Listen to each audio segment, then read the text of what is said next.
Hi, welcome back guys. This is your friend, Cabbage Head Fanfics. Back with amazing fanfiction. This is the series of What If Deku Was in Crazy Villain Group.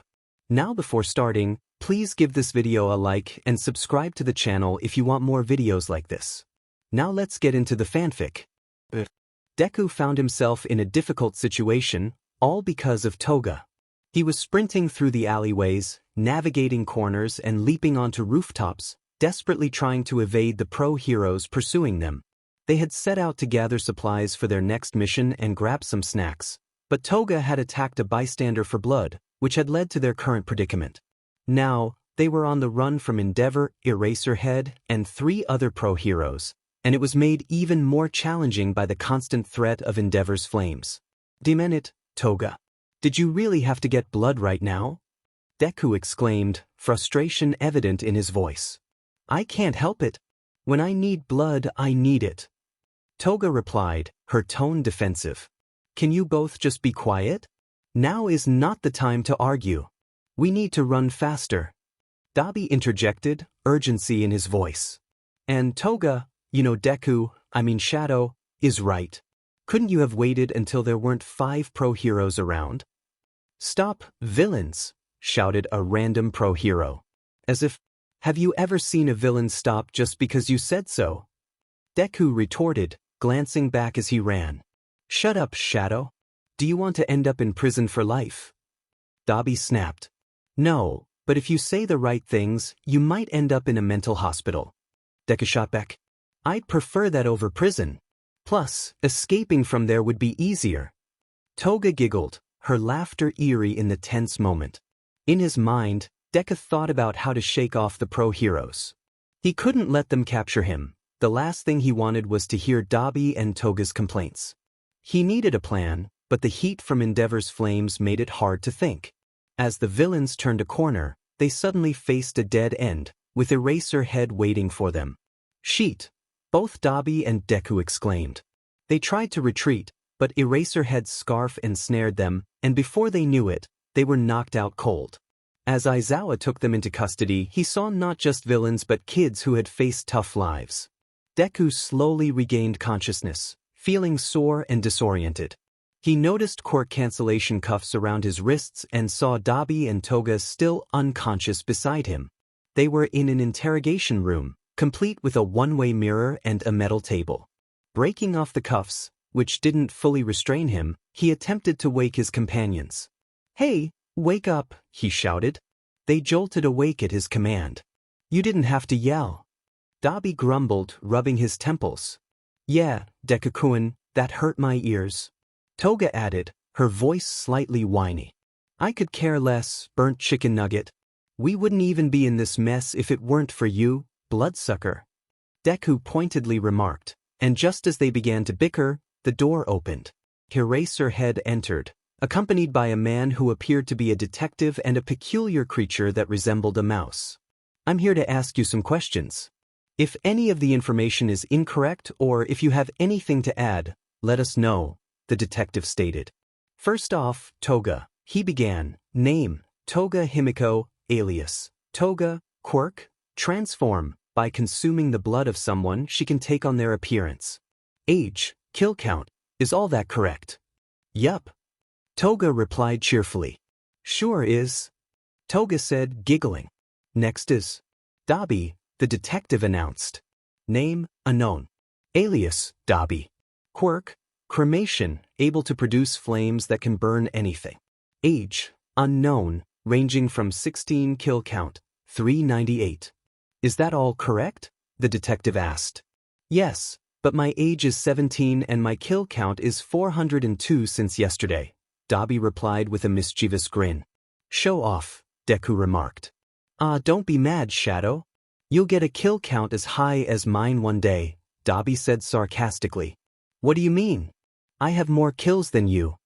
Deku exclaimed. All right then, it's a bet. Dobby challenged. A bet it is then, Deku agreed. Dobby, could you tell us your real name? The detective inquired. No, Dobby replied firmly. It was worth a try. Shadow Ninja, the detective continued. Don't ever say that name, Deku interjected.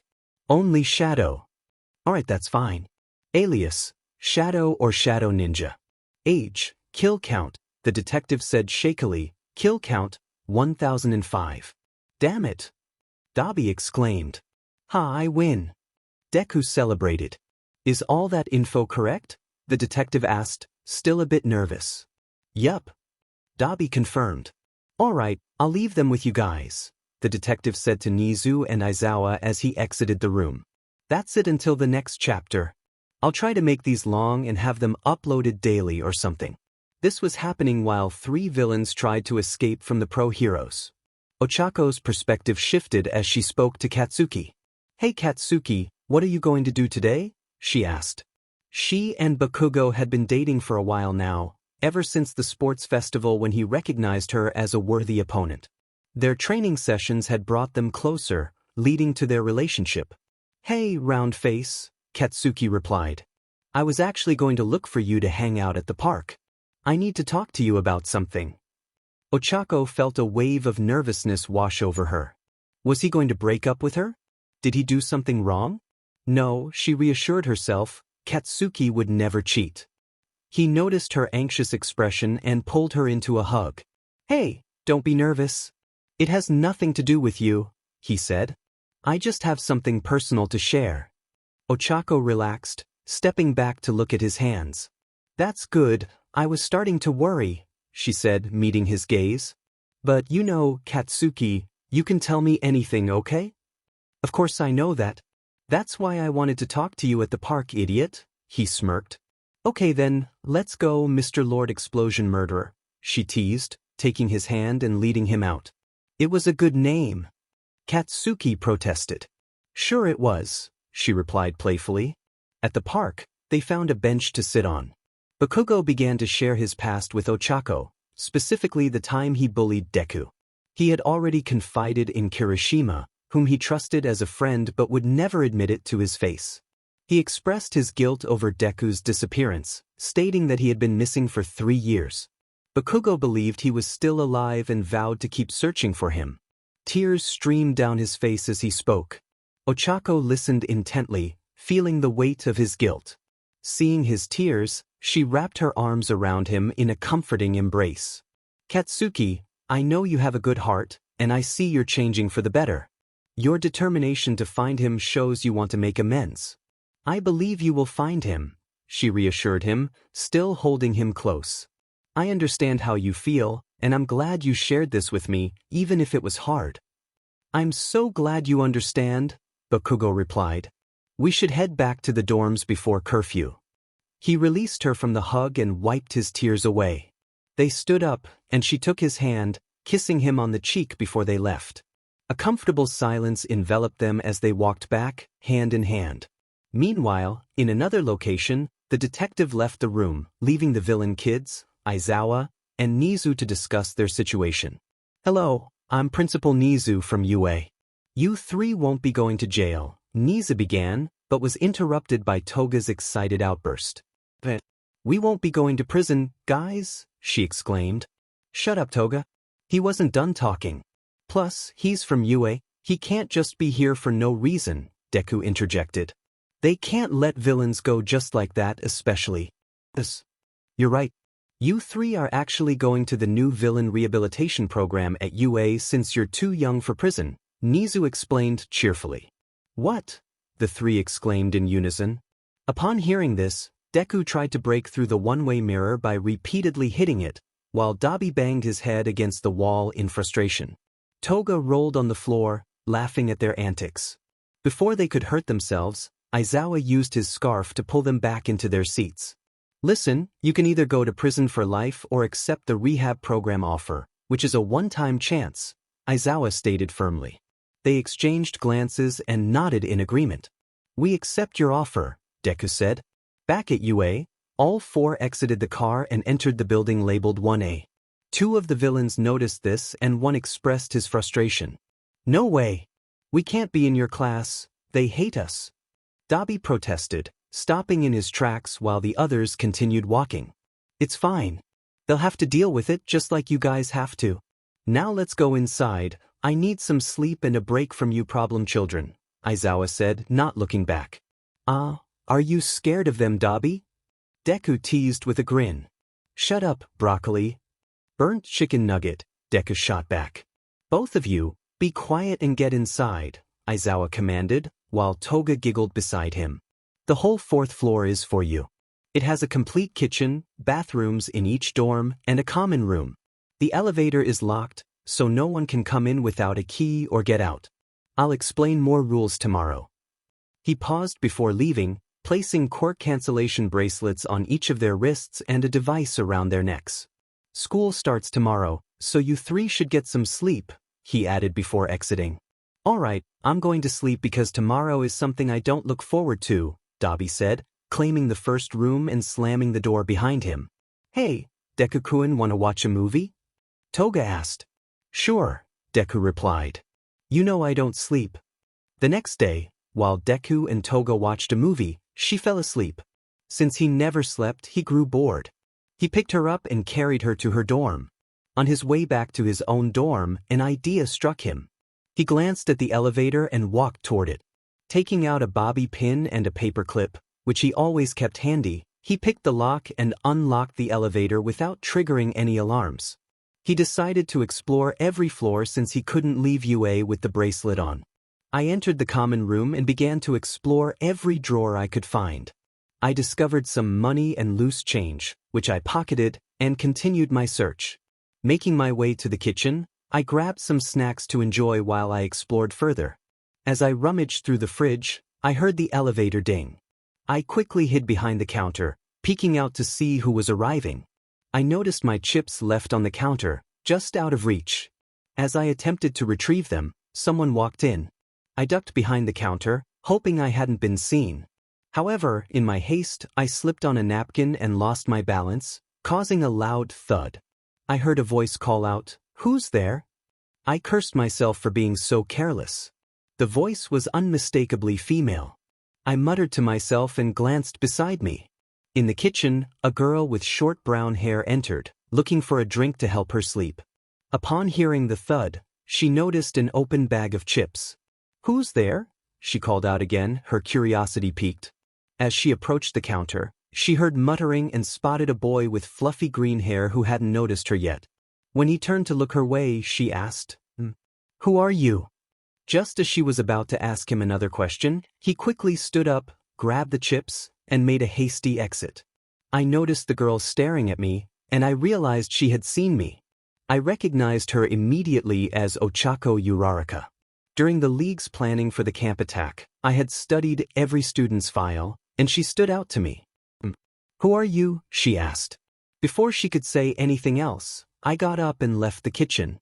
Ochako tried to call out to me, but I kept walking toward the elevator and headed back to my dorm on the 4th floor. She attempted to follow but lost track of me, wondering if it had all been a figment of her imagination since it was so late. She decided to shrug it off for now and headed to her dorm to sleep. Back in my dorm, I lay on my bed, frustrated that I had let my guard down. I glanced around my bare room, which felt dull and uninviting. We were supposed to shop for supplies on Friday, but for now, we needed to decide on paint colors. I finished my chips and moved to my desk, which was also mostly empty except for some school supplies. I took out a notebook and began jotting down notes about the students, leaving space for future observations. I continued this until my alarm went off.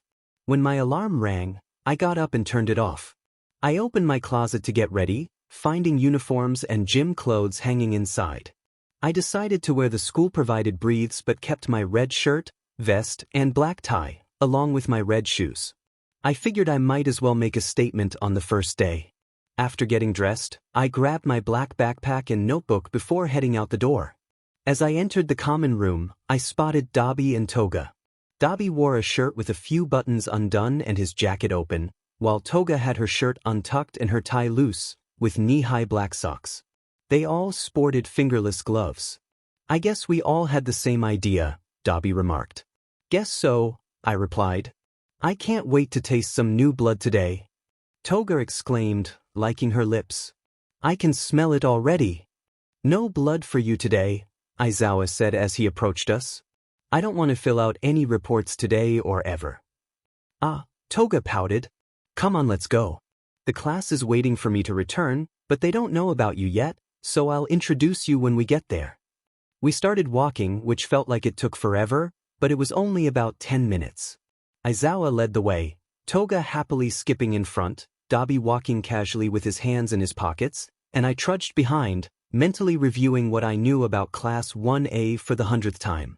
Then I remembered who was in that class, Shoto Todoroki. I quickened my pace to catch up with Dobby and whispered, "Hey Dobby, remember that really important secret you told me about you and the Todoroki family?" "Yeah, why?" Dobby replied, also whispering. "What does that have to do with any of this?" Of course, he didn't remember, I thought to myself, face-palming. Because, Dobby, he is in this class. I whispered urgently. "Oh, right," Dobby said, realizing. "Yeah, no kidding. I can't believe you forgot," I replied, shaking my head. We arrived at the classroom and waited for Aizawa to call us in. Toga hopped excitedly, Dobby leaned against the wall, and I sat on the floor, trying to stay calm while we waited. As we sat there, we could hear the class reacting to the news. "Okay, class, sorry for leaving for a bit. I had to retrieve our new students," Aizawa announced. "Isn't it too late in the year for new students, sir?" Ida asked. "How many of them are there?" Kaminari inquired. "Do we know them?" Mina added. Before Siro could ask another question, Aizawa interrupted, "Enough." The class fell silent immediately. Now, before I was interrupted, these are students who are in a new Villain Rehabilitation Program that the school is starting. Aizawa addressed the room, cutting off any questions. "I don't know if it's safe or not, but I assure you all that you will be fine. Treat them with respect and get to know them like you did with each other. You guys can come in now," Aizawa instructed the villain students. As the others entered, I hesitated to get up. Dobby and Toga walked in without noticing me. I wanted to make it difficult for them, so I stayed put. "These three, wait, where's the other problem child?" Aizawa asked, looking at the two who had just entered. They shrugged, confused. "I thought he was right behind us," Dobby said. "Let me check outside." He stepped out and spotted Deku sitting on the floor. "If you want me to go in, then drag me there yourself," Deku replied. "All right, so be it," Dobby said, grabbing Deku and pulling him inside. The class began to snicker at the sight. "What? I didn't want to be here," Deku said as he stood up. "Honestly, show some respect," Kaminari remarked.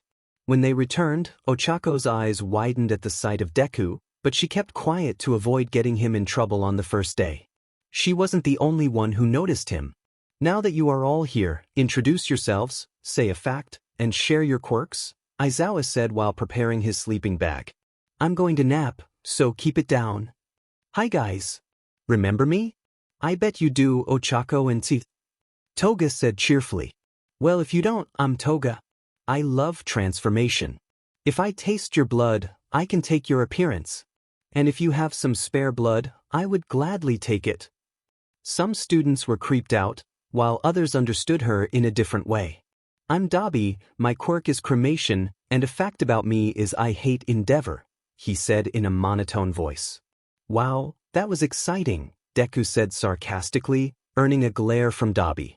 "Anyway, you don't need to know who I am because I'm not here to make friends. Introduce yourself or face the consequences," Aizawa warned sternly without looking up. "Ugh, fine. I'm Shadow or Shadow Ninja as you might have heard," he started, but the class gasped and murmured, which made Deku smirk. "As I was saying, you can call me Deku. My quirk is Fire Manipulation and Quirk Analyzer, which means I can see what someone's quirk is when I look at them. Oh, and a fact is I'd rather be anywhere else than here." Just then, Bakugo looked at him. "Deku? Is it really you?" Bakugo asked, getting up from his seat and moving toward him. As Bakugo approached, I noticed Deku backing away against the wall. He began to hyperventilate, something that rarely happened. I thought he could face Bakugo today, but plans had changed. He couldn't breathe and slid down to the floor, holding his head to suppress painful memories. Dobby and Toga rushed to his side, along with some classmates and Mr. Aizawa. Please," Deku managed to say, pointing at Bakugo while still holding his head. "Let me help," Bakugo started, but Dobby interrupted. He said, "Stay back. Can't you at least do that after what you did to him?" Dobby shouted angrily before turning back to Deku. "It's going to be fine. Remember what we practiced. Breathe in, then out." As Dobby and Toga helped Deku, I saw Bakugo run out, with Uraraka following closely behind. Uraraka watched the scene unfold. It was him, the boy Katsuki had told her about. The same boy she had seen in the kitchen, but thought it was just her imagination. Locking eyes with Katsuki, she noticed his eyes beginning to water before he ran out of the classroom. She called after him, "Katsuki," but he kept walking. "Katsuki," she tried again, and he finally stopped, turning to her with his head hung low. She approached him and wrapped him in a hug. "He's a villain, and it's all my fault," Katsuki stammered, tears in his eyes. "I know why he didn't want me to help. He still hates me for what I did to him. He doesn't trust me, and I don't blame him." Uraraka held him close, listening as he expressed his feelings. This time, he was letting his emotions out. I pulled back slightly from the hug to make him look at me. "Katsuki, look at me," I said, but he didn't budge. "I said look at me," I repeated, gently moving his head with my hand. "You shouldn't put all of this on yourself. You haven't seen him in years, and people react differently when they reunite. I know he's made some bad choices, but that's not your fault. Even if it were, you both can start over instead of regretting the past." I tried to comfort him while wiping away the tears from his face. "Why was I gifted with someone as amazing as you in my life? I don't deserve someone like you," he said with a small smile. "You deserve me just as much as I need you," I replied, giving him a quick but meaningful kiss. We held each other's gaze for a moment until Kirishima approached us. "Hey guys, sorry for interrupting, but Mr. Aizawa wants you back in class," he said to both of us. Turning to Bakugo, he added, "And don't worry, your friend is okay." We all walked back into the classroom.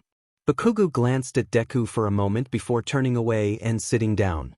Deku took a moment to breathe steadily again.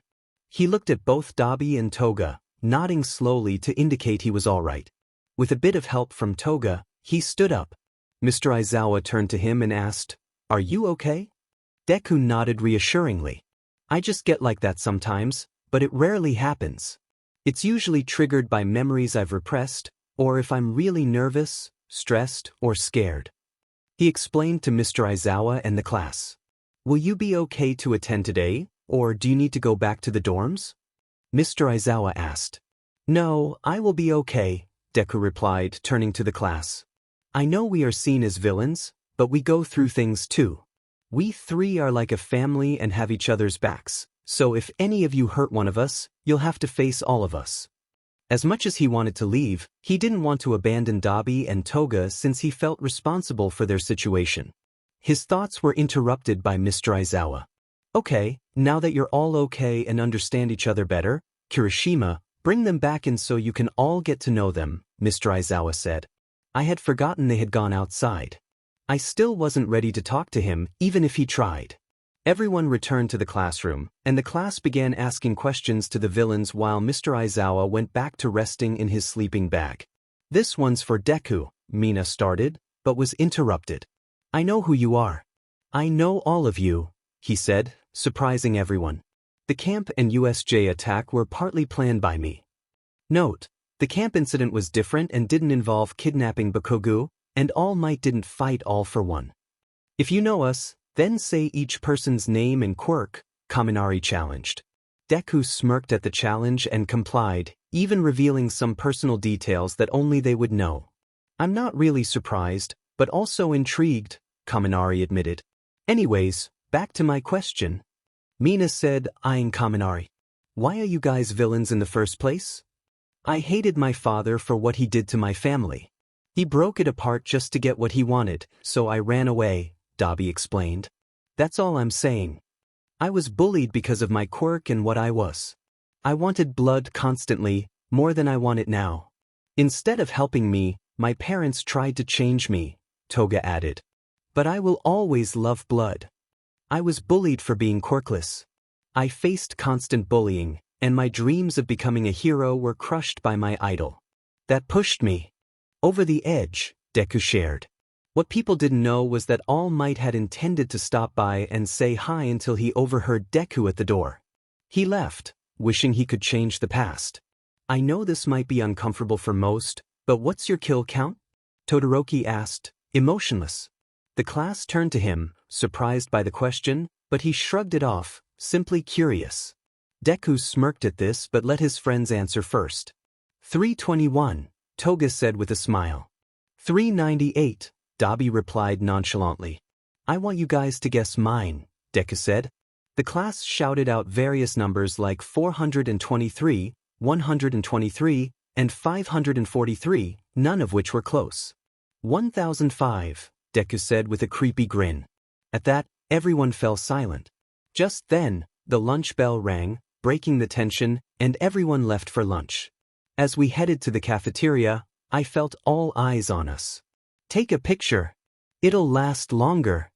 I shouted, annoyed. Dobby and Toga giggled at the shocked expressions on people's faces, and soon everyone turned back to their meals and conversations. God, that was annoying, I said. I know we're villains, but there's no need to stare at us like we're animals at a zoo. Ah, does Deku not like the attention the wannabe heroes are giving him? Dobby teased sarcastically. In response, I flicked food at him. Oh, so you want to play like that now, huh? You're on, Dobby said, throwing food back at me. Hey, let me join in. Toga chimed in cheerfully, tossing food as well. Just like that, we started running around the cafeteria, throwing food at each other. In the chaos, we accidentally hit Kaminari in the face. He looked up at us with a mischievous grin and declared, "Food fight." At that moment, food began flying across the cafeteria. Not everyone participated. Ida tried to stop the chaos while others took cover behind chairs and tables. The villains managed to dodge most of the throws, but the heroes were not as lucky. Even Bakugo joined in the fun, throwing food and yelling with excitement alongside his friends. Right as the villains were about to launch a massive food ball at Bakugo's team, they heard the teachers approaching. From Deku's perspective, panic set in. Although they had initiated the chaos, getting caught was still nerve-wracking, especially since they couldn't escape like they usually did. Mr. Aizawa walked toward them, and in a moment of clumsiness, they accidentally launched the food ball, hitting him squarely. Toga burst into laughter, and despite their efforts to stifle it, Deku and Dobby couldn't hold back and ended up collapsing onto the floor, surrounded by food. They knew they would face consequences, but at that moment, they didn't care. Get up. Get the cleaning supplies. Now. Aizawa commanded sternly. They quickly complied, not wanting to make matters worse. As they left, they overheard the wannabe heroes getting scolded as well, but they were only sent to clean up. Deku thought a little punishment would be fair for them too. Upon returning, they found Kaminari, Mina, Uraraka, Shiro, and Kirishima already cleaning up, which surprised Deku. Even more surprising was seeing Bakugo helping out. Why are you guys here? Deku asked. Aren't you supposed to be at the dorms with the others? What does it look like? We're helping, Bakugo replied matter-of-factly. Be nice, Katsuki, Uraraka chimed in as she continued to clean. Bakugo growled in response. Yeah, no kidding, but why? Deku pressed. I didn't think the wannabe heroes would want to help the villain kids, he added, joining Toga and Dobby in the cleaning effort. I know we got off on a rocky start, but after today at lunch, Kirishima began. That was awesome. Kaminari and Mina exclaimed, finishing Kirishima's sentence. Yeah, it was. Even though you guys started it, we had our part in it too, Uraraka said. Yeah, dude, you guys made the day fun and we get out early because of this. Shiro added. Deku was at a loss for words, simply staring at them. Dobby and Toga shared his disbelief, pausing their cleaning to take it all in. They were soon snapped back to reality by Bakugo. Hey, I don't want to be here all day. Start working, extras. Bakugo shouted. They all resumed cleaning until they finally finished as the sun began to set. As everyone walked back to the dorms, Bakugo led the way, chatting with Kirishima and Uraraka. In the middle were Mina, Kaminari, Shiro, Toga, and Dobby, brainstorming pranks for the dorms. Deku trailed behind, reflecting on the unexpected friendship he had formed with the others. As they walked, Uraraka asked Deku if she could speak with him outside for a moment. Uraraka had been talking to Kirishima and Bakugo, mostly focusing on Kirishima since Bakugo often kept to himself. She turned to Bakugo and asked, "Would you mind if I talk to Deku for a sec outside?" Bakugo looked at her, then replied, "I don't care what you do. Just call me if he does anything." He offered her a faint smile that only she noticed. "Okay, I will. And I'll tell you later about something too," she said, giving him a quick peck on the cheek before walking over to Deku. Bakugo watched her approach Deku and turned back to head inside with Kirishima. "Dude, are you really okay with this?" Kirishima asked as they entered the building. "Yes and no. I trust her, but I don't fully trust him, not just because he's a villain," Bakugo admitted, his thoughts lingering on the past. "Nothing bad will happen to her," Kirishima reassured him. "Or him," Bakugo chuckled softly. Meanwhile, Uraraka approached Deku. "Hey, Deku, can we talk for a sec?" she asked. He nodded to his friends to leave and sat down on the steps. "What is it? Is it about last night when you found me in the kitchen?" he inquired. "Yes, and also something else," she replied, sitting beside him on the steps. "To answer your first question, I got hungry, and there weren't any good snacks in our area. I picked the lock on the elevator and took some from your stash. I didn't think anyone would be up, so I went down there," he explained, nodding as she listened. "I left without saying who I was because I wasn't supposed to be down there.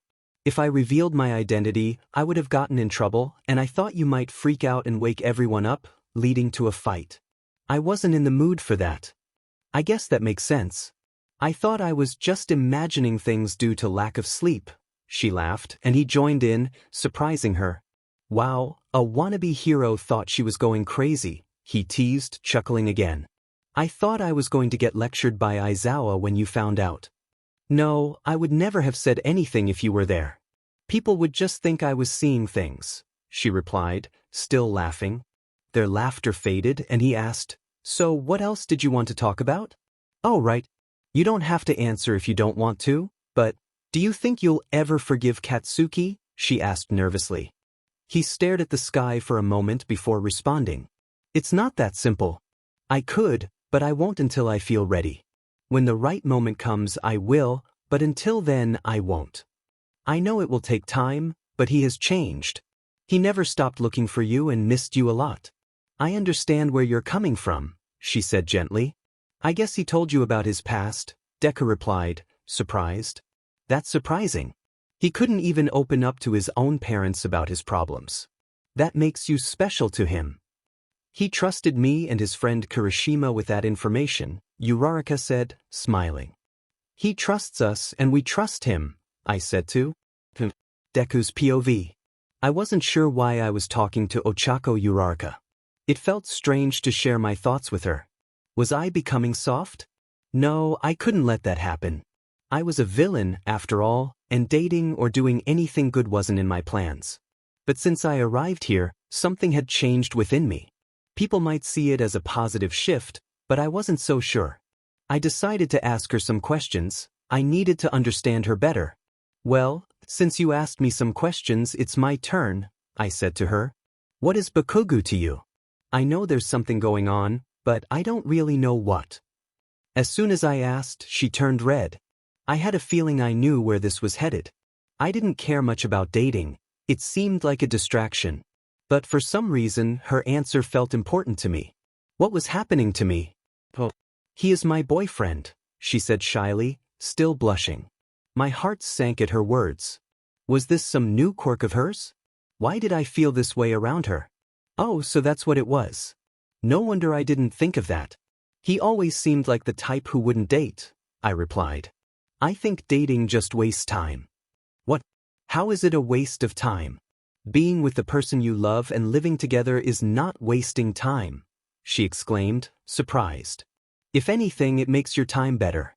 You want to see your lover every time you wake up. When you're down, you can find comfort in them. As she continued, her enthusiasm was infectious. I found myself almost smiling, a genuine smile. What was she doing to me? I needed to regain control. You're rambling. I can barely understand you, I told her. Even if you make a good point, it won't change my mind. I stood up ready to leave. Are we done here?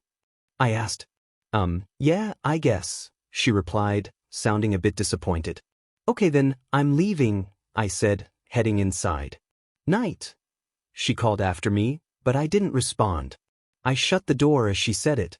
Uraraka's POV. That conversation went surprisingly well. Even though he was a villain, I sensed there was good in him. Everyone deserves a second chance. As I turned to go inside, Katsuki opened the door. What are you still doing out here? Did he hurt you? Wait, did you hurt him? Because if you did, that would be bad, he said, but I cut him off. Katsuki, I'm fine. The conversation just ended, and he left faster than I did. No, he didn't hurt me, and no, I didn't hurt him. Why would I hurt him? I said, giggling at the last part. He looked at me with concern. I was just worried, okay? Can't a boyfriend be worried about his girlfriend? He pulled me into a hug. Well, you can't be worried because you aren't my boyfriend, I teased. Echai, he exclaimed, about to break the hug, but I stopped him. I'm just teasing. You know that. And thank you for being worried about me, I reassured him. Okay, good, and you're welcome, he said, lifting my chin. He placed a soft kiss on my lips. Let's go back inside. It's freezing out here, I told him, taking his hand as we walked back inside. Deku's POV. I entered my dorm and shut the door. Toga and Dobby were hanging out with the wannabe heroes downstairs, leaving me alone. I didn't mind. It meant I could let out my frustrations without anyone knowing. I cleared off my desk, throwing papers around and kicking my chair. I tossed my pillow and bed sheets across the room, emptying my closet onto the floor. I didn't usually act this way, but sometimes my emotions became overwhelming. Normally, I'd go to a scrapyard to release my anger, but since I couldn't go out, this was my outlet. Once I finished, I backed up against the wall and slid down to the floor, pulling my knees to my chest. To my surprise, I found myself crying. I didn't understand why. Crying was something I never did. That was the old Izuku, this was Deku now. Even though I looked and thought the same, my feelings were different. What was this school doing to me? I started to calm down but remained where I was. Knock knock. Hey Deku. Want to come down and… Whoa, what happened here? Toga said as she opened the door wider. I kept my head down, hoping she wouldn't notice. Leave, I said. No one's POV. Dobby, come here. Toga called, kneeling beside me. What is he saying? What the hell happened in here? Dobby asked, kneeling next to Toga. Hey, Deku, are you okay? Dobby said. Yeah, what happened in here? Did one of them fight you? Toga asked, rubbing my back, trying to get me to talk. Finally, after what felt like an eternity, I lifted my head to face them. They immediately noticed my tear-stained face and pulled me into a hug, showering me with concerned questions. I hugged them back and formed a small smile, but quickly realized what I was doing and stopped. Even with them, I rarely showed my emotions. Guys, I said. They let go of the hug and looked at me. There is something wrong with me. And don't make fun of me about this, he said, and they nodded in agreement. But ever since I got here, I've started feeling. Feelings, he added, forming air quotes with his hands. What do you mean? Dobby asked. Like my head is overflowing with old memories. I start wanting to smile, like a genuine smile, and my mind is telling me to act. But I don't know if something's wrong with me or if someone is doing this to me. I don't want these emotions or any of this, he exclaimed. Okay, dude, calm down a bit, said she, trying to reassure him. No, I can't. I want the old me back. The mean, selfish villain me. Just me. Deku yelled, standing up. Izuku Midoriya does not exist anymore, and he will never return. It can't exist. Deku said, breaking down into tears as Dobby and Toga held him. Hey, it's okay. Just breathe. Like we practiced, Dobby said, trying to comfort him, while Toga breathed with him and rubbed his hair. We will go through this together and figure it out, okay? Dobby assured Deku. Yeah, we will go through this together. We would never leave you behind in anything, Toga said cheerfully, trying to lift Deku's spirits. Yeah, thanks, guys, Deku replied, looking at them. Hey, do you think you can help me with my room? He asked, chuckling as he looked around. Yes, but you have to watch some movies for the rest of the night. Deal? Toga said, holding out her hand. Deal, Deku said, shaking her hand. Dobby's thoughts drifted as he observed Deku. He knew Deku didn't want to change, just like he didn't. It might be good for him, but Dobby felt it would only show the heroes that they won. Throughout the day, he had seen Deku change, the way he acted in class, during cleanup, and in his room. Dobby discovered that back at the league, Deku would sneak out and wreak havoc in junkyards, but he didn't think he would do that here. He wanted to leave, and Dobby knew he did, just as Toga did. But that wasn't their choice. They needed to stick together and get through this school. They had to prove that they wouldn't turn good and would remain villains. They would escape soon, together, like they always had. Toga shared similar thoughts. She was worried about Deku. He felt like a brother to her. Even though he was the strongest among them, he struggled with his emotions and memories. It was his weakness, but also his strength. She believed he would overcome it, and together, they would navigate this challenge. They would get out of this school, together, as they always had. They cleaned Deku's room and then went to the common room, where they watched movies until they started to fall asleep. For the first time, Deku slept peacefully. After the conversation with his friends, Deku felt like he was getting back to normal. That's what he thought, at least. He was having a decent day until Uraraka approached him. He had played a prank on some students, was late to class, annoyed Aizawa, and only spoke to Dobby and Toga. Then, of course, Uraraka walked up to him again. He found her annoying. Couldn't she see he wanted to be alone?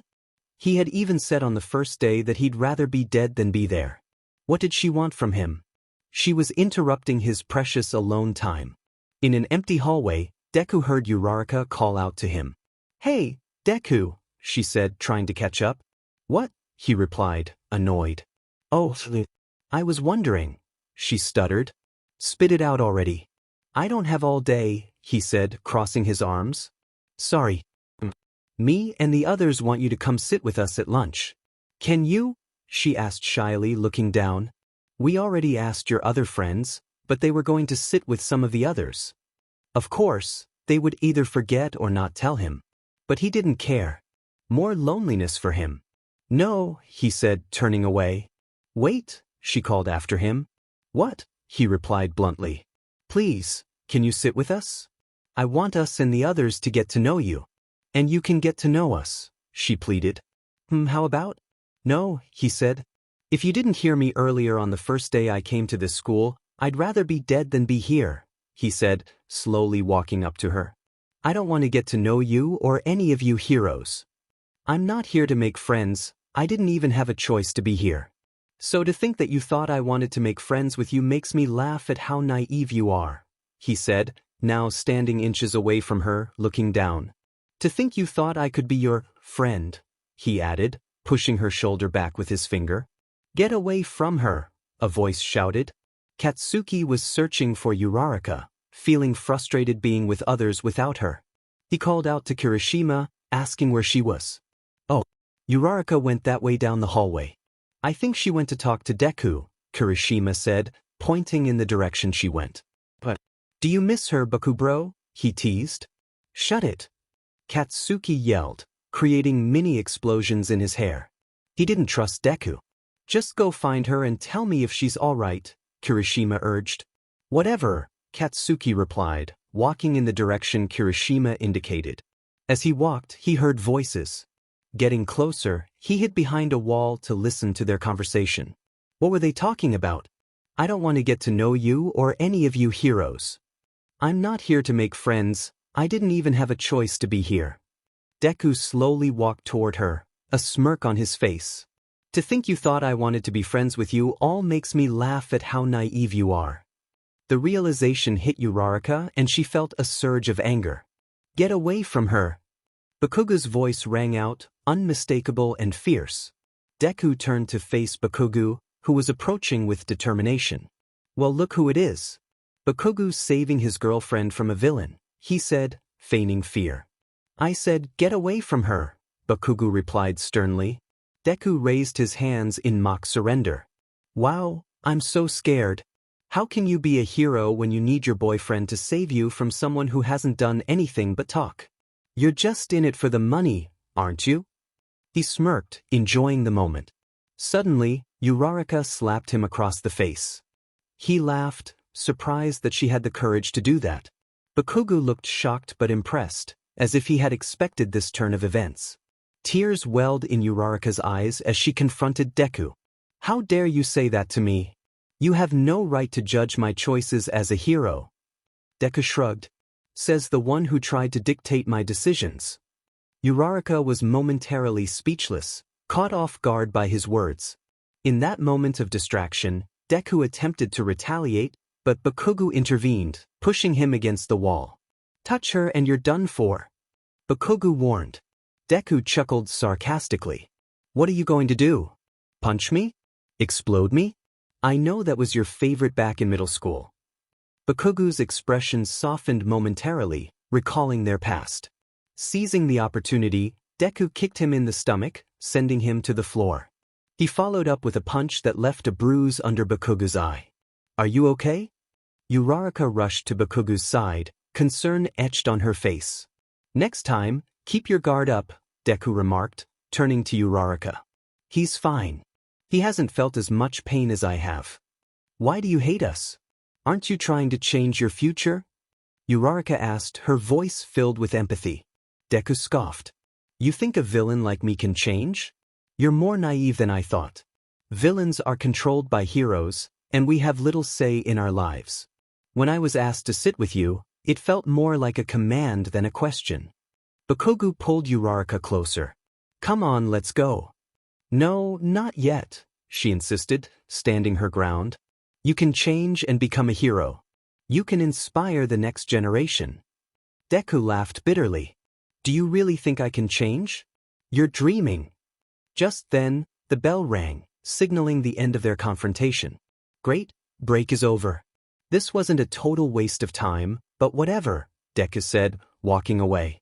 Are you okay? That bruise looks bad. Do you want to see Recovery Girl? Uraraka asked Bakugo. Nah, I'm fine. He held back. A villain like him would have knocked me out for sure. Are you okay? That slap was impressive, but why were you talking to him? Bakugo inquired. I thought I could reach him. I wanted him to join us for lunch, she admitted, looking down. Hey, look at me, Bakugo said, lifting her chin. You have nothing to apologize for. Protecting you is what matters to me. Okay, she replied softly. Let's get to class before Aizawa gets mad, he said, taking her hand and giving her a gentle kiss on the forehead. As Deku walked back to class, he reflected on the unexpected slap from Uraraka. It was a bold move that surprised him. Maybe she had the potential to be a villain with her determination. The argument had been entertaining, and he felt satisfaction in standing up to Bakugo. Lost in thought, he was suddenly tackled by Toga as he entered the classroom. Damn it, Toga, he exclaimed. Get off of me. I yelled, trying to pry her hands away. Dekun, I missed you, she exclaimed, still holding on to me on the floor. I also missed the taste of blood, she added with a smirk, liking her lips as she glanced around the classroom. I knew this was going to happen sooner or later, but I had hoped she would last at least until tomorrow. If we didn't find her some blood soon, these wannabe heroes were going to be in serious trouble. Dobby, it's AB-12. Get Toga, and someone call Aizawa. I shouted to the class. Really? I thought she would last at least 2 more days, Dobby replied, struggling to keep Toga restrained at the back of the classroom. As much as I wanted her to take down every single wannabe hero right now, I couldn't let that happen. Yeah, I thought so too, but I guess the blood from the guy she killed wasn't enough, I said to Dobby. Toga, let me go. I need to get some blood from one of these wannabe heroes, she insisted, trying to escape Dobby's grip. No, you can't, he replied, and they began to bicker. Is something wrong? Momo asked. Yes, there is something wrong. Now leave the classroom along with the others if you don't want to get hurt. Call Aizawa. And tell him to subdue Toga until she's knocked out, I instructed Momo, who looked shocked. Now. Damn it, she bit me. Dobby exclaimed, accidentally releasing Toga. Sheet. Deku, she found scissors. Great, I muttered. Who gave her scissors? How did she even find any? I yelled in frustration. Toga was entering her bloodthirsty phase, which meant she was desperate for blood. If she didn't get any or was knocked out soon, this class, including Dobby and me, would be in danger. Everyone, get out of the classroom. I commanded as they stared at me in disbelief, slowly starting to exit. No. Unless you want to get hurt. As soon as I said that, they rushed out except for Shoto. What are you still doing here? Get out or you'll be in danger. Dobby urged, trying to block Toga from reaching him. I could tell he still cared about his safety, hero or not. I can help, Shoto said, his expression unchanged. I can freeze her, and then you guys can knock her out, he suggested, analyzing the situation. Then do it. I urged him. I can't. She's moving around too much. If I hit her like this, I might get you guys too, Shoto explained. Who cares? You can still unfreeze us. I insisted, keeping an eye on Toga until I lost sight of her. Just hit her before she, damn it, where'd she go? Toga! Just as I called for her, I heard giggling above me. Damn it! I exclaimed as Toga tackled me, trying to stab me with the scissors. Come on, Deku-kun. Just give me a little bit of that pretty blood, she said, attempting to stab me again. Luckily, I pushed away just in time to give us a chance to freeze her. Freeze her now. I yelled at Shoto. He froze her in an instant, and I grabbed a book to knock her out. I managed to knock her out just as Aizawa arrived. He walked in, surprised at the chaos in the classroom. What happened here? He asked. We quickly explained the situation and the need for blood. Okay, I'll see what I can do. Now I'll let the class come in and help you clean this mess up, he said before stepping out. We started picking up the papers scattered on the floor. I glanced over at Dobby and noticed the red roots in his hair. Your hair, I said bluntly. What about it? He replied, confused. Red roots, I pointed out again, letting go of his arm. Sheet. I can't buy hair dye. Should I ask Aizawa? He wondered. I don't know. Do you really want him to know about? You know. I asked. He shook his head. Then maybe I can ask someone to get some for you. Thanks, he replied. Time passed, and it was the end of the day. In the nurse's office, Dobby and I went to check on Toga. Somehow, someone had donated blood for her, and Aizawa managed to get it. Are you back to your normal self now? Dobby asked, chuckling slightly. Up. All back to normal. Toga said cheerfully, giggling. Good, because I don't want to go through that again for at least 2 weeks, I said, lying at the end of the bed. We laughed about the day we had and headed back to the dorms together. As we returned, Dobby and Toga went to find their friends. Meanwhile, I looked for someone who could help me get some hair dye for Dobby. Hey, Kirishima! I called out in the hallway. He was with the Baku squad, including Bakugo and Uraraka. Shitty hair.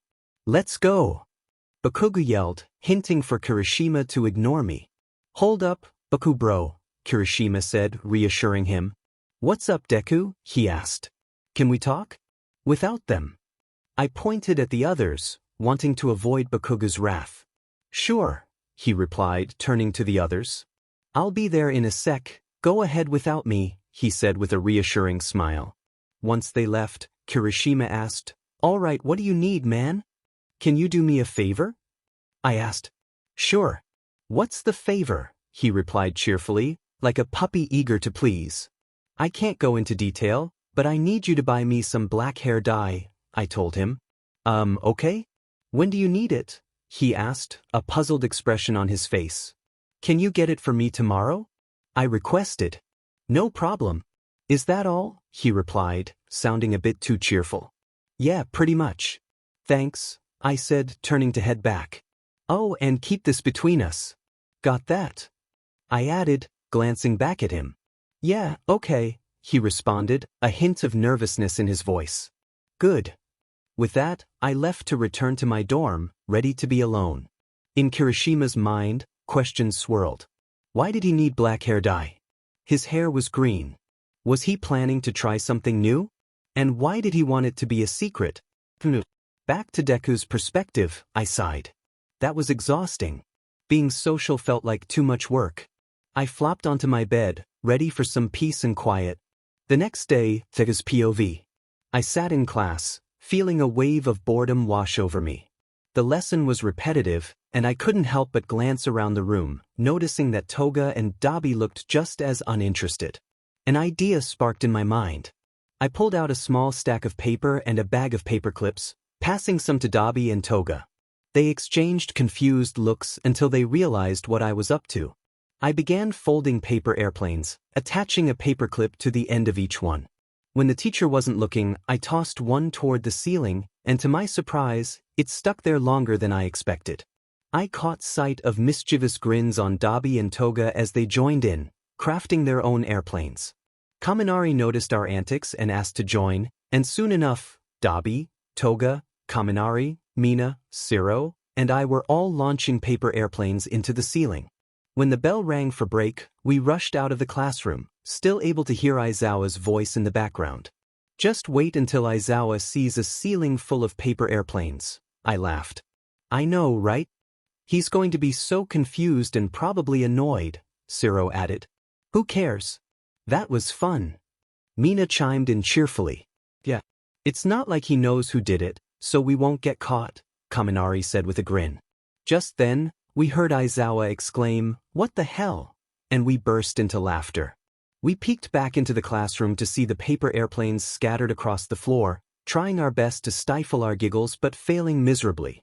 Aizawa spotted us, and we quickly ran to the roof to avoid any confrontation, hoping he would cool off a bit. When we returned to class, we hurried to our seats, trying to avoid Aizawa's gaze. I noticed that all the paper airplanes had been cleaned up, likely by the janitor during break. Aizawa began to make an announcement, which I initially planned to ignore, but then I heard something that piqued my interest. Okay, now that everyone is here, we are going to the field to spar with and without quirks. This was going to be exciting, especially the part without quirks. I had fought without a quirk back at the league before receiving 2 from All for One. I felt confident that I could handle these aspiring heroes easily. I smirked, and Dobby and Toga exchanged worried glances.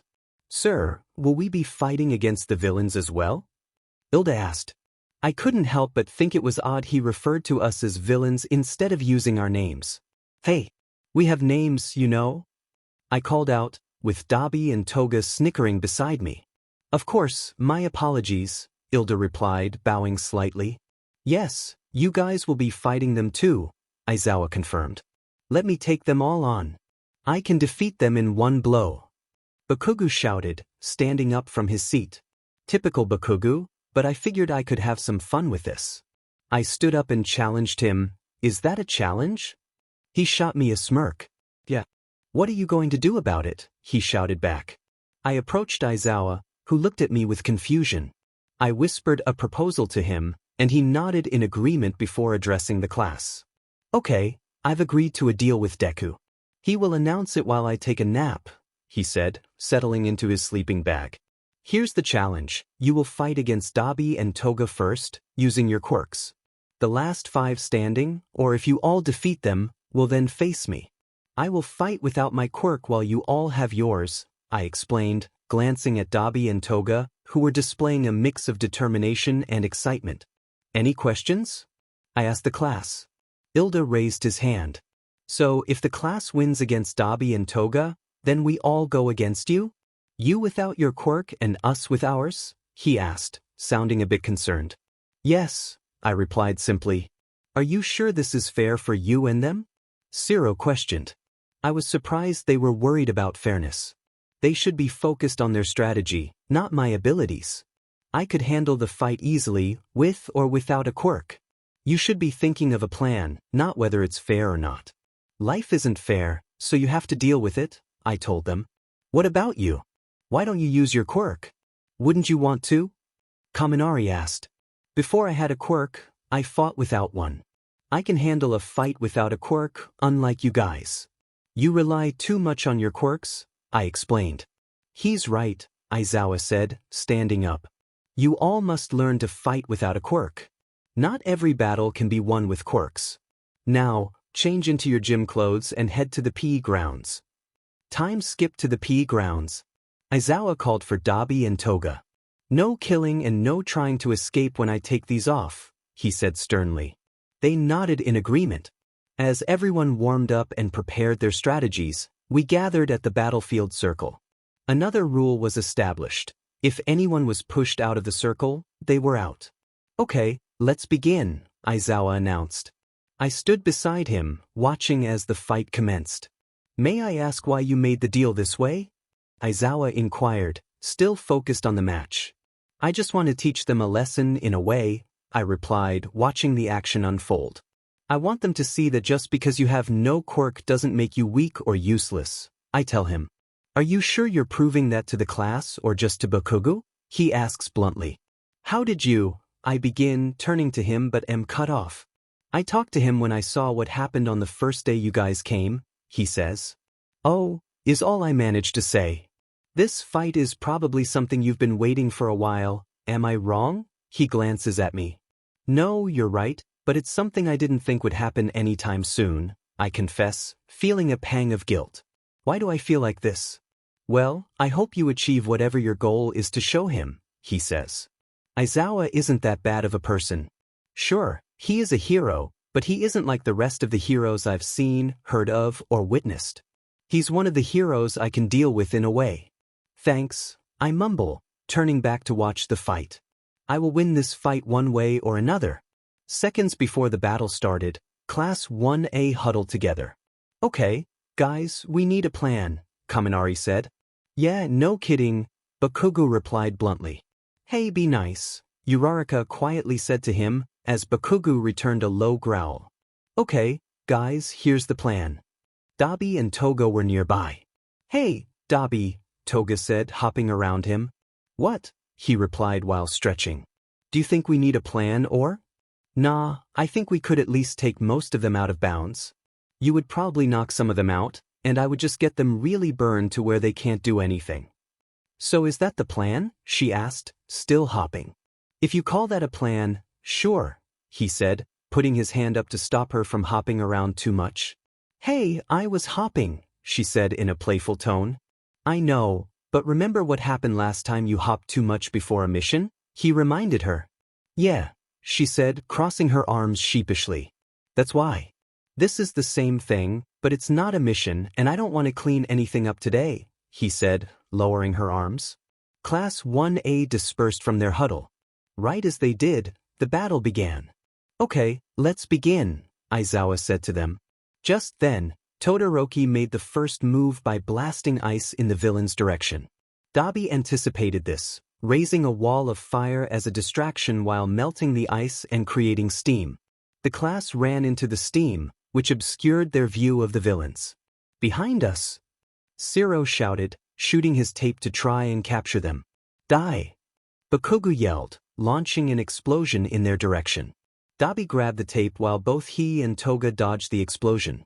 Toga engaged in hand-to-hand combat with Uraraka and Yaoyorozu, while Dobby used the tape to capture some of the students, pushing them and Zero out of bounds. Toga knocked out Jiro from behind, sent Satu out of bounds, and kicked Mineta like a soccer ball. Dobby captured Hagakure, Ojiro, and Koda in the tape, knocking them out along with Zero.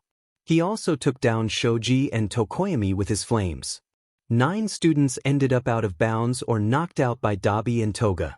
The remaining students were Ida, Uraraka, Bakugo, Kirishima, Kaminari, and Todoroki. Ida carried Uraraka while running to the others, high-fiving them. All you could see were Todoroki, Ida, Uraraka, Bakugo, and Kirishima floating, while Kaminari, Dobby, and Toga were on the ground. 1,000 volts! Kaminari shouted, shooting electricity from him to the floor. Sheet! Dobby muttered as he quickly put Toga on his back and used his flames as a jetpack to get into the air. Just when Dobby thought it was all clear, Bakugo propelled himself toward Dobby using his explosions.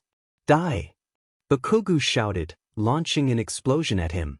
When the smoke cleared, nothing was there. What the he? Bakugo began, but was interrupted by Dobby. How about no? Dobby said, throwing flames at him from the ground. Release! Uraraka shouted just in time before Bakugo was hit by the flames. Dobby shot more flames in their direction, but they were blocked by Todoroki's ice. His flames are so familiar, but I just don't know why, Todoroki thought. Then everything stopped. Dobby's and Todoroki's quirks disappeared simultaneously. They both looked at their hands with confused expressions. A voice broke their thoughts. That's enough for today. We will continue this tomorrow, Aizawa said, walking away. Class dismissed, he added without looking back. What? I'm not done yet. Bakugo shouted, heading toward Deku to throw a punch. Deku blocked it with his hand. Eager, aren't we? Now we must have patience and wait until tomorrow, Bakugo.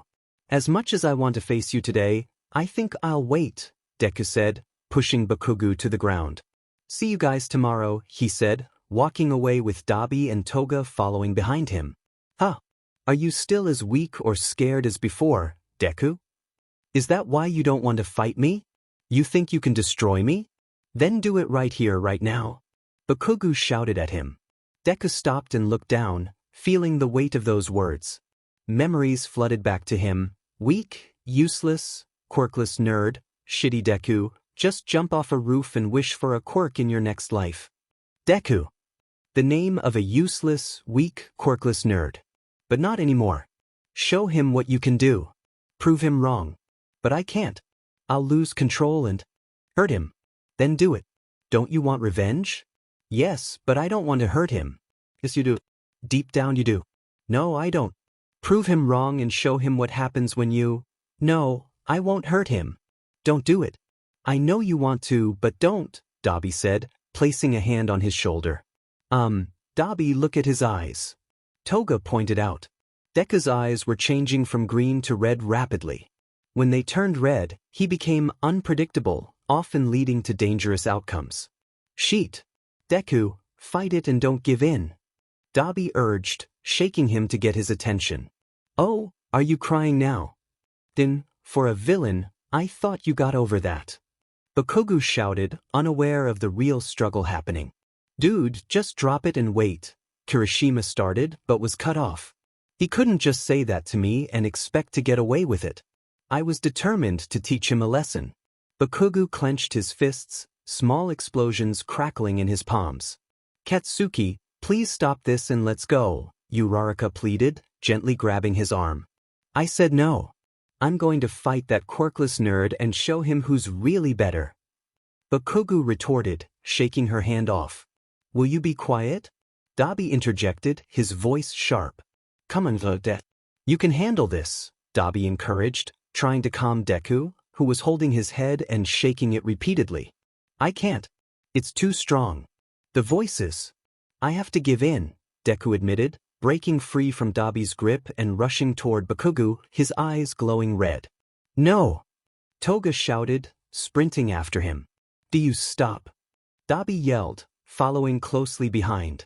Bring it on. Bakugo challenged, ready for a fight. Deku didn't hesitate. He accelerated, green flames flickering in his hand, slowly turning red. Some of their classmates had already left, but Ida, Uraraka, Bakugo, Kirishima, and Todoroki remained. Sensing something was off, Todoroki urged Ida to find Aizawa. Bakugo, don't. He's not in the right state of mind right now. Avoid the fight for once in your life, Todoroki warned. Yeah, dude, back off this time.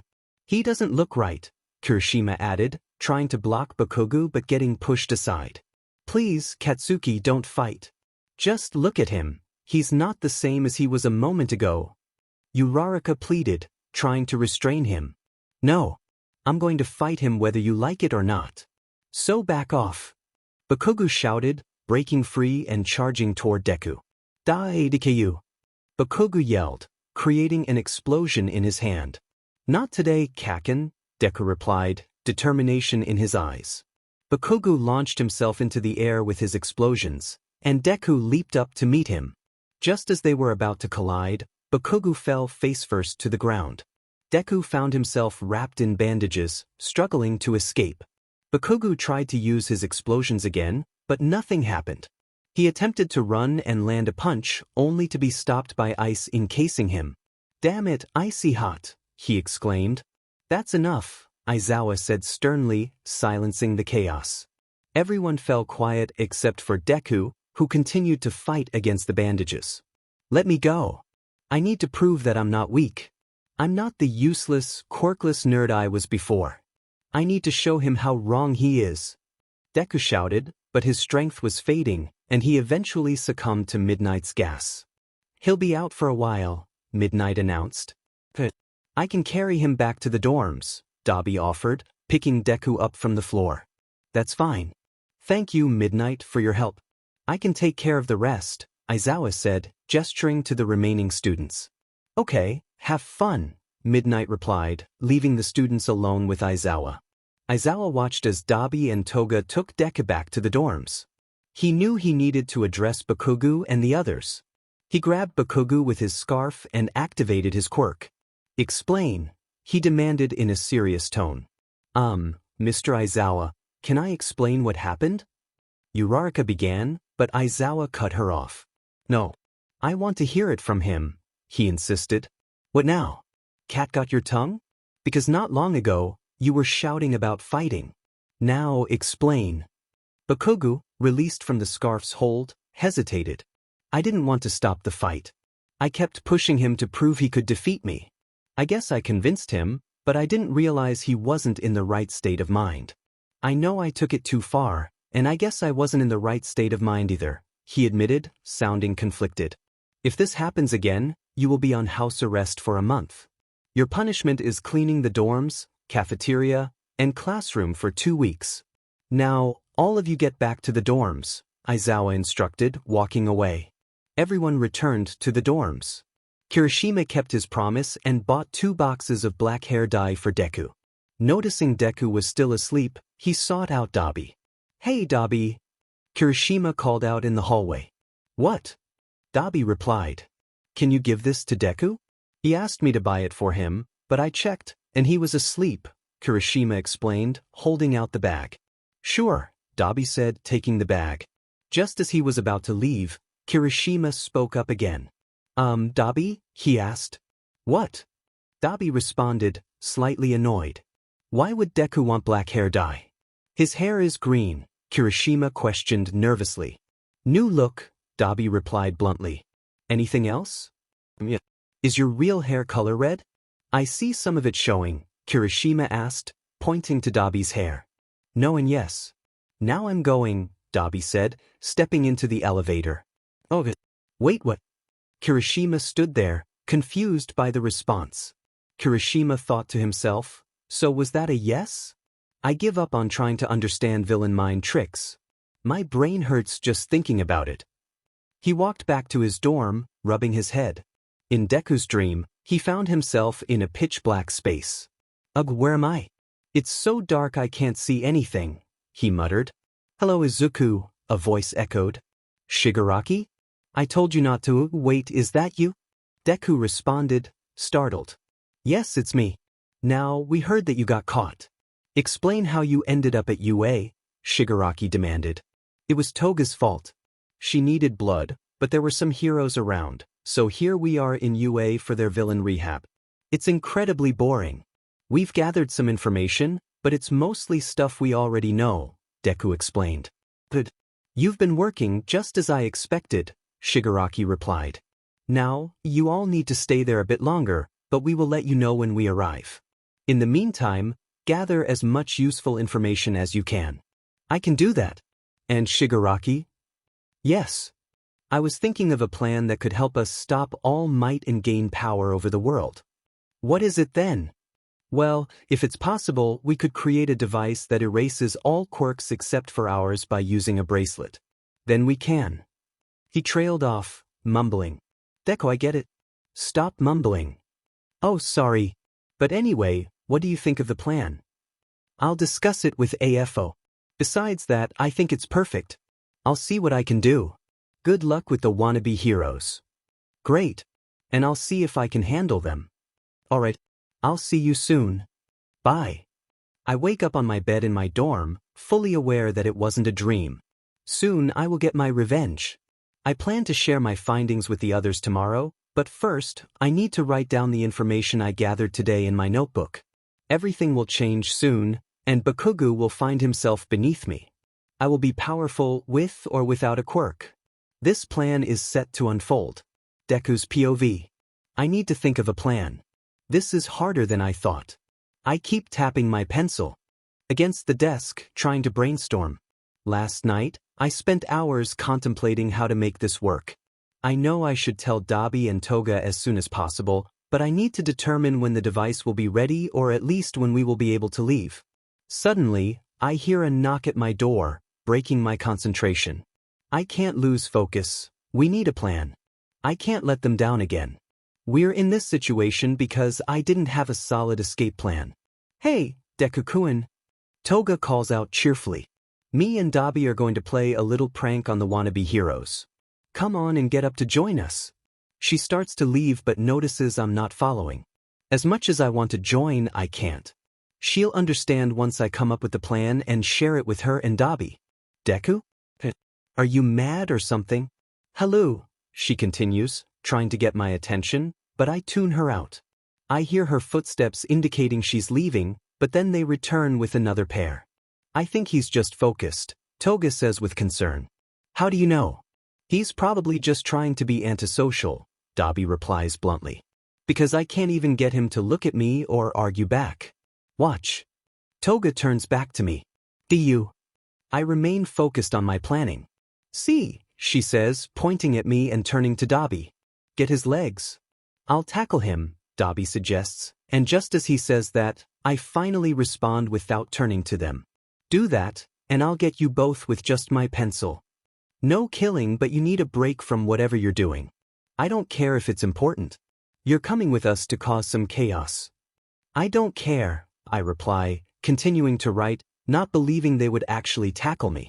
But before I know it, I'm on the floor, tied up. Where did they even get the rope? Hey, let me go. I need to finish the plan. If you don't untie me, I start to threaten them, but they cut me off by putting duct tape over my mouth. Where are they getting all this stuff? Okay, let's go, Dobby says, dragging me along the floor with the rope as a leash. This is going to be fun. Toga exclaims, bouncing ahead. We take the stairs to the bottom floor. Of course, they would choose the stairs. I get dragged down, my head hitting the steps repeatedly. After what feels like an eternity, we finally reach the bottom floor. I might have a headache after that. Oops, forgot we were dragging you, Dobby says nonchalantly. So concerned about me, I think, rolling my eyes. So, do you still want to play that prank, or sit with the wannabe heroes and watch TV? Dobby asks Toga without glancing at me. TV. Toga shouts excitedly. All right, we can do the prank later, Dobby says, still dragging me along.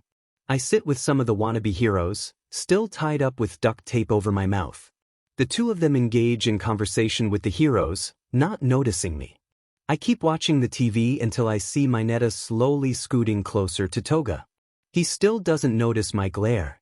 Everyone else is distracted, and I see his hand inching toward her. My eyes narrow, and I grab my emergency pocket knife from my shoe. I cut through the rope and rip the duct tape off my mouth. I stand up quickly and grab Mineta by his shirt collar before he can touch Toga. I may be a villain, but I have standards. Everyone notices me getting up and grabbing Mineta. I push him against the wall, holding the knife near his throat. You think I didn't notice you, pervert? I say, and he quickly shakes his head. I'm a villain. I notice everything. I warned you about messing with any of us, didn't I? He nods slowly. So, even after I warned you, you still tried to touch Toga? How did you even get into this school? What should I do to teach you a lesson? Maybe I should cut the word, pervert, into your forehead so everyone knows what you are. I drag the knife lightly against his skin, not cutting him but making my point clear. Please, I swear I won't do it again, he stutters. Fine. I'll just do something else more entertaining. I smirk, putting my knife away and carrying him outside. Don't do it again, I tell him before drop-kicking him into the woods. I return to the common room, where everyone is staring at me. They watch the whole thing unfold. What? He was going to mess with Toga like the pervert he is. I had to do what was right, I say, walking past them. Flashback to the capture. According to the pro-heroes, they have captured 3 of the most wanted criminals, including the 3rd most wanted villain, Shadow. Damn it. I bet it was Toga who caused this, Shigaraki says angrily, shutting off the TV. I'm sure there was a good reason for her actions, Kurogiri reasons. I don't care if there was a reason. They had one simple job, and now Shigaraki was complaining about not having his snacks or the information for the mission. Eri, looking sad, tugged on Kurogiri's shirt, asking, "Is Deku-kun coming back, or did he leave because of me?" Kurogiri reassured her, "No, he didn't leave because of you. He's just going to take a while to come back, okay?" Eri nodded but still looked downcast. "Okay," she replied softly. "Now go to bed," Kurogiri said gently, putting her down. Shigaraki groaned, "Ugh, now I have to deal with the child while he's gone." He rested his face on the bar counter. "You mean spend time with her? Plus, she isn't really a bother. She is very obedient and quiet, so stop complaining over nothing," Kurogiri replied, setting down the glass he was cleaning. "Now look for someone to help us contact Deku and discuss a plan for now. I'm going to check on Eri." "Fine, I'll make some calls," Shigaraki grumbled. Deku's POV. It was one of those days when we had to meet with Overhaul. He was difficult to deal with, and Shigaraki seemed annoyed too, so I anticipated that the meeting might not go well. The whole league was with us, so if something went wrong, we would be somewhat okay. Shigaraki and I entered the meeting room, and as expected, he was done with Overhaul's antics. They began to argue like children over the last cookie. I had enough of it and decided it was time to take action. I slowly pulled out my gun and knife. I shot Overhaul and one of his guards, then threw the knife at the other. I was tired of his nonsense, I said, putting my gun away. "So was I, but I was going to have some fun with it," Shigaraki replied childishly. "Well, next time be quicker." "Plus, the fun just began," I said with a smirk. "We just took them out," I said into my walkie-talkie. The attack lasted for at least 30 minutes as we searched the building. I found myself alone, looking through rooms in a hallway. One last door down the hall caught my attention. It was painted pink. I slowly opened it to find a little girl bandaged up in the dark. She looked scared, no, terrified. What had they done to her? "Hey, what's your name?" I asked in a calm voice.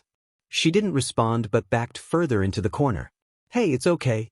I won't hurt you," I assured her, moving closer. "Did the people who saw you do this to you?" I asked gently.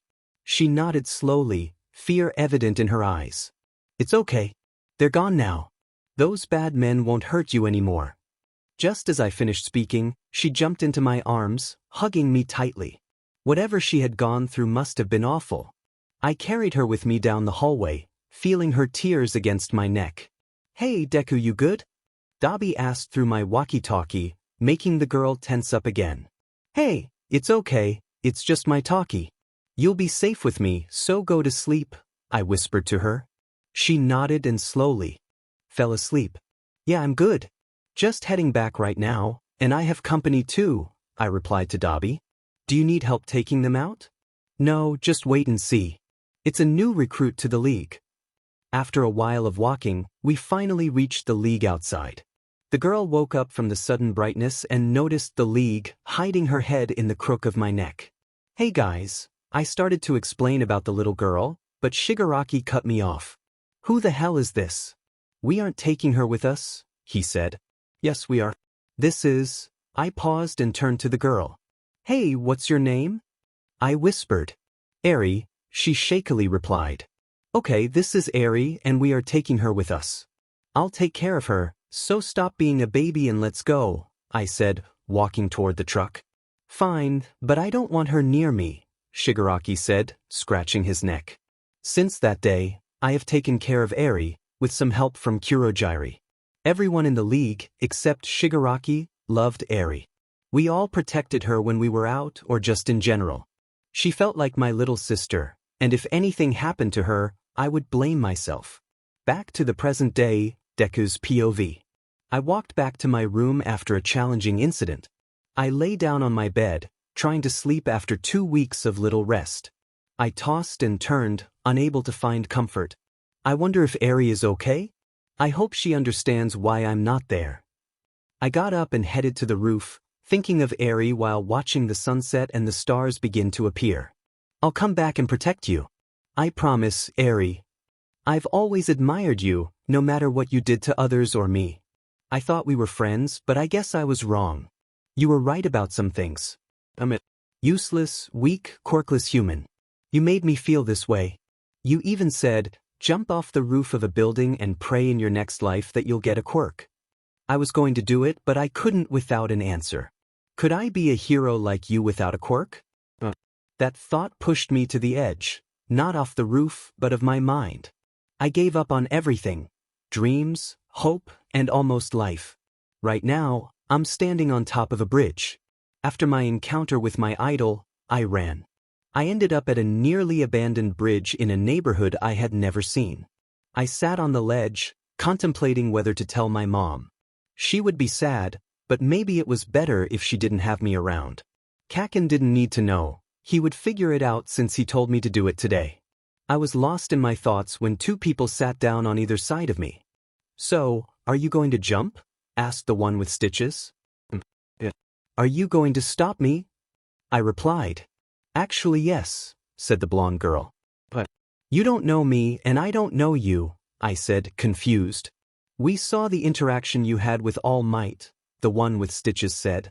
Yeah, and we think you should join us, the blonde girl said excitedly, rocking her legs back and forth. Join you? What do you mean? I asked, still puzzled. Do you hate All Might? Stitches inquired. Yes, actually. I admitted, feeling mixed emotions. Did I really hate him? He had crushed my dreams, so maybe I did. Then join us, Stitches said bluntly. Join what though? I asked, still confused. The League of Villains. You can get revenge on All Might and anyone who wronged you, Stitches explained. Yeah. It'll be fun, the blonde girl chimed in. I will, I said. There wasn't much for me to lose anyway. I couldn't be a hero, so I might as well be a villain. Great. Now let's go, Stitches said, standing up and holding out his hand for me to take. Oh, this is going to be fun with you around, the blonde said, also standing and offering her hand. Wait, what are your names? I asked as I got up and grabbed their hands. Dobby. Toga. I'm Izuku, but call me Deku. All right, let's go, Dobby said, and then he jumped off. We were jumping off the bridge. Thought we were. I then saw a purple mist that teleported us to a bar? Finally. Took you guys long enough, said a man with a hand over his face. Sorry, Your Highness. At least we brought him, and he agreed to this without making it difficult, Dobby said. Wait, were they wanting me to be recruited before? What did they mean by, without making it difficult? I started mumbling, noticing their stares. Oops. Sorry, a bit of a habit, I said shyly, rubbing my neck. Just don't do that a lot. Okay, I'm the leader, Shigaraki. Our boss is All for One, who will give you a quirk, the hand-faced man said. Wait, really? I'm getting a quirk? I exclaimed, a bit excited. Yes, you are, but you will train with All for One until you are ready to receive it, Shigaraki explained. Anything for a quirk? I said, a bit desperately. That's what I want to hear, Shigaraki replied with a grin. Ever since that day, Dobby, Toga, and I became like siblings. I grew close to the League. Sooner or later, I rescued Eri, who became like my little sister. I trained to get my quirk or quirks and finally went on missions, some on my own and others with Dobby, Toga, or the whole League. I helped the League as much as possible while training to get my quirk, like making plans or providing information on some heroes.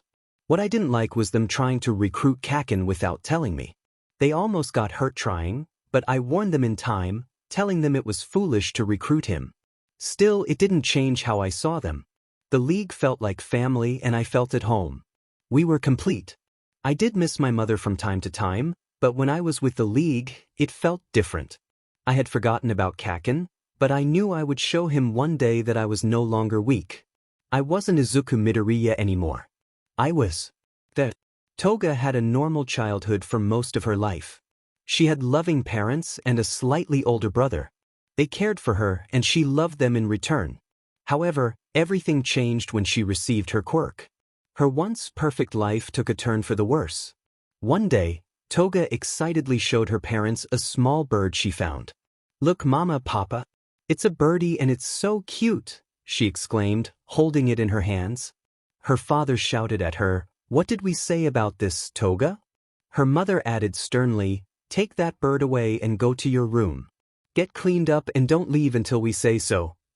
Despite their harshness, Toga struggled with her quirk, feeling isolated and misunderstood.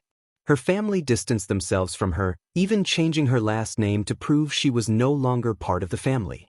This rejection fueled her longing to fit in, but no matter how hard she tried to control her abilities, her brother and parents continued to insult and belittle her daily. In middle school, Toga developed feelings for a boy. One day, while alone with him in the hallway, her emotions overwhelmed her, and she lost control. In a moment of desperation, she hurt him and realized the gravity of her actions. Terrified of what her parents would do if they found out, she ran away, leaving everything behind. As she fled, the harsh words of her family echoed in her mind, "Monster! Freak! You will never be a part of this family." Finally, she collided with someone and looked up to see her brother, Dobby. "Hey, watch it," he said. "Sorry," Toga replied shyly, getting up from the floor. "Why are you running?" he asked, turning to her. "I'm running away from home. From a place I was never loved," she admitted, about to walk away. "Well, do you want to come with me?" he offered. "You're not going to kidnap me, right?" she asked suspiciously. "No, I'm not. Now let's go before I change my mind," he said, walking away. "Okay," Toga said cheerfully. "What's your name?" he asked without looking back. "Toga." "What's yours?" she replied. "Dobby," he answered. From that moment on, Toga found a new family. She trained with the villains and grew closer to Dobby, who became like a brother to her. She felt accepted and finally found a sense of belonging.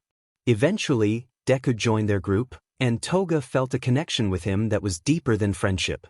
Though she had a crush on him, she kept it to herself, focusing instead on the family she had found. Toga's journey was filled with challenges, but she was determined to embrace her new life and the bonds she had formed. "My family was never happy. My mother and father never loved each other, but my siblings were the only source of joy in my life. We looked out for one another, especially me. I felt a strong responsibility to protect them, particularly Shoto, who was the youngest and had a unique quirk. When Shoto was born, my father immediately began pushing him to train. I knew the kind of training my father would enforce, so I stepped in. 'Let him go!' I shouted. 'Toya, stop being a brat and behave.' 'He's going to train,' my father replied. 'No, I won't let you. Take me instead.' 'You want to train in his place?' 'Yes. Train me instead of him. Leave him alone.' 'All right, then let's go. And we're doing training my way. If you can't handle it, then I'll train with Shoto.' 'Yes, sir.' That was when I truly entered a difficult phase of my life. The training was relentless, pushing me to my limits until I could barely stand. But I kept going, knowing it was for the best as long as no one else was hurt. That was the plan until my father announced something that shattered my resolve. 'You're going to a special hero training facility. It's best for you to go there instead of being trained by me any longer.' 'What? I'm not going anywhere. I want to stay with everyone else.' 'Well, you don't have a say in this. You're going and that's final. Pack your bags. We're leaving in the morning.' I couldn't leave my family behind. I had to stay, but I felt too defeated to fight back. I wanted to escape this nightmare, but not without them. After enduring constant training, hearing my mother's tears, and my father's harsh words whenever I made a mistake, I reached my breaking point. I wanted to leave. Morning came, and we departed. I promised myself that when I returned, I would be a hero strong enough to stand against my father and save my family. Upon arriving at the facility, I studied my surroundings, noting the number of guards and exits in case I needed to escape. My father left, and I found myself in a dorm room where I was given a new name and rules to follow. As I entered, I saw a boy my age with wings. "Hawks, you have a roommate. Introduce yourselves and get ready to go to the gym," the lady said as she left. "Hey, what's your name?" Hawks." I introduced myself. "Flames," he replied. "Well, we should get going before we get in trouble." I lived there for a couple of months, and it felt just like the home I had left behind. A place where mistakes led to punishment. I wanted out. At 10 years old, I felt capable of taking care of myself. One rainy night, with fewer guards around, I decided to escape. At midnight, I grabbed my bag and headed for the door. Hawks spotted me. "Where are you going?" "I can't stay in another nightmare. My family needs me, and I can't endure this place any longer," I said, glancing back. "I can't stop you, but be careful out there. Good luck with your family." "I won't say anything." "Thanks. You were the only good friend I had here. Become a great hero, Hawks." "I will. Hope to see you soon. Bye." Bye. I left without looking back, heading home. But what I found when I arrived was unexpected. I knocked on the door, and as it opened, I heard shouting. I rushed inside, searching through the halls, ignoring the servants and my siblings. "Get up. Use that power you have. Stop being weak," my father shouted. "I can't. It hurts." Shoto's voice trembled.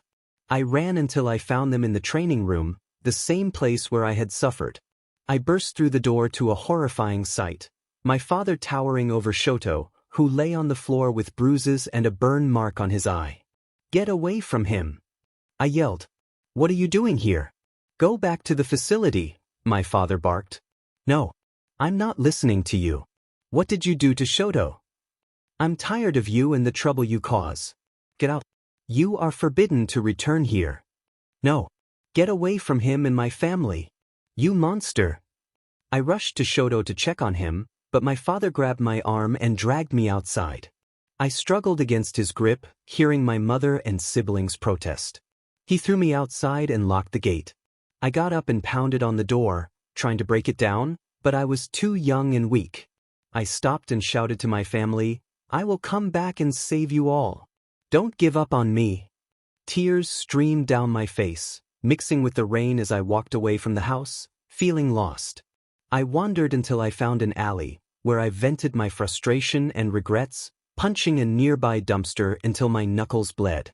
Exhausted, I collapsed against the dumpster and broke down in tears, releasing the pain I had held in for years. I eventually fell asleep.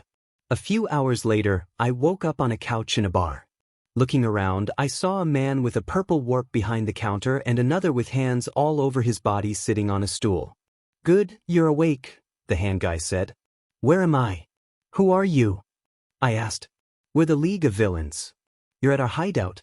I found you in the alley and brought you here," the purple guy explained. "The League of Villains?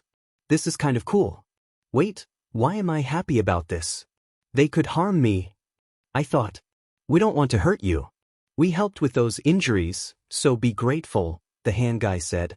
"If anything, we want you to join us. So, what do you say? Could I? Should I?" I had nowhere else to go, but living as a villain? I didn't know. "Yeah, I will.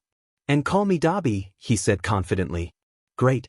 Now I'm Shigaraki, and this is Kurojiri," came the response. After that, things went smoothly.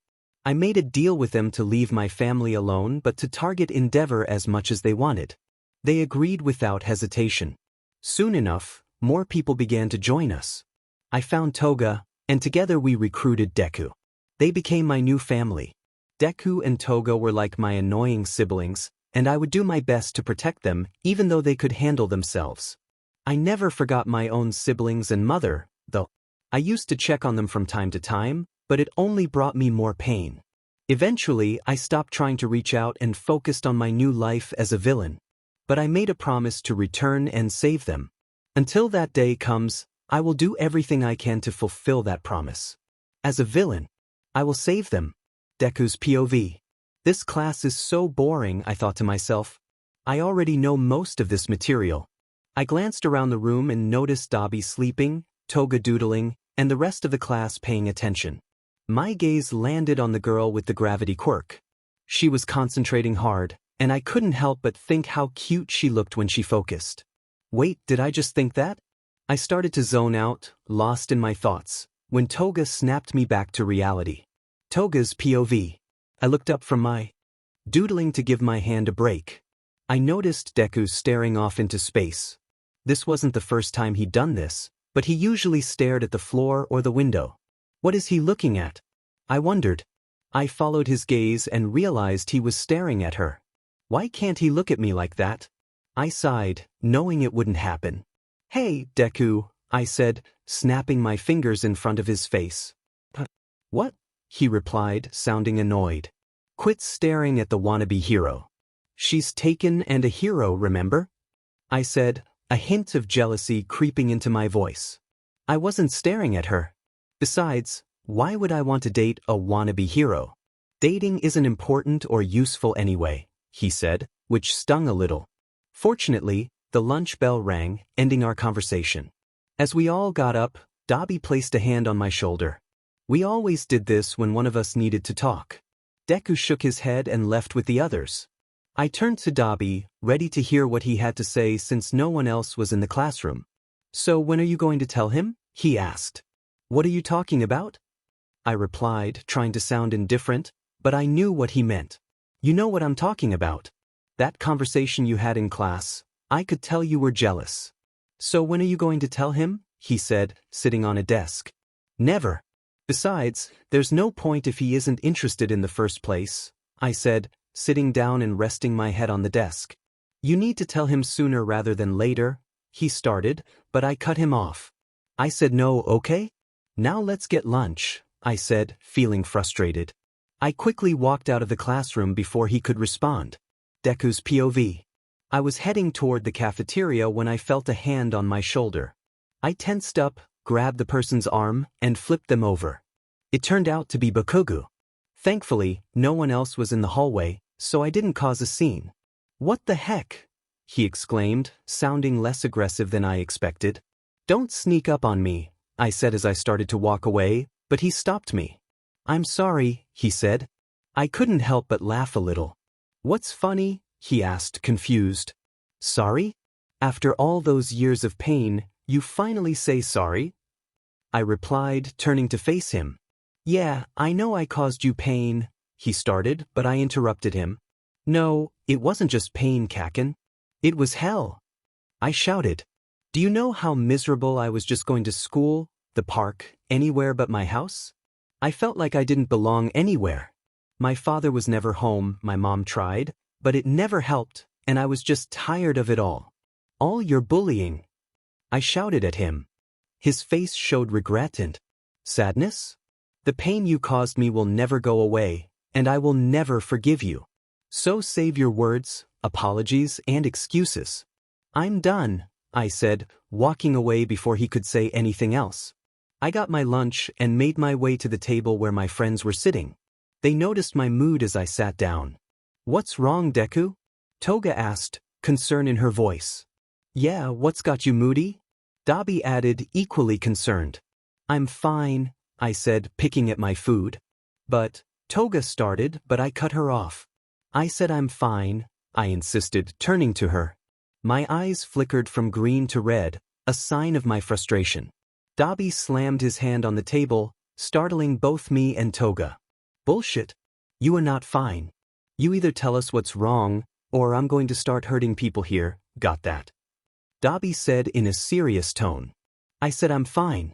Besides, I dealt with him myself, I replied, realizing I had said something I shouldn't have in front of Dobby. Why did I mention him? I thought, mentally facepalming. Who? He asked, his tone growing more serious. No one, I said, looking down. I said who, he pressed. I said I dealt with it, so it's fine, I replied, looking up into his eyes. Fine, but once I find out who it was, I will deal with him, he said sternly. Can we just calm down now? And Toga tried to intervene but noticed something else. Hey, Toga, you good? I asked, noticing her frightened expression as she looked at someone. No, I can't. Not him. Not again. Please, no more. How did he even get into this school? Why is he here? Toga thought, panic rising within her. Whoa. How's it going? Sis. Manoma said, now standing in front of our table. What do you want? I said, standing up, ready to confront him. Does this villain answer for you, sis, or what? He asked Toga. Go away, Toga said, her voice shaky as she looked down, unprepared to face him. 'Cause I've missed you, he says with a sinister grin. Better back off before you regret it later, Dobby warns, standing protectively in front of Toga. What are you going to do, villains? Manoma taunts, his voice dripping with mockery. I start to walk toward him, but suddenly someone hits him in the back of the head. He collapses to the floor, and a girl with orange hair drags him away. Sorry, everyone. He's difficult, but I'll make sure he doesn't bother you, she says as she walks off with Manoma in tow. I turn to Toga and crouch down in front of her. You okay? I ask, concern etched on my face. Yeah, I think so. Thank you guys, she replies. She suddenly lunges and hugs me, catching me off guard. I quickly return the embrace, trying to calm her down. The bell rings, signaling the start of class again. Excitement bubbles within me as I realize we will continue our battle today. More specifically, I will face off against Boom Boy, Gravity Girl, Ingenium's counterpart, Shark Teeth Boy, and Dobby's brother. We prepare and head to the field. My group forms a circle while Dobby, Toga, and the rest of the class watch. I take a fighting stance, ready for the signal. Today, I will prove that I am not weak anymore, even without a quirk. Deku stands in the center of the arena, surrounded by Bakugo, Uraraka, Kirishima, Todoroki, and Ida, all waiting for the signal. Begin. The command is all they need to spring into action. Deku closes his eyes, waiting for the first attack. Ida charges in, attempting to kick him from behind, but Deku is quicker. He grabs Ida's leg midair and throws him out of bounds. Who's next? Deku asks, a confident grin on his face. The others rush him, but he fights them off with ease. Uraraka tries to punch, but Deku dodges, causing her to accidentally hit Bakugo instead. Oh my god, sorry Katsuki. Uraraka apologizes, still focused on the fight. Kirishima lands a hit on Deku's side, causing him to double over. This gives Bakugo a chance to create an explosion behind him, and Uraraka follows up with a roundhouse kick to Deku's face. He falls to the ground, bruised but not defeated. Wow, not bad for wannabe heroes. Now it's my turn, Deku says, his eyes glowing with determination. He gets up and charges at Kirishima, knocking him down with a series of quick punches. He continues to fend off the others until his quirk begins to wear off. He knocks Kirishima out and then targets Uraraka, kicking her in the stomach and sending her out of bounds. Now, only Deku and Bakugo remain. Oh, this is going to be fun, Deku says with a grin. Hell yeah, it will. Bakugo replies, a cocky smirk on his face. Die. Bakugo shouts, unleashing a massive explosion. Smoke fills the air, obscuring their movements. As the smoke clears, Deku is nowhere to be seen. Looking for me? Deku's voice comes from behind Bakugo. Deku leaps onto Bakugo's back, bringing him down to the ground. He flips Bakugo over his shoulder, causing him to hit the ground hard. Pinning Bakugo down, Death shouts, I'm not the quirkless loser I was before. He delivers a series of punches, fueled by his determination. After a moment, he stops, standing over Bakugo, who lies weakened from the battle. I am not weak anymore. And I will never be again, Deku declares, tears of anger streaming down his face. Without a quirk, I bested you in this battle, and that's enough for now, he says calmly as he walks away to join Dobby and Toga. His eyes return to normal, but he feels drained from lack of sleep and the intensity of the fight.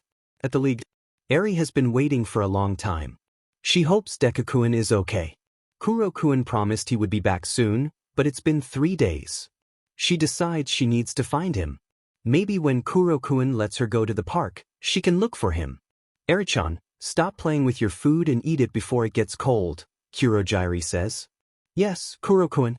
Hey, can I go to the park later? Pretty please, she asks, making her best puppy dog eyes. Yes, you can, but finish your food first, he replies. Yay! she exclaims, eagerly stuffing her food into her mouth. Back at you. As a reward for somewhat behaving, the villains get to go to the park with some classmates. Deku agrees to go, claiming he just wants to get out of the dorms, but Toga and Dobby suspect he doesn't want to be left out. Kirishima, Mina, Kaminari, Shiro, Toga, Dobby, and Deku head to the nearby park. As soon as Deku arrives, he recognizes the place and a little girl playing on a swing. It's the same park he used to take Eri to whenever he had the chance. He takes a step forward but hesitates, knowing he can't see her yet but wanting to. The group starts to head back after getting ice cream. He hears them call his name and turns back, feeling a pang of guilt. Deku, come on. Your ice cream is melting. Toga shouts, and the little girl hears her too. All right, I'm coming, he calls back, hoping the girl doesn't notice him. The park is bustling with children, making it hard to hear. Eri's POV. As I turned back, I spotted a familiar figure with green hair walking away. Deku-kun? Deku-kun. I called out, running towards him. He paused, but I continued and hugged his legs tightly. Deku-kun, I missed you. I thought I wouldn't see you again, and I was worried about you, so I came here. Deku-kun? Erin, you have to leave, he replied, looking down but not meeting my gaze. What? I asked, feeling tears welling up. I said go back. You can't be with me right now, he insisted. No, I'm not leaving, I said, tears streaming down my face as I clung to his legs even tighter. I'm sorry, but you have to wait a bit longer, Eri-chan. Please don't make this harder than it has to be, he said, crouching down to meet my eyes. No, I'm coming with you, I yelled, wrapping my arms around his neck. Please go home, he pleaded, trying to gently pry my arms off, but I held on firmly. No one's POV. The group watched the scene unfold, feeling emotional. After a moment of silence, someone finally spoke up. Hey Deku?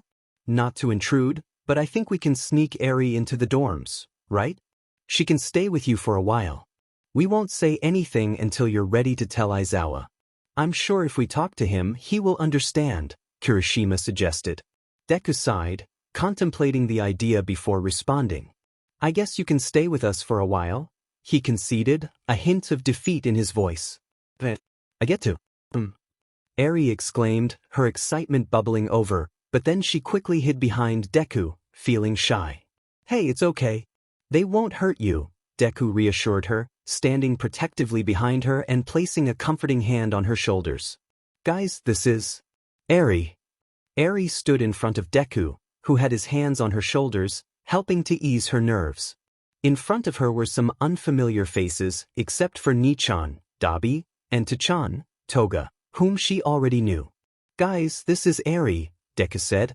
Say hi, Eri-chan. Hi, she said, giving a little wave. Hey there, Thurhyun, one of them exclaimed. She's so cute, another added. Hi there, came a chorus of voices which overwhelmed Eri. She covered her ears and squeezed her eyes shut. Too loud, she whispered, just loud enough for Deku to hear. Hey, quiet down. You're scaring her, he said, crouching in front of her. The noise faded, and Eri slowly opened her eyes and ears. It's okay, the noise is gone, Deku said soothingly.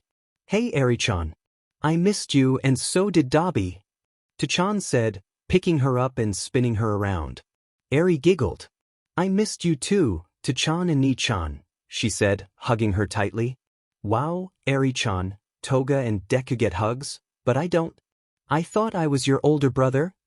Nichan said playfully, pretending to be hurt.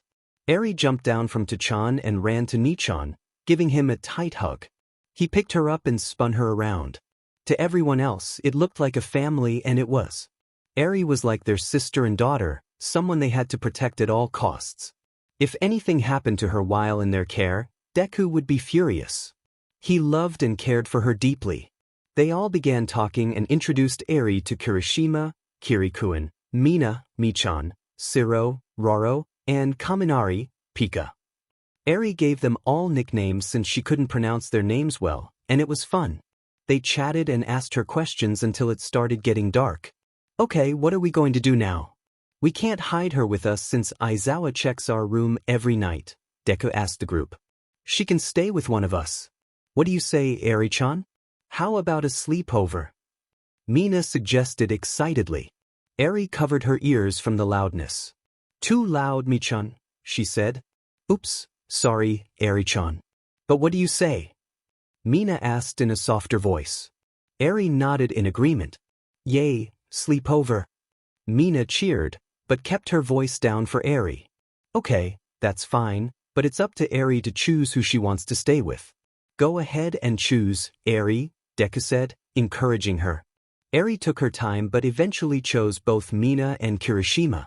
Both of them blushed and looked nervous while the others laughed. Eri-chan? You have to choose one of us. We can't have a sleepover in the same room together, Kirishima said. HM? Why not? Deku-kun, to-chan, and I slept in the same room before, she said, confused. Eri-chan, that was different. We fell asleep watching a movie in the living room. They can't do that here, Deku explained, calming down from his laughter. Oh, then I'll have a sleepover with Kiri-kun, Eri said, jumping up and down next to him. Not me, Eri-chan. Mina said, pretending to pout. Mi-chan is too loud for Eri-chan. But tomorrow we can have a sleepover. Eri said to cheer her up. They all headed back to the dorms.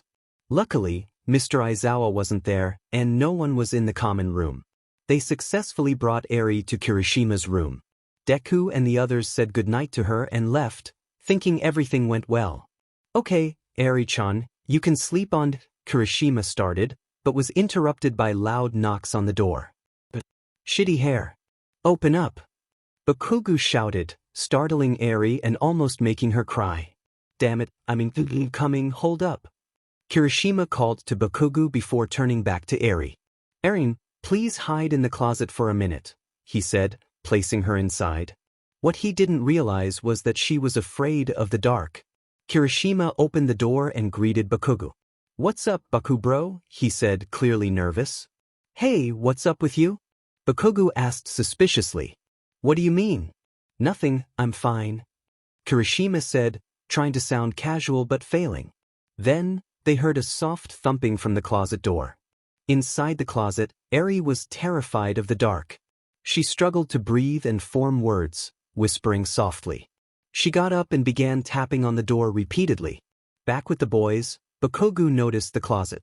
What's in the closet? He asked, walking into Kirishima's room. Bro, don't up, Kirishima started, but it was too late. Bakugo opened the door, revealing a tearful little girl on the floor. Oh no. Eri-chan, are you okay? I'm so sorry. I didn't know you were scared of the dark. Kirishima began to mumble apologies while hugging her tightly. What the heck? Who is this? Bakugo asked, confused, pointing at Eri. Watch your language, there's a kid here. Long story and stop pointing, it's rude, Kirishima said, carrying Eri in his arms and swatting Bakugo's hand away. Kirishima explained everything to Bakugo while Eri fell asleep on Kirishima's bed. She had drifted off as they began to explain what had happened. Wait, so that's Deku's kid? I didn't think he would, Bakugo said, surprised. What? He saved her from some bad guys, so he took her in when he found her, Kirishima clarified. Oh. So can you not say anything about this until we figure it out with Mr. Aizawa? Kirishima asked. Sure, but don't expect me to help with this kid, Bakugo said, gesturing to the sleeping child. That's fine, but can you watch her for a sec? I need to go to the bathroom. Thanks. Kirishima said, rushing out of the room before Bakugo could protest. Damn it, Bakugo muttered under his breath. Eri began to stir in her sleep. Bakugo noticed and felt a twinge of concern for the child, even if he wouldn't admit it. Eri sat up, awake and struggling to breathe, tears streaming down her face. Hey, it's okay. You're okay, Bakugo said, trying to calm her. Eri looked at the stranger but sensed he wasn't bad, so she jumped into his arms, hugging him tightly and soaking his shirt with her tears. Bakugo was initially taken aback but quickly wrapped his arm around Eri, gently rubbing her back to soothe her. They remained in that comforting embrace until she drifted off to sleep. Just then, Kirishima entered the room and observed Bakugo as he carefully laid Eri down and tucked her in. A smile spread across Kirishima's face at this rare moment. "Thanks, bro," Kirishima said, giving Bakugo a friendly pat on the back. "Yeah," Bakugo replied quietly before heading back to his room. As the night wore on, everyone settled in for sleep, eagerly awaiting the next day to see if Eri would be able to stay. The night Eri arrived, Deku looked out from the roof, troubled by the decision to let Eri stay with them. He worried about her safety, both physically and emotionally, as she interacted with the other aspiring heroes. "Why did I give in so easily?" he thought, feeling the weight of responsibility. Suddenly, he heard a voice in the darkness. "What are you looking for?" It was Shigaraki. Deku sighed. "I thought I was alone." "Well, SCKS your dream didn't come true," Shigaraki replied. Deku rolled his eyes. "What do you want?" "Two things. Is the girl with you? Kurogyri is a bit worried. And we have some news about the device. Eri is with me, and I'm not happy about it. She could get hurt when we leave, and I'll hold you responsible." "Now, what's the news?" "The device will take about a month to complete.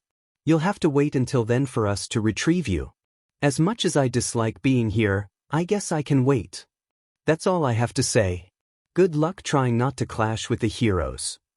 "Thanks for the encouragement," Deku muttered. Meanwhile, at UA, someone was intrigued by the new Villain Rehabilitation Program. "I have to see this for myself. I wonder if the great number 2 hero knows about it."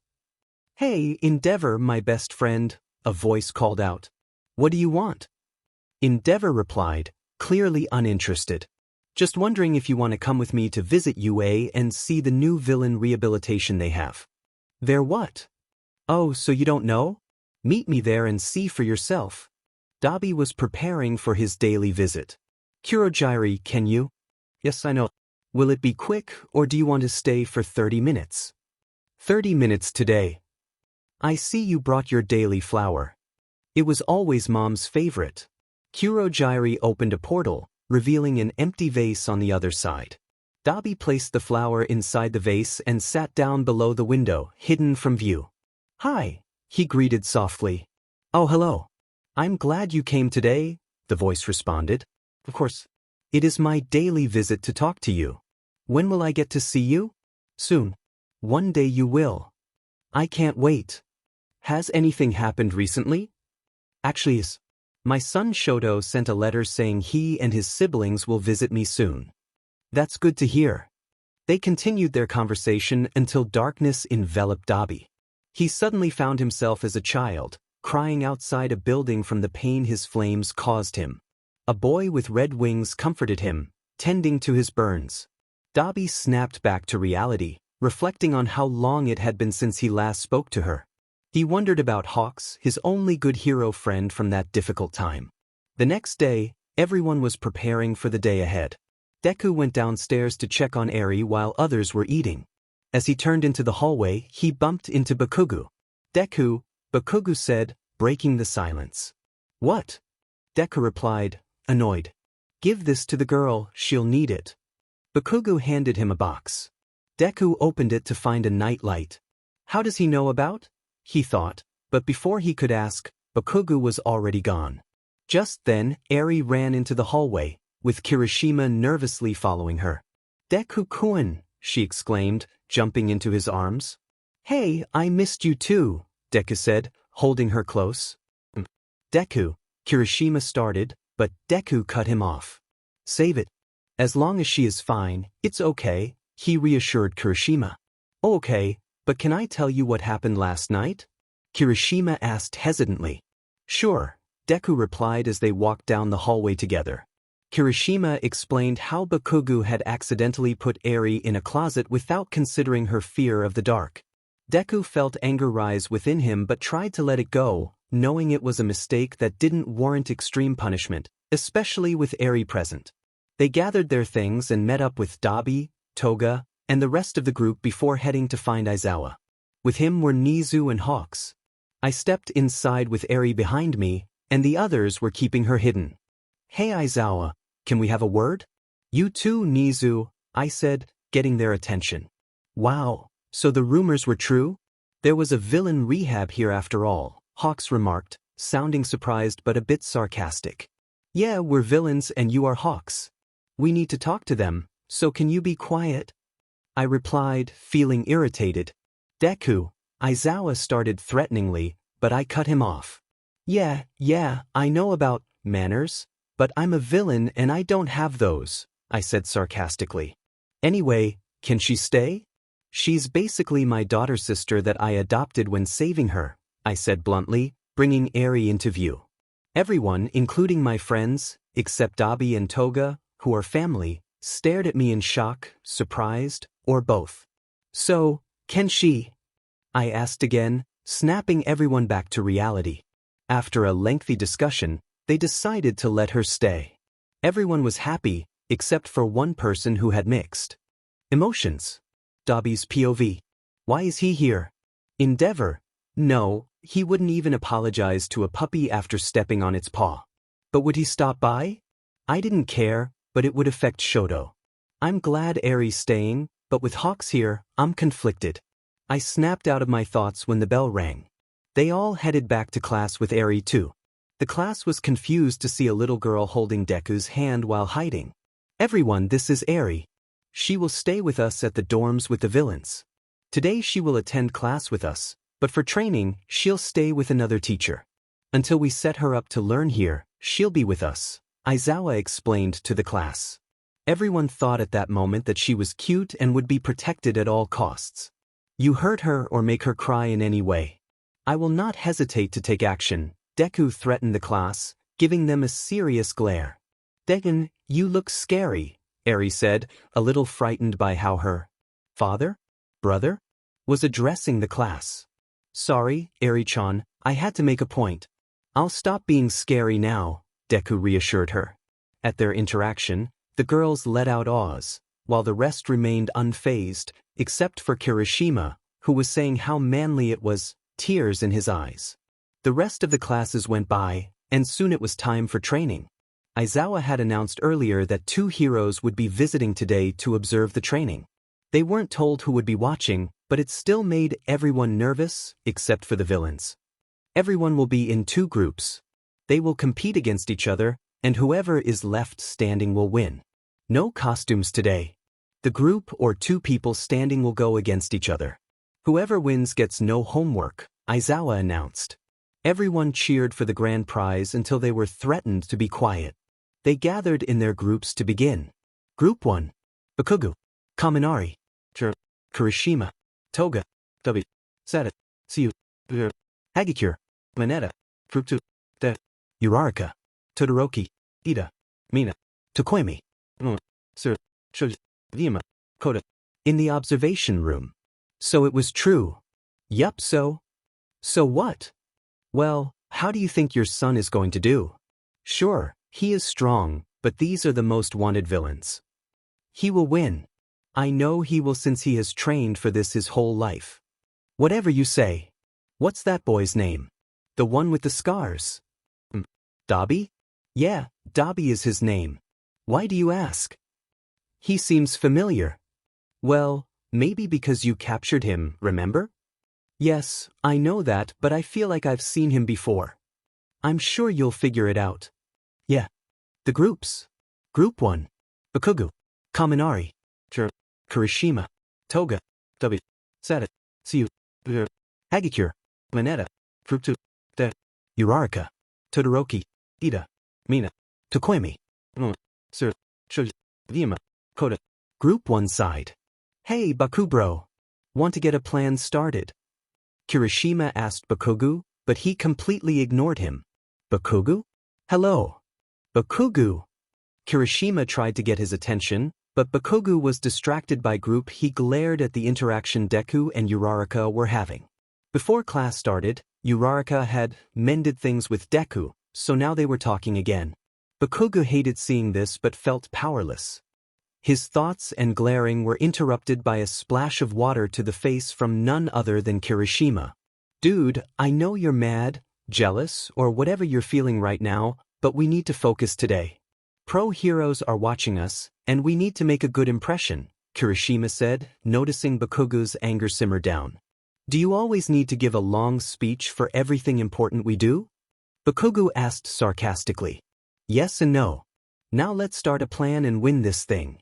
Kirishima said excitedly. Group 2 side. Hey Deku? Can we? I was thinking you don't have to.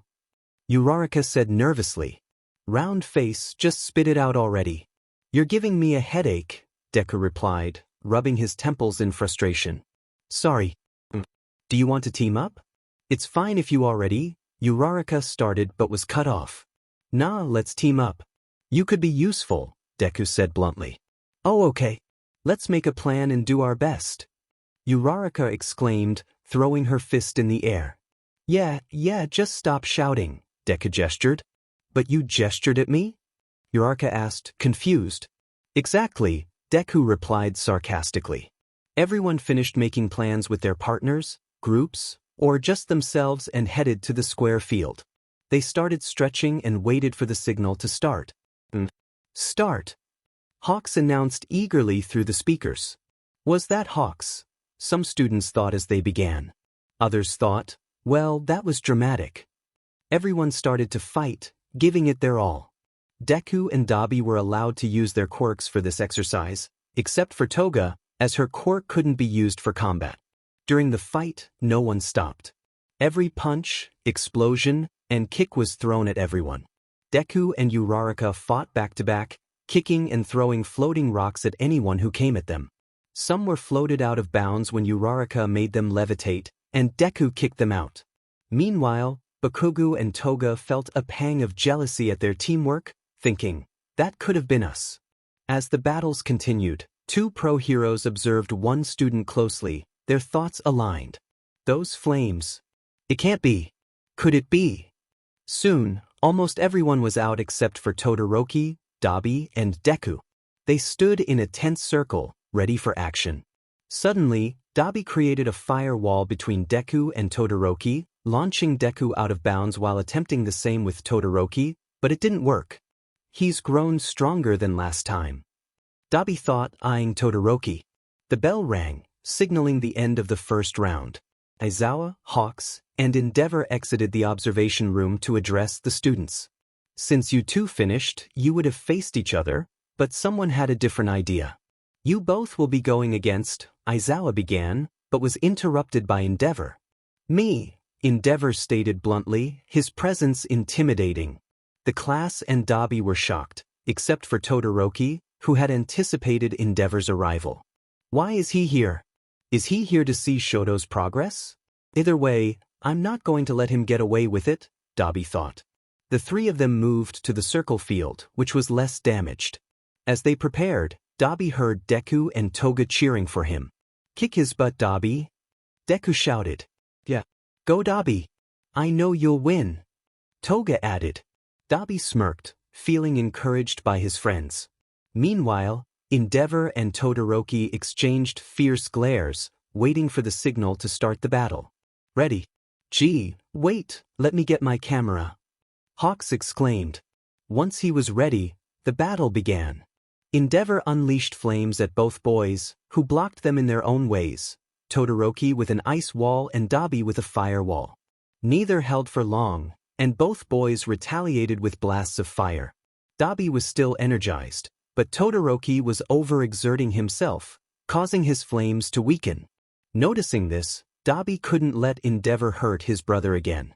He dashed in front of Todoroki just as Endeavor's blast was about to hit, using his back to shield Todoroki. What is he doing? Everyone thought, except for Toga and Deku. He's going to get hurt, they worried. Todoroki braced for impact, but it never came. Opening his eyes, he saw Dobby standing protectively in front of him. Okay? Dobby asked, collapsing to his knees. What do you mean if I'm okay? I should be asking you that. Todoroki shouted. Well, I'm hurt but I'll live. I guess I should tell you the truth now since you look confused, Dobby said with a chuckle. What do you mean, the truth? Todoroki asked. I knew it was you. Toya. That revelation sent chills down both boys' spines. One never wanted to hear that name again, while the other despised it. They glared at the man they called father. I'm not Toya. I don't care. Dobby, are you okay?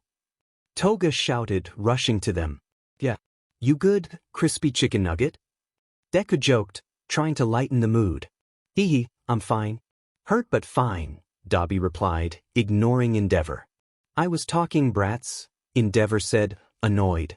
No one cares, Endeavor, the three of them said in unison, bursting into laughter. Dobby noticed Shoto laughing too, a genuine sound that warmed his heart. After a moment, Aizawa and Hawks finally spoke up. Ahem. Care to explain?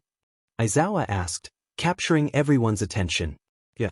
Flames, Hawks said with a mischievous smirk. So it was you who planned this? I should have known, Dobby said, smirking back. Ah, well, you know me. I like to stir up some drama, Hawks replied with a grin.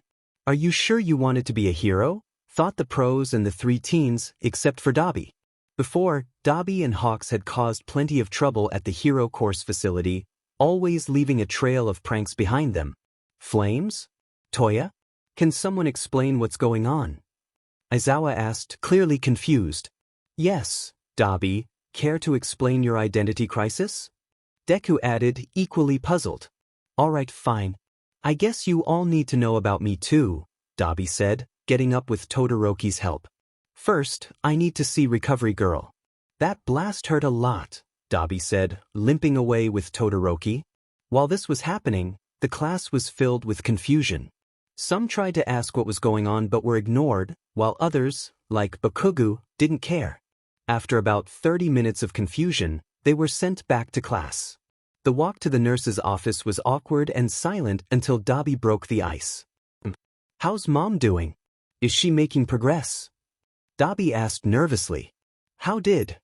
I used to visit her from time to time, but she never saw me. She just heard me, Dobby explained, looking a bit guilty.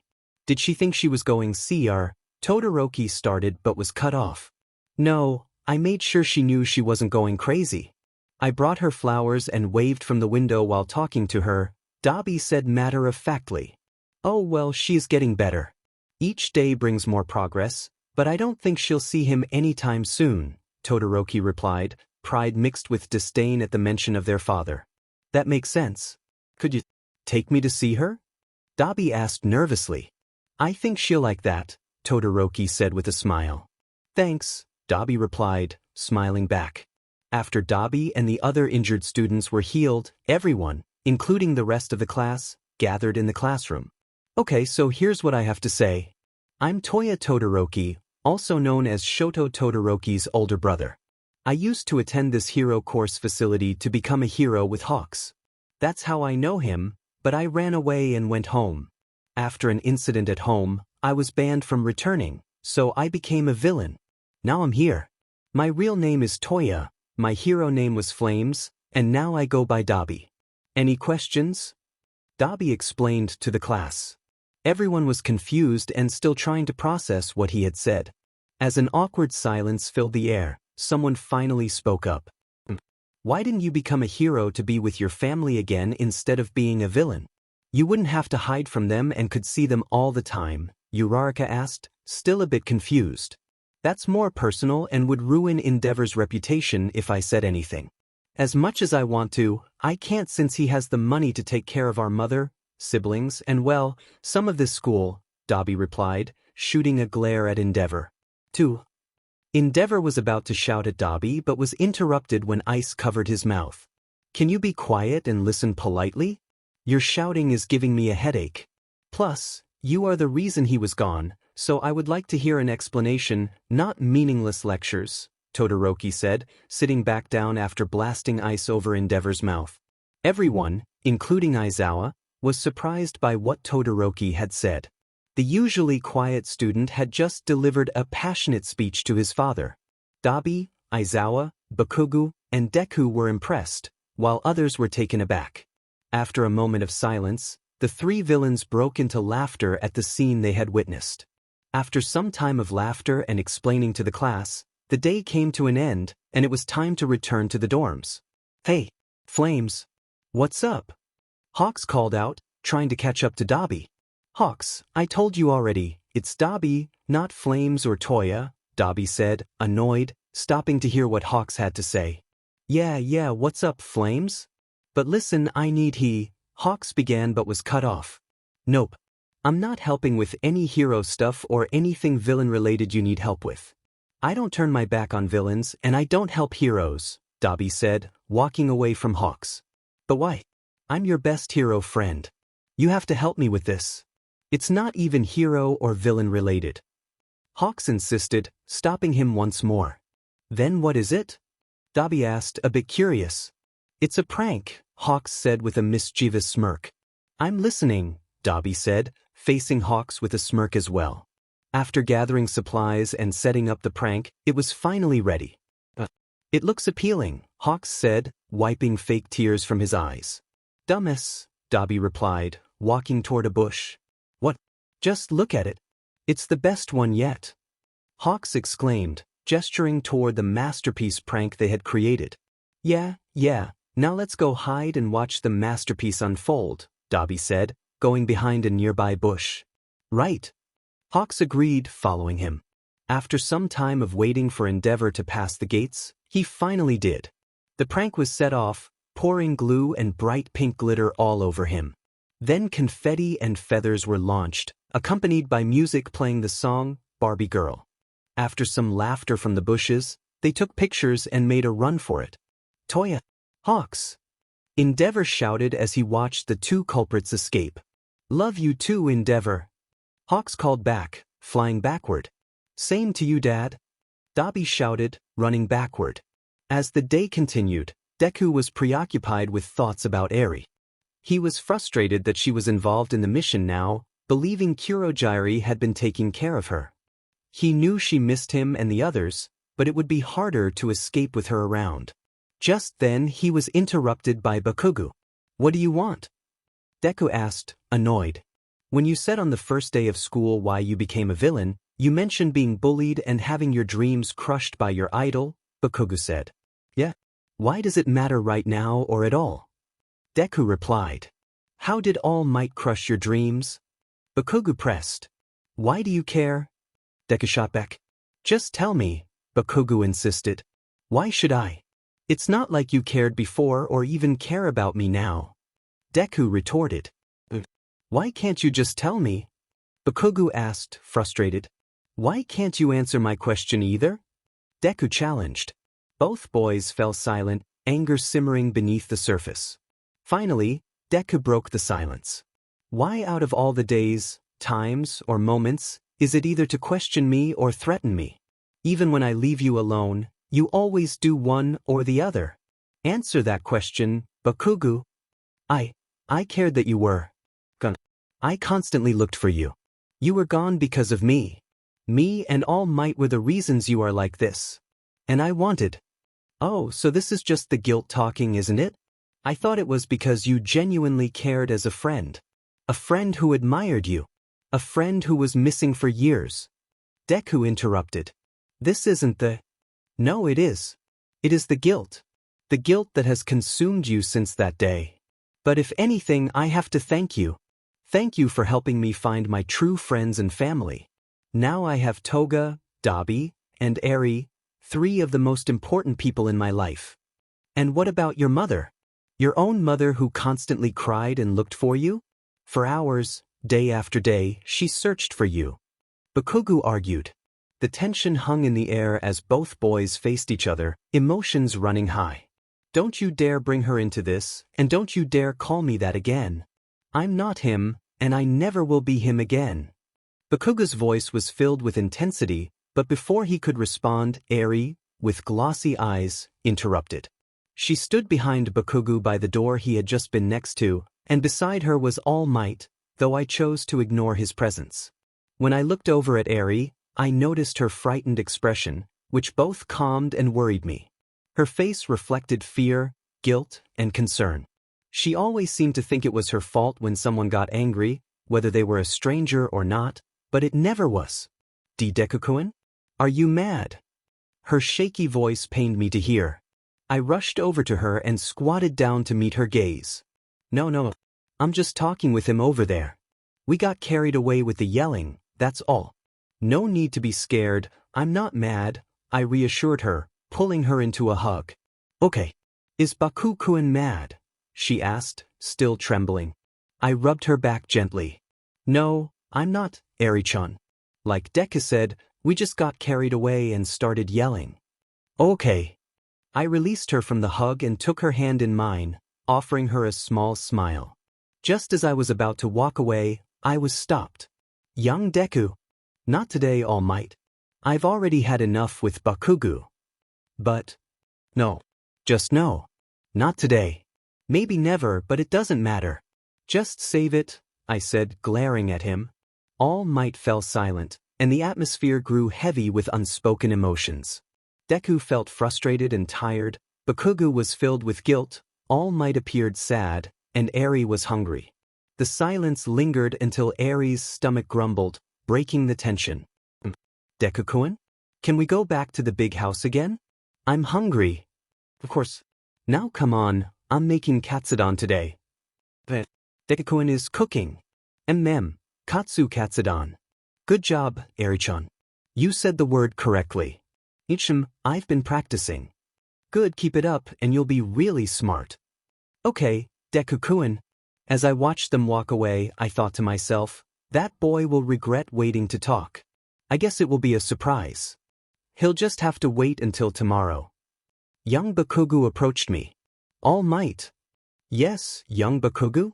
What did you tell Deku? I know you told him something to crush his dreams since you were his only idol. His question caught me off guard. I had expected him to ask, but I didn't think he would. As I was about to tell him the truth, I stopped myself. It wasn't my place to say, it should come from Deku himself. That is something young Deku should tell you, not me. Fine. Just as he turned to leave, I called him back. I actually have a question for you as well.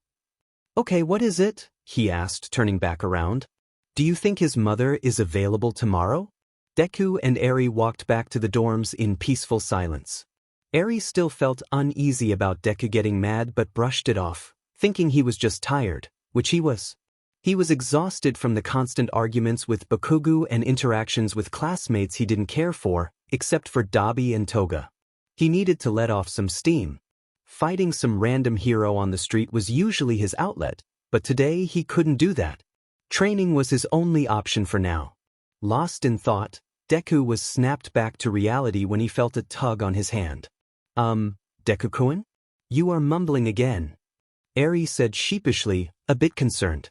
Sorry, Eri-chan. I was just zoning out. Sorry for freaking you out, he replied calmly.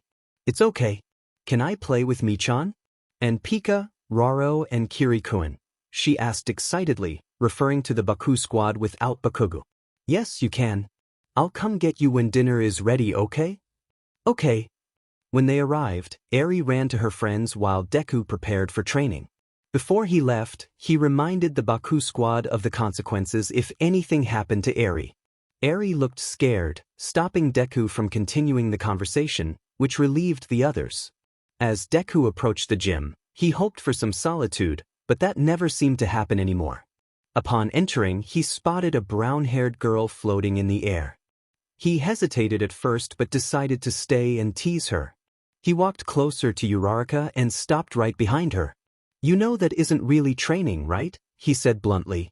Startled, she deactivated her quirk and, not thinking clearly, let herself fall. With quick reflexes, Deku caught her before she hit the ground.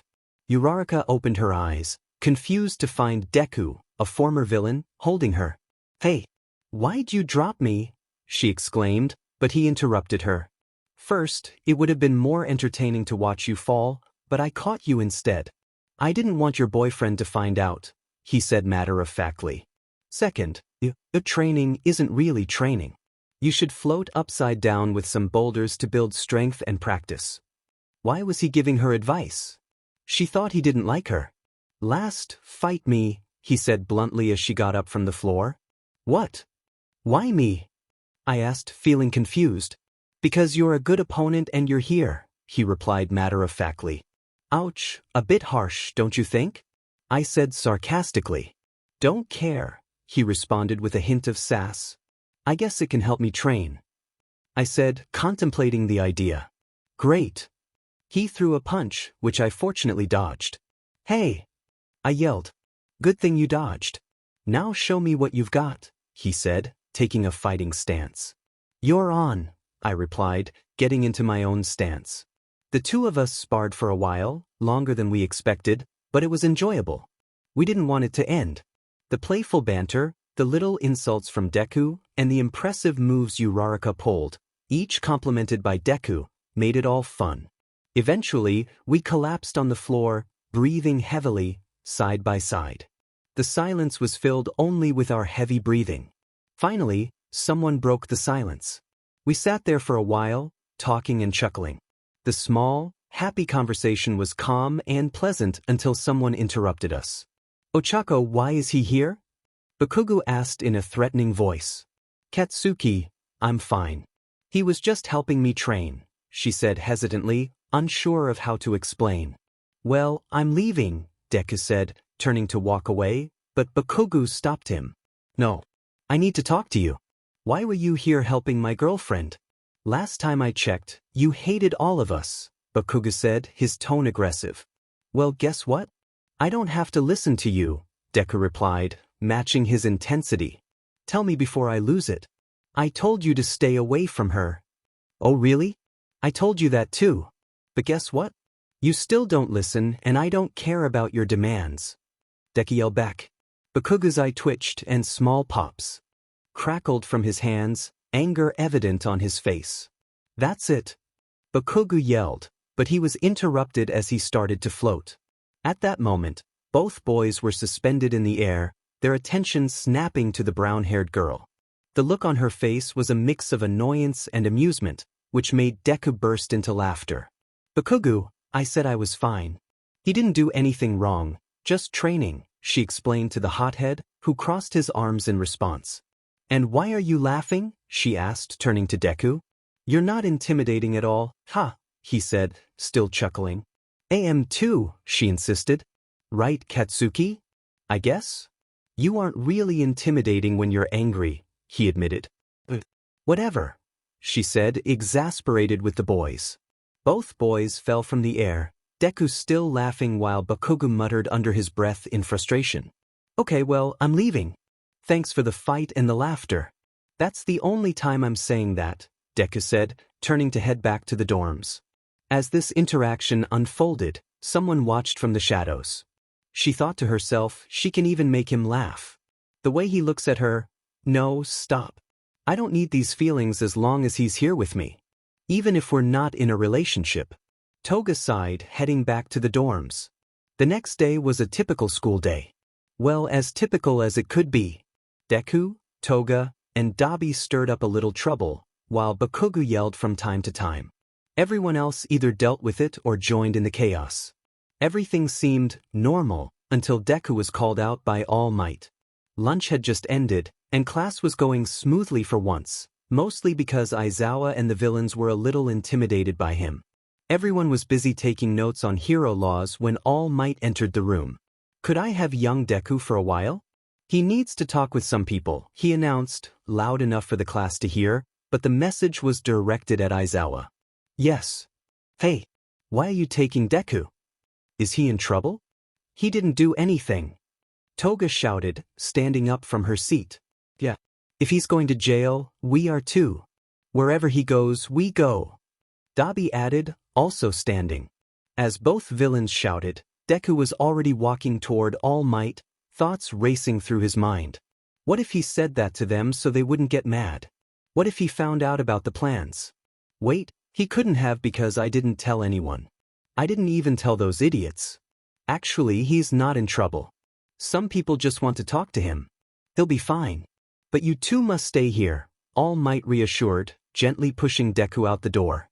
Deku snapped out of his thoughts, only to be drawn back into them as they walked. What do they want? I told them as much as I could during interrogation without revealing too much. What? As Deku pondered the possible outcomes of the conversation, All Might suddenly stopped walking. He turned to Deku, wearing a slightly guilty expression. Young Deku, please refrain from acting out when I tell you this, All Might said, trying to reassure him. Why should I act out from meeting this mystery person? Who is it? Deku asked, confused and frustrated. Why had he been called out of class for this? He could have been causing trouble or eating. At this point, he was getting tired of being around All Might for too long. Well, before I say who it is, we had to contact this person when we captured you. Keep that in mind. All Might stalled. Just tell me who it is already. Deku yelled, frustration bubbling over. All Might was startled by the outburst but understood why. It's your mother. That one word, the one he hadn't heard in a while, set off a whirlwind of emotions. Anger, guilt, sadness. So much more surged within him. He lowered his head, fists clenched, knuckles turning white as he dug his nails into his skin. But why is she here? He said in a voice that trembled with intensity. His eyes shimmered, shifting from red to green. She wanted to see you. And you let her. Did you even think about whether I wanted her to come? Deku's voice rose with frustration, his emotions flickering between anger and confusion. How about you calm down first? I know this isn't what you want, but she desperately wanted to see you, All Might said, placing a reassuring hand on the boy's shoulders. Deku fell silent, looking down as his hands clenched into fists, slowly relaxing. He shook off All Might's hands and walked toward the door. Let's get this over with then, Deku said, opening the door. Both entered the office to find a green-haired woman, a dark green-haired man, and Principal Nizu. Ah, I see you both have arrived.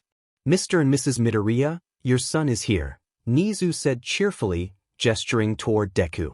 They turned to Deku, with Inko already in tears as she hugged him tightly. Hisashi looked relieved, tears in his eyes as well, hands clasped together in gratitude. Deku stood there, shocked, as his mother embraced him. While he was surprised to see her after so many years, what startled him most was the presence of his father. I guess I should have listened to what All Might had to say before I kept yelling at him. But still, he's here. Even before he left home, he hadn't really seen his father. Yes, he called and visited occasionally, but he never thought his father would come or even care. Still in disbelief, he stared at his father while his mother held him tightly. Finally, after what felt like an eternity, Deku spoke. Are you here? He asked nervously. Deku gently pushed Inko away to face them both. Izuku, Hisashi began, but was cut off. I don't go by that anymore. I go by Deku. Well, Deku, I know I haven't been there for you or your mother. I understand that, but I do love and care about you both very dearly, he said, stepping forward nervously. Then why weren't you there? Deku asked, his voice tinged with anger. You know I had to leave to earn money to support our family, Hisashi replied, desperation in his tone. But that didn't matter before. All that mattered was that you were there. That we were together as a family. Deku's voice rose, his eyes flickering from red to green as he clenched his fists. I know that. And I regret every moment I wasn't there. When you went missing, I thought it was my fault. That I could have been there for you, like the father I was supposed to be, Hisashi said, looking down, his hands also clenched in fists. Deku was speechless. He had never really known his father, but seeing him so emotional was surprising. Yes, I know I was gone for so long, but I thought of both of you the whole time. I kept going to support our family. Hisashi said, tears in his eyes. How can you be here now? How can you look at me? Your son, who is seen as a villain. Deku yelled, hoping for answers that he feared would not be positive. Because we love you, and you will always be our son. Izuku, Inko finally spoke after a long silence. I know you go by Deku, but you'll always be my Izuku. Yes, you are seen as a villain, but the way you suffered helped us understand why you chose this path. No matter what you become or feel, we will always love and care about you, Inko said, clasping her hands with Hisashi. Both parents looked at their son with hope, wishing he would run into their arms. And he did. Deku broke down in tears, embracing the parents he had always loved. No matter how much he tried to deny it, he just couldn't. For the first time in a long while, he felt something he had missed, love and happiness. Time passed in the office as the Midoriyas talked about their lives, especially Deku's, as his parents had many questions. They wanted to know about his experiences, asking things like, what was it like? And did you almost die? Hisashi, of course, was particularly concerned about that. Deku explained his relationship with Dobby, Toga, and Eri, focusing on Eri since she was like a daughter to him, which surprised and made both parents proud. The lunch bell rang, startling Deku. "How long have I been here?" He suddenly remembered his friends. "Hey guys? I want you to meet the others. I know they're going to barge in soon, so I'll get them." "I'll be back," Deku said, rising from his seat. "Okay, son. We'll be here waiting for you, Izuku." He nodded at both of them and turned to open the door, but it swung open and hit him on the forehead. Ouch! He looked up to see his two friends. An irritable expression crossed his face, but he relented. "Come with me," he said, ignoring their questions and protests while rubbing his head. "Deku, what happened? Who were they? Is there blood?" "Idiot. Answer the questions. Do I need to take someone out?" "Shut up, you two. I can't explain while you're ranting. And Toga, you owe me since you hit me with the door," he said, rubbing his temples in frustration. "Sorry, but are you going to explain?" "Yes, I will, but we need Eri." "Well, you better make this quick. I didn't skip lunch to hear nonsense." "Shut up, burnt toast. Let's go get Eri, and I'll explain everything on the way." "Okay, Izuku-kun." "Shut up, vampire."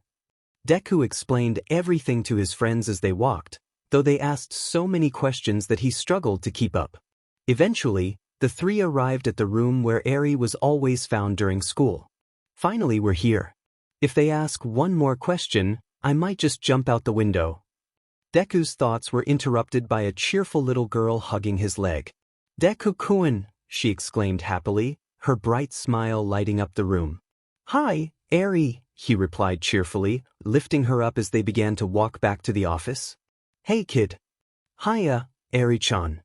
The girl waved happily at the other two, still being held by Deku.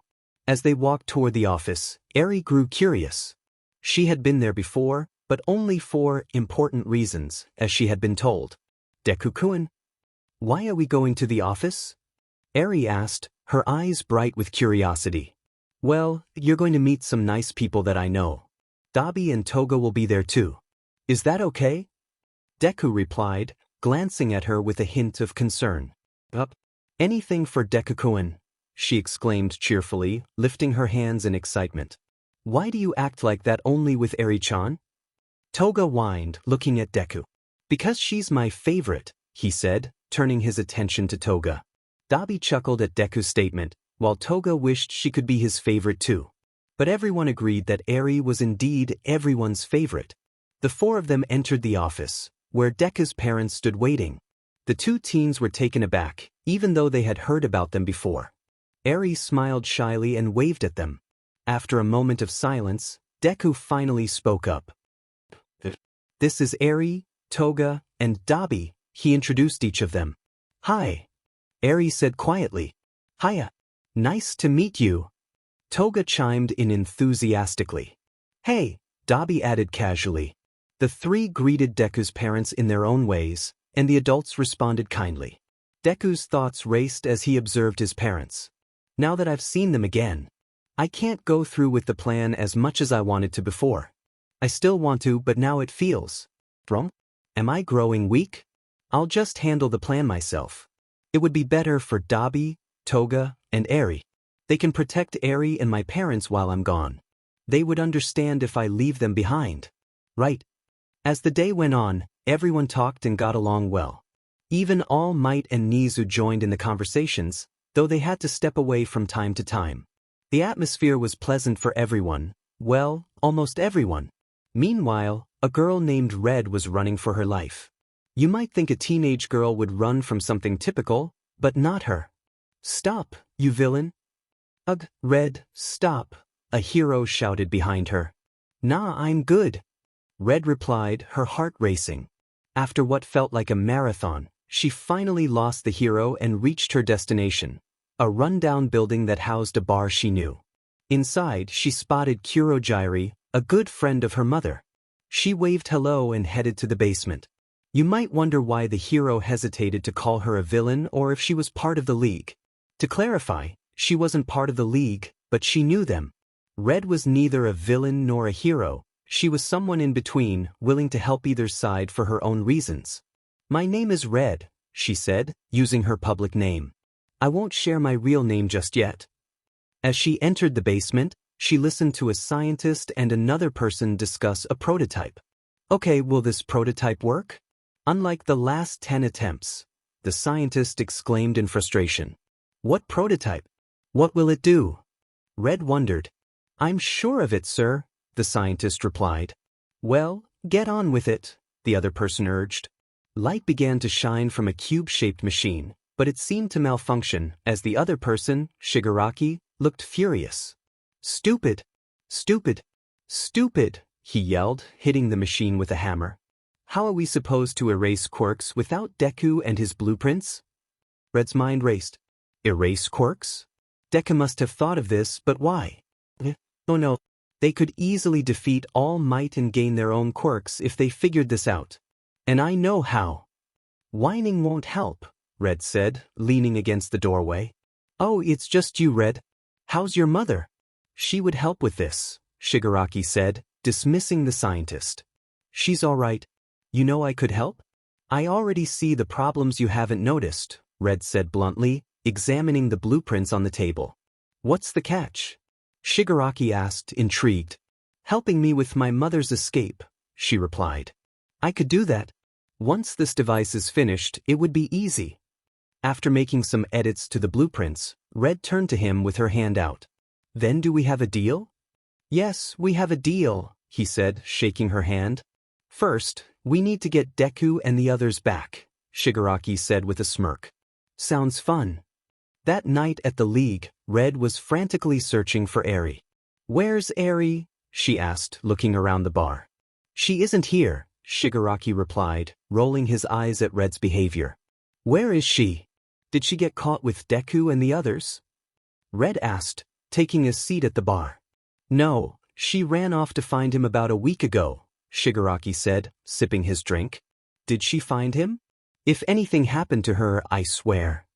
Red's hair began to float, and her eyes glowed with intensity. She's fine. Is that the main reason you came here? Everyone always mentions Eri. Shigaraki mumbled. I need to talk to Deku. So where's the person with the quirk thing? She asked, returning to her normal demeanor.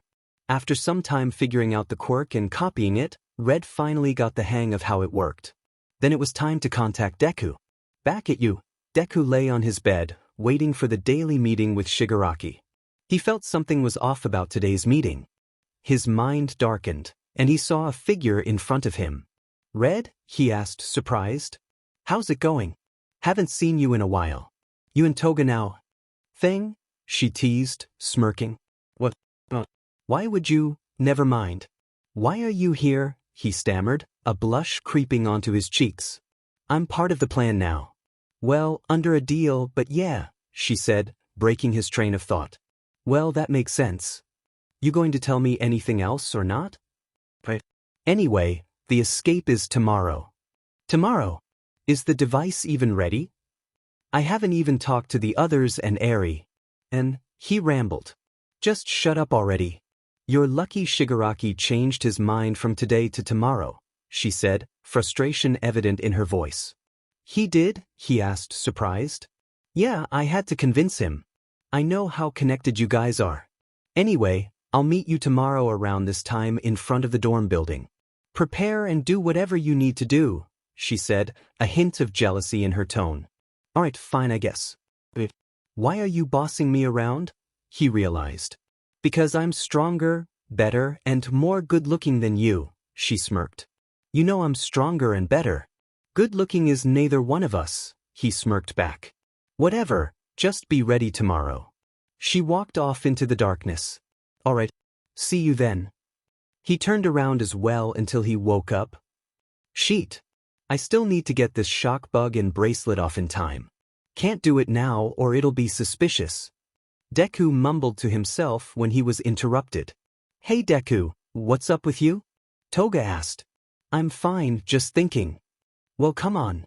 Dobby and Hawks are having a hot dog eating contest. I have a bet Hawks will win. You coming? Toga said, opening the door a bit wider. Yeah, I'll be right there. My bet is Dobby will win. Just a little bit more time, then I'll be gone. They'll be fine without me. Right. The next day, everything seemed normal. Well, that's what everyone felt, except for one person, Deku. No one picked up on the slight change in him today, except Dobby and Toga. They sensed something was off. Deku wasn't nervous about escaping, he was nervous for his friends. He felt bad for leaving them behind, but he knew it was for the best, especially for Eri. After school, he took off his bracelet and shock bug without any problems. Surprisingly, things were going smoothly. He hoped it would continue after he talked with Dobby and Toga. Currently, all three were in Deku's dorm. Deku stood pacing while the other two watched, confused. Deku? Why are you pacing? Toga asked. Yeah, what's up with you? You've been weird all day, Dobby said. That's what I'm going to tell you right now. Just as he was about to explain, an explosion erupted. The three teens looked at one another and then ran outside. A girl stood just a few feet away from them in front of a purple portal. She wore a black mask, and her eyes glowed red. Her hood was up as she stared at everyone outside. Hello, Class 1A. W, who are you? Kaminari asked. Oh, I'm sorry. I didn't introduce myself. My name is Red. I'm here for them, she said, pointing to the three villains. Not unless you go through us first. Bakugo yelled, his hands crackling with energy. Yeah, some people yelled. Together, we'll take you down. Uraraka yelled, getting into a fighting position. And we won't let you take them. They're our friends, even if they were villains before. Kirishima shouted, activating his hardening quirk. Shut up. She can take you all down in a second. Deku yelled at everyone. If they want to fight, they'll get a fight. Don't worry, Deku, I won't hurt them. Yet, she said, her eyes glowing red. In an instant, everyone was down except for Deku, Dobby, and Toga. Bakugo and Todoroki were stuck in a cement-like block with their heads sticking out, knocked out. Uraraka and Kirishima groaned in pain on the floor. Shiro and Kaminari hung from the roof porch, caught in Shiro's tape. The rest were tied up or unconscious. Thoughts raced through the minds of the three villain teens. Dobby was impressed, a light blush on his cheeks. Toga thought she was cool. Deku was angry at his old partner. How the hell did she do that? Kaminari said. I didn't even see her leave, Kirishima groaned. It didn't even look like she moved, Shiro added. Never underestimate a villain. Especially me, Red said, deactivating her quirk. I thought I would meet you here secretly? This isn't secret. Deku yelled angrily. Deku, how do you know her? You're really cool and pretty, Red. But you'll be prettier with blood, Toga said, grinning. We work together on specific missions, Red answered, ignoring the last comment. So you're here to break us out? Cool, Dobby said bluntly, still slightly blushing. Yes, now let's. Just then Red was cut off by All Might. Stop there, villain. All Might shouted. Great. Who am I going to? Well, if it isn't Eraserhead, she said, ignoring All Might's presence. Why are you here? All Might asked. Isn't it obvious? I'm here for them, Red said sarcastically, pointing to the three. Well, you aren't going to leave with them. Neither are you, Aizawa said, capturing Red in his scarf. That's what you think, Red said, breaking out of Aizawa's scarf. This started a fight between Red, Aizawa, and All Might. The other students remained down, and after some fighting, All Might left for backup. You know, I used to respect you. You were a good hero and did what was right for almost everything. That was until you took away the only thing I loved, Red said, fighting back while using her powers. What are you talking about? I don't even know who you are. You're just some villain, Aizawa shot back, throwing kicks that Red dodged easily. Just some villain, huh? Well, I'm pretty sure you remember fighting me but never saw me before that. This will help you remember. Does the name Kisa sound familiar to you? Red whispered, stopping to lean closer. What do you know about her? Aizawa yelled, throwing Red over his shoulder. Ah, so you do know who I'm talking about. Well, for starters, that night you took her away from me. Was what caused me to be this. Red shouted, getting up as if the fall hadn't hurt her. You did this to yourself. Aizawa shouted, throwing another punch. Aizawa, you're her. Aizawa paused his attacks, listening to what Red had to say while remaining in a fighting stance. Yeah, that's right. Kisa Monato, a villain copier, is my mother. All she wanted was to live a happy life with her daughter, away from the villain life. 6 years ago, I was happy and loved with someone I cared for. We wanted a peaceful life away from all this. I guess dreams don't come true, right? She said, her eyes turning red again. During Aizawa's and Red's fight, Dobby called out, Deku, get this stupid bracelet and shock bug off of me. Yeah, Deku-kun, help us. Toga whined. I can't, Deku hesitantly replied. Wait, what do you mean you can't? Dobby asked, confused. Yeah, Deku, help us. Toga yelled. I said I can't. Deku shouted, his eyes flickering from green to red. I can't let you guys come. You belong here. You're happy and love it here. I see it. The fun and happy smiles on your faces. Dobby with your family, and Toga with friends who don't treat you like a monster. And what about you? Are you going to leave us? We're supposed to stick together. Remember? Dobby shouted. I have to. You guys are better off here than going back with me. Deku argued. You can't make our decisions for us, Deku. We work together and stick together. We're a family. No one gets left behind. Toga yelled. And families sometimes have to make tough decisions for the best of others. I'm doing this for you.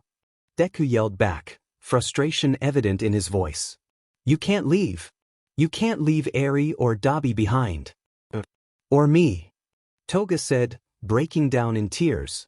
Toga, I have to do this, Deku said, looking down. If you think it's for the best, then go. We'll be here waiting for you with Eri. We'll take care of her and each other while you're gone, Dobby said, placing a hand on Toga's shoulder. I guess this is goodbye. For now at least, Deku said sadly. Hey, can we not talk and escape? I'm trying to go home to my leftovers right now. Red yelled angrily, with Aizawa knocked out on the floor. All right, just give us a minute, Deku replied. 5 minutes only. Then I'm closing the portal. Nice meeting you guys, Red said, walking into the purple portal she created. Dobby, Toga, protect each other. Watch your backs and take care of Eri. Make sure she knows I didn't leave because of her. Try to explain to her. As Deku spoke, he was cut off by the other two pulling him into a hug. We'll miss you, Damas. Yeah, you too, burnt chicken nugget. Dobby separated from the hug, but Toga held on a bit longer. Toga's POV, I held on to Deku for dear life. I didn't want him to go or for us to be separated. Should I tell him? No, I can't, not now. No, I should. This is the only chance I'll get. It's now or never, I thought while hugging Deku. Deku. I whispered. He hummed. I separated slightly from the hug but still held on. I looked at him for a few moments until I kissed him. He kissed back, which surprised me. It lasted a few seconds, but it felt like forever. I love you, I said, pulling away from the kiss. Right as I said that, I pushed him into the portal before he could respond. Just as he went inside, the portal closed. That was goodbye for now. Deku's POV. I pressed all the buttons needed for the machine. As I did this, heroes were pounding the glass wall separating me from them, telling me to stop, but I just kept going. How did things lead up to this? Well, let's go back a day. Toga collapsed onto the ground after pushing Deku into the portal while confessing her love to him. It was just too much for her to hold in. Tears rolled down her cheeks, tears that had been held in for too long. From the pain of her childhood to now losing the one she loved. Dobby tried to comfort Toga by rubbing her back, but this only brought more sobs of pain. She pushed him away as she sat on the grass floor, gripping it for dear life as sobs escaped her. The students started to wake up while others were still knocked out cold. Most managed to escape from the traps they were in as the quirk wore off. Some were still stuck and were helped by others. After a few seconds, Aizawa woke up. He noticed the tension in the air and looked around. Students were getting up and helping each other, while the two teen villains sat on the floor not far from him. He realized what had happened and quickly got up to make a call. As he was on the call, others didn't take the situation very well. Toga's POV, he left. He left us behind, and I didn't even try to stop him. It's my fault he's gone. I should have talked to him. I should have told him we were going too. It's all my fault. I thought as more tears fell down my face. I gripped my hair tightly and rocked back and forth on the floor. I tried to isolate everything around me and go into my thoughts until I heard Dobby calling me. I know you're thinking it's your fault. It's not. It's neither of our faults. He just did what he thought was best for us, and that was to stay here. Right as I heard that, my mind clicked. You're right, it's not our fault. I said, noticing a throwing knife right next to me. There's. I yelled, throwing the knife behind me. The knife I threw cut Ciro's tape, freeing him and Kaminari. Toga, listen and calm. No, Dobby, I won't calm down. I won't listen. Deku left, and it's their fault. They are the ones who changed us and trapped us here. What else is there to say, huh? He's gone. I yelled, getting up with tears still rolling down my cheeks. I ran inside and locked myself in my room. I collapsed onto my bed and buried myself in my pillow. That night, I cried myself to sleep for the first time in a long time. Dobby's POV. I watched Toga run off inside. This was harder on her than it was on me. Seeing us separated like this hurt each of us deeply. I hoped Toga would let me talk to her, but I could tell she didn't want to do anything but have Deku back. I helped some of the class get out of the traps they were in. As this was happening, I noticed Eri walking outside. Nichan? Why is Tachan sad? Eri asked, clutching her stuffed bear. I crouched down, holding her shoulders gently. Eri, she's upset because... I hesitated, trying to find the right words. I couldn't tell her that Deku had left. I didn't want her to blame herself. She needed to know the truth, but I wished it were different. Nichan, where's Deku-kun? She asked, looking around with a hint of sadness in her eyes. Eri, Toga is sad because Deku is gone, I said, my gaze dropping in shame and guilt. As we spoke, others were watching from inside, some healing, while others were still being untied. Aizawa's back was turned as he focused on making calls, unaware of our conversation. He left, Eri said, tears streaming down her face. Is it my fault? She asked, dropping her bear to wipe her eyes. No, of course not. He loved you too much to leave you. He had to go. It's not your fault, I reassured her, embracing her in a hug. She clutched my shirt tightly, her cries growing louder. Soon, her quirk activated, and I hugged her a bit more tightly, rubbing her back to soothe her. But it didn't work. Her quirk intensified, affecting me in a way I hadn't experienced before. Some tried to help, while others were too shocked to react. This situation was rare, and Deku usually knew how to handle it, but I was at a loss. Eri, you have to calm down. Please, for me. I need you to calm down. You will see Deku again. I promise, I pleaded. My scars began to fade slowly, and my staples started to fall off. Gradually, Eri began to calm down, and so did her quirk. Once she was calm, her grip on my shirt loosened. A moment of silence passed before she fell asleep. Turning around with Eri in my arms, I noticed everyone gasping. Confused, I rushed inside and gently set Eri on the couch. I hurried to a mirror and was shocked by my reflection. I looked completely different. Why did he have to leave? Aizawa had just finished his calls when chaos erupted among the students. Many were panicking, some were unconscious, and others were slightly injured. Dobby's scars seemed to have healed, and Toga had nearly caused a disaster. And then there was Deku, who had escaped, even though I knew he didn't want to. I approached the crowd surrounding Dobby, checking for serious injuries and explaining what would happen next. After reassuring everyone, I headed to the teacher's dorm. Once there, I informed the other teachers that we would have a meeting tomorrow to discuss the events. After a brief discussion, everyone returned to their respective rooms. I flopped onto the couch and Mike walked in, noticing me and sitting down across from me. Want to talk about it? I know something's bothering you, so don't deny it, he said. The villain Red mentioned. Her, I replied bitterly, burying my face in the cushions. Why? She claimed it was her mother, but I'm not sure if that's true, I said, still facing the cushions. What if it is? We can ask her tomorrow. No. Absolutely not. I'm not going to see her after what she did. I interrupted, sitting up. Well then, how are you going to get any answers? Shota, I know you don't want to, but you have to. I don't want to go either, but I'll go with you, Mike insisted, rubbing his forehead. And why would you go? I questioned suspiciously. To make sure you don't hurt her, he shouted. It's because I still care about her, I mumbled, looking away. What? Nothing. I'm going to bed, I said, walking into my room. What if that villain was right? What if that kid was hers? And who was the father? Deku sat on the floor, replaying the earlier encounter with Toga in his mind. He lifted his hand to his lips, still in shock.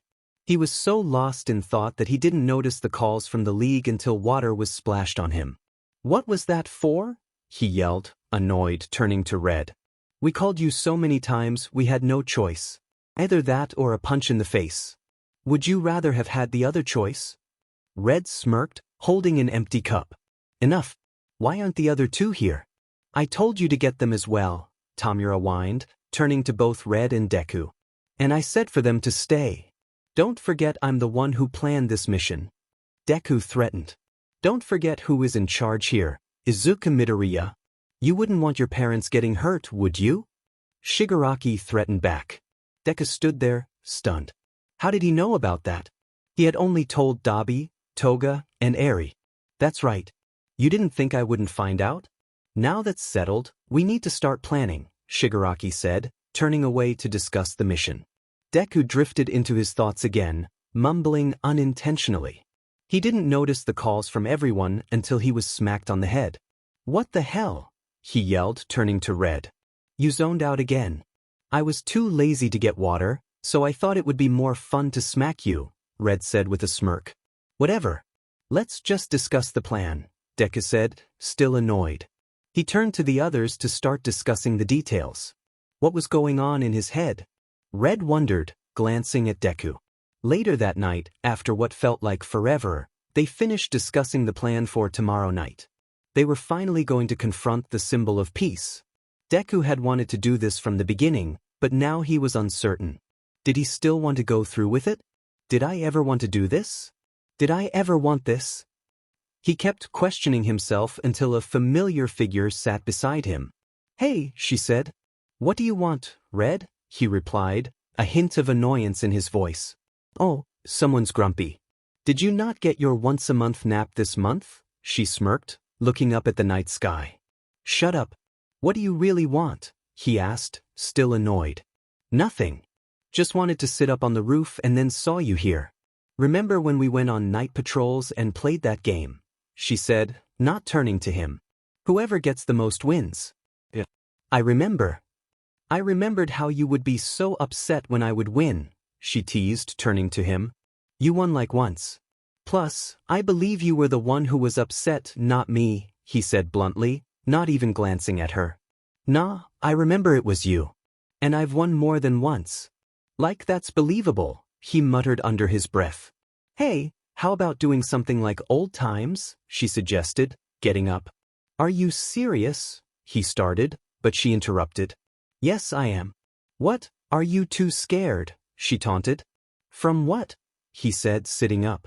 I don't know, like getting caught again, or being seen by your friends, running into that Toga girl. She listed off. Alright, I get it. Let's just go, he muttered, getting up. There's the Deku I know. Race you to the grocery store.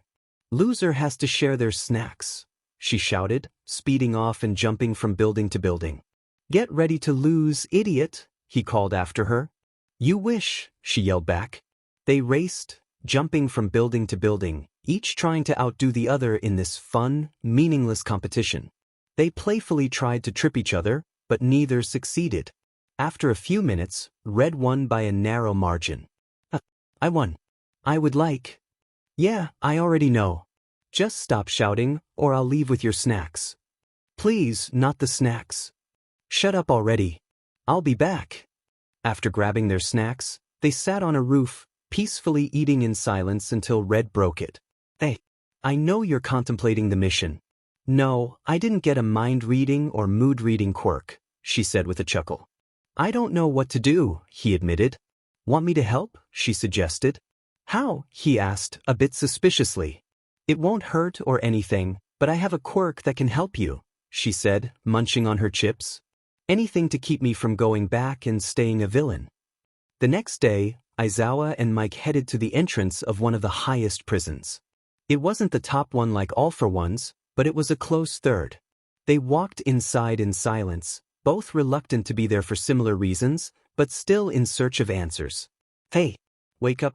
You have a visitor, the security guard said, banging her flashlight against the barred door. Who is it? Kisa asked, curious.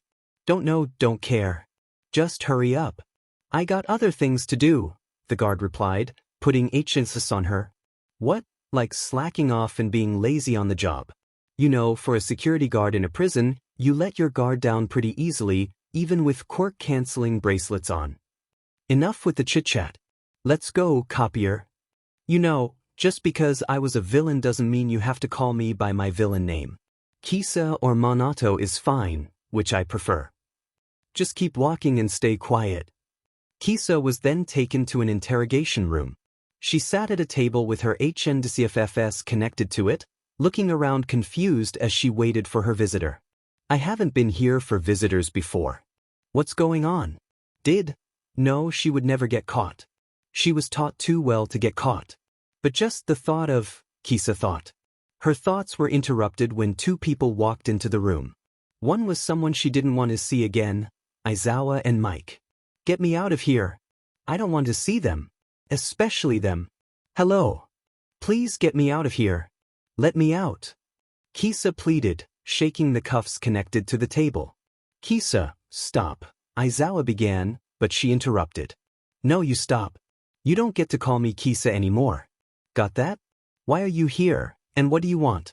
Make it quick since you can tell I don't want to see either of you, she said, annoyed yet hurt to see him again after all this time. Monato. We are here to ask you some questions about a villain and/or vigilante we encountered yesterday at UA, Aizawa said, trying to maintain his composure despite feeling hurt. What does that have to do with me? I'm literally in a prison.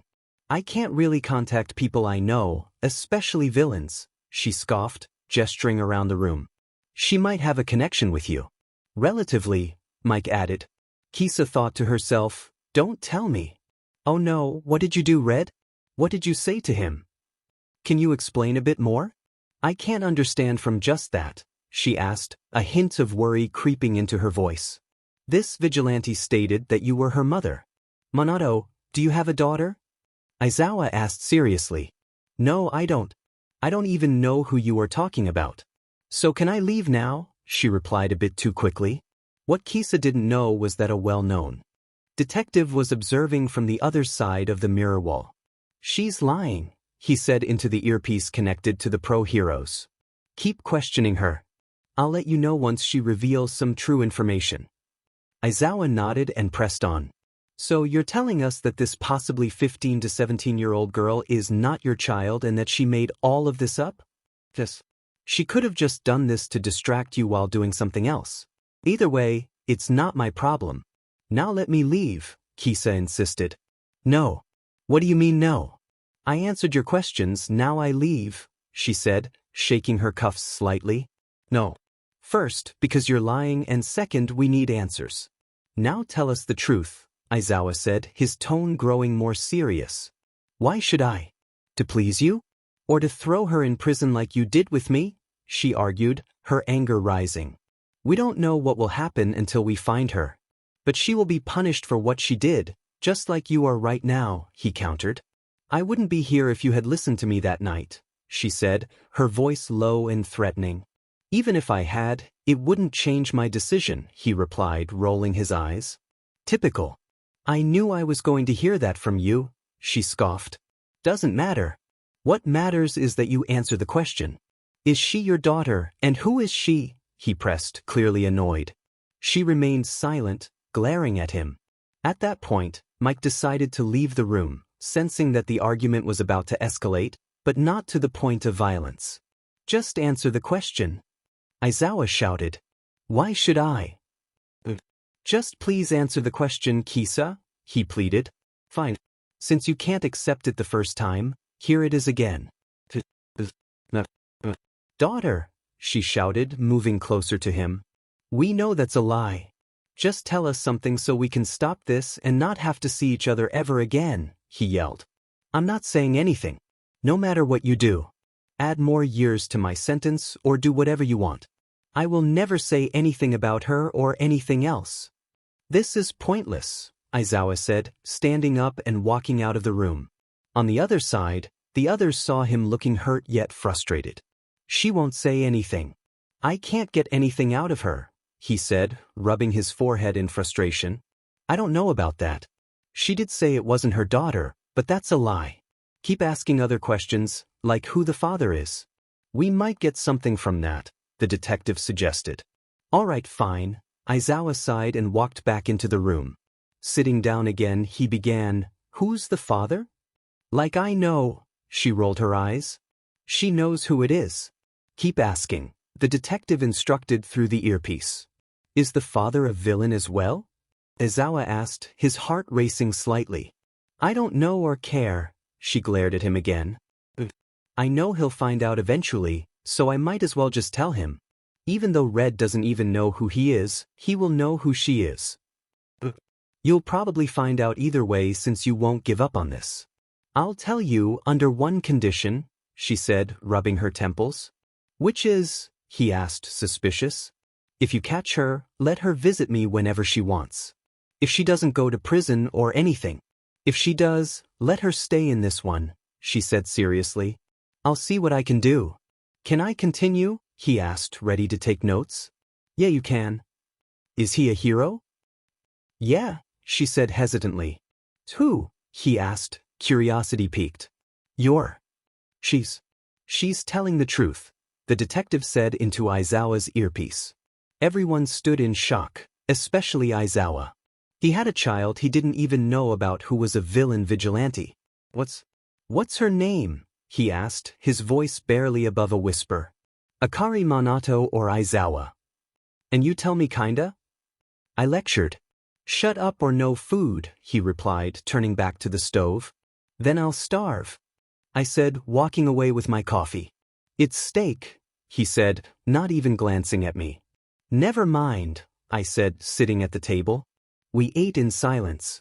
I picked at my steak, poking it with my fork. I was so deep in thought that I didn't notice Kirishima, Kaminari, and Mina enter. Toga! They shouted in unison. What? I exclaimed, startled. Finally, we get your attention. We've been calling you. Are you okay? Mina asked, concern in her voice. How could they ask that? I glared at them, feeling anger and frustration rise within me. I gripped my fork tightly, my knuckles turning white. Dobby noticed and was about to warn them, but I beat him to it. Am I okay? I chuckled, looking down slightly. This made them nervous and confused. The two boys exchanged glances with Mina, silently communicating that she had messed up. Do I look okay to you? Clearly, I'm not okay. I recommend you leave if you don't want to regret it. I said, rising from my seat, fork in hand. The three of them backed away slowly, panic evident on their faces. Guys, I'll talk to you later.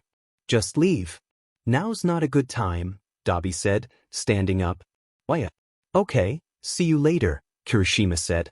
We were going to be in the common room watching movies, just so you know, Kaminari added. Hope to see you there, Mina said. They walked to the elevator and left our floor. I yelled, throwing the fork against the wall. I hate this. I shouted, storming to my dorm and slamming the door shut. Nichan? Is Tachan still upset? Eri asked, rubbing her tired eyes. Yeah, she still is. Dobby replied, ruffling her hair. Oh, she said, looking a bit sad. Go get your toy. We'll be going downstairs for a bit. Okay, Nichan. Eri said, running off. As that happened, Dobby began to write a note for Toga. Once inside my room, I leaned against the door, slowly sliding down to the floor, tears threatening to spill from my eyes. No more pain. No more crying. Please. I thought as a tear rolled down my face. Why did you have to leave? You promised me you wouldn't bring me pain. I whispered, recalling a memory from long ago. I remembered a day when I was emotionally hurt after running away from my family. The pain lingered like an unhealed wound. That was until today. Dobby, Deku, and I were returning from a mission. As we walked back, I saw families laughing and enjoying each other's company. I thought back to my own family, who never shared those moments with me. Tears streamed down my face as I ran back to the bar, hearing the others calling after me. I made it to my room just in time, slamming the door and locking it behind me. Silently, I began to cry. I heard Deku calling out to me, knocking on the door. Toga! What's wrong? Let me in. Please talk to me. Deku pleaded, shaking the door handle.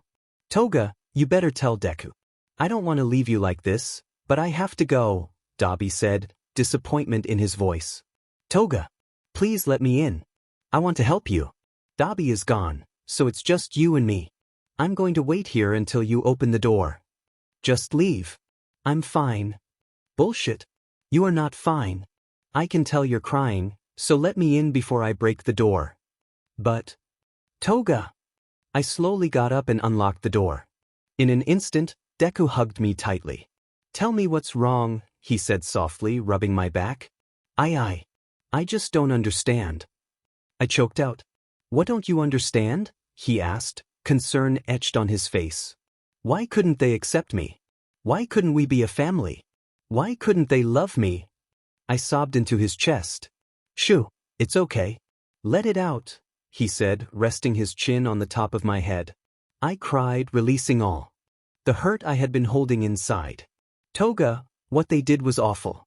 They hurt you in so many ways. You won't go through that again, okay? I'll be there for you.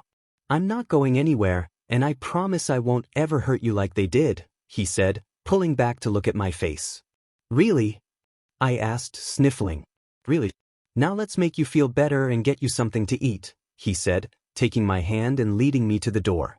Okay, I giggled, letting him guide me. I smiled a bit, but tears still fell down my face. You promised, yet you still did it.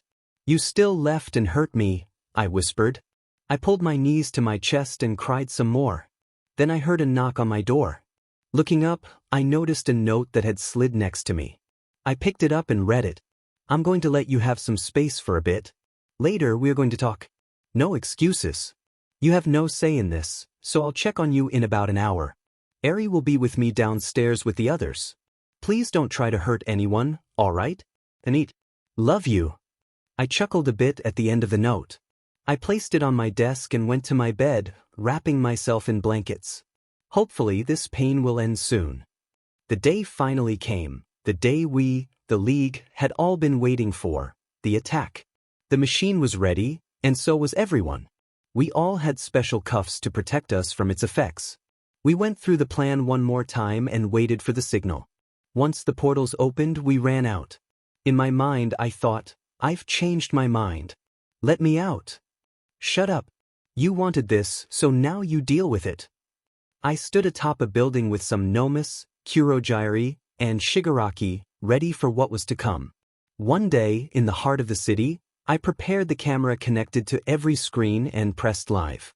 Hello citizens, heroes, and perhaps some villains watching. As you know, we've tried to end the symbol of peace but failed in our unprepared attempts. This time will be different. Instead of ending the symbol of peace, we will be ending the time of quirks. Shigaraki announced. I stood behind Shigaraki, my red eyes glowing with excitement as I anticipated the fight. Once he finished, Kurogiri disappeared, and I began setting up the machine. After his speech, Shigaraki disintegrated the camera and rode off on a Nomu. The attack had officially begun. Toga's POV. We were all downstairs watching TV in the common room when the screen went blank. Complaints filled the room as everyone tried to fix the TV, but then the screen appeared again, showing Shigaraki. I noticed Deku and Kurogiri behind him, but something felt off. Deku's eyes were red. Panicking, I bolted out of the room and into my dorm, searching for my old villain costume. Despite the mess, I found it and quickly put it on. I opened my door to see Dobby waiting for me, also dressed in his costume. We exchanged a nod and ran downstairs. As we neared the exit, it opened before we could reach it. "Where are you two going?" Aizawa asked. "Aizawa, I don't care what you have to say. We're not going to let you stop us," I said, but he interrupted. "I'm not here to stop you. I came to get you two in the class. You'll need your quirks, so let me unlock the bracelets," he said bluntly. Dobby and I smiled at him as we bolted out the door, followed by the class and some pro heroes. "I'll be there soon, Deku." Time skip. We arrived at the scene to chaos. People screaming, fires, explosions, and battles all around. Dobby and I positioned ourselves back to back, fighting off villains one by one. Once we took down enough, we headed up a building. Bakugo's POV. We reached the attack site and began to fight. I heard screams and cries for help around me, so I shouted to others to assist. "Round face. Shitty hair. People need help over there." I pointed to an area. "On it," they both replied, heading toward me. We helped citizens get to safety. After what felt like an eternity, a red beam of light shot into the sky. "What the hell?" I muttered, looking up. Everyone else noticed too, but continued to fight. I felt different but ignored it as I headed to the building entrance. "Idiots! Stay down here with the others. Tell the other two villains on our side to follow me. I need to stop what's up there." Before they could protest, I ran inside. I jammed the elevator button, and it opened just in time for the others to join me. We waited in silence until we made it to the top. "I'll stop you before it's too late. Deku." No one's POV. Dobby, Toga, and Bakugo rushed through the hallway as the elevator doors opened. They ran up some stairs and knocked down a door. All three took fighting stances, scanning their surroundings. Bakugo tensed as he spotted the person they were looking for. "You finally made it to the party. Toga, Dobby, it's nice to see you too. But I can't say the same about Kaken." "Sorry, not sorry," Deku said with a grin. "Deku, what happened?" Toga asked, concern evident in her voice. "What do you mean? I'm a villain now. I just didn't accept it before. So, are you two with me or against me?" Deku stepped forward. "Deku, this isn't you. We know you didn't want to leave," Dobby started, but Deku interrupted. "I wanted to leave that place. Being nice. Seeing that person you stand with now. I never wanted that," he shouted. "No, you didn't. Sure, there were things you didn't like, but you enjoyed some parts too." "I know you did," Dobby argued. "Deku, I know you're upset, but I want to help you," Bakugo yelled. "Deku, I know you're in there. The darkness has taken over. Fight it. We can be together again. Please." Toga pleaded. "I'm trying, Toga. Please help me. I guess you guys are against me. Such a shame. Deku, don't hurt them." In an instant, Deku vanished. The three teens looked around, forming a defensive stance. "Deku, I know you can hear me. Fight that darkness. Until then, come out and face me," Bakugo shouted. "If you insist, Kaken."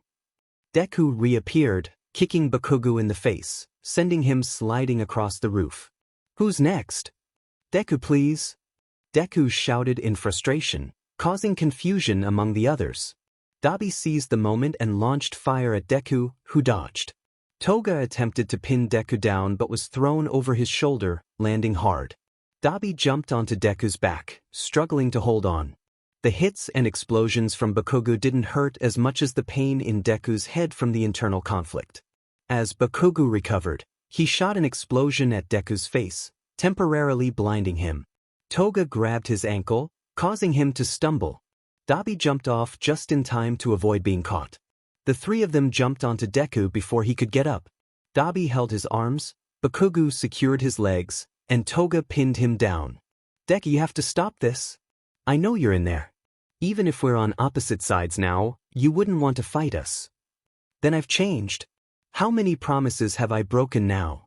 Stop this," Toga pleaded, her voice trembling with urgency. "Please let this work." With a deep breath, she closed her eyes and pressed her lips against Deku's, unsure if her kiss would have any effect. In a moment of desperation, she stabbed him in the side. As she stepped back, her heart raced. A small cry of anguish escaped Deku as he opened his eyes, revealing their familiar green hue. "Did you really have to stab me?" he smirked, trying to lighten the moment. The two other boys, Dobby and Bakugo, noticed what had happened and released their hold on him. They sighed in relief, collapsing onto the floor. "Thank goodness you're back," Toga exclaimed, wrapping her arms around him, and he returned the embrace. Deku held on a bit longer but noticed the machine still active nearby. Although it was close to being fully operational, it hadn't completely taken away their quirks yet. "Toga, I need you to leave. All of you.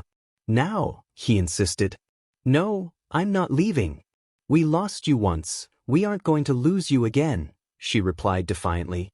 "I don't care. You need to leave to avoid being caught by the machine. Once I deprogram it, it'll—" "No, you aren't going to. We'll find another way." "There is no other way," he interrupted. "Bull. I'll call someone to help deprogram it. Or we can just destroy it. There's no time. It's at 95%. And we can't destroy it. That would erase quirks forever." The three of them stood in contemplation. As they thought, Deku pushed them away, one by one sliding to the railing wall on the roof. "I'm sorry," was all he said before pressing a button that activated a clear barrier. Realizing what was happening, they scrambled to their feet, but the raising wall stopped them in their tracks. "Deku, stop this. Please," Toga cried. "No, you dumbass," Bakugo shouted. "Deku, stop and think about this," Dobby added. Ignoring their pleas, he turned and walked toward the machine. As he worked to deprogram it, he could hear their protests echoing behind him. Finally, he completed the deprogramming process, and all he had to do was press the red button on his remote. He turned back to the glass barrier, where all three of them were pounding against it desperately. He faced Dobby first. "Dobby, I'm glad you've reunited with your family. I know we are your family too, but I'm happy you are with them again. Protect everyone like you always do." "I will," Dobby replied. Deku nodded and moved to Bakugo next.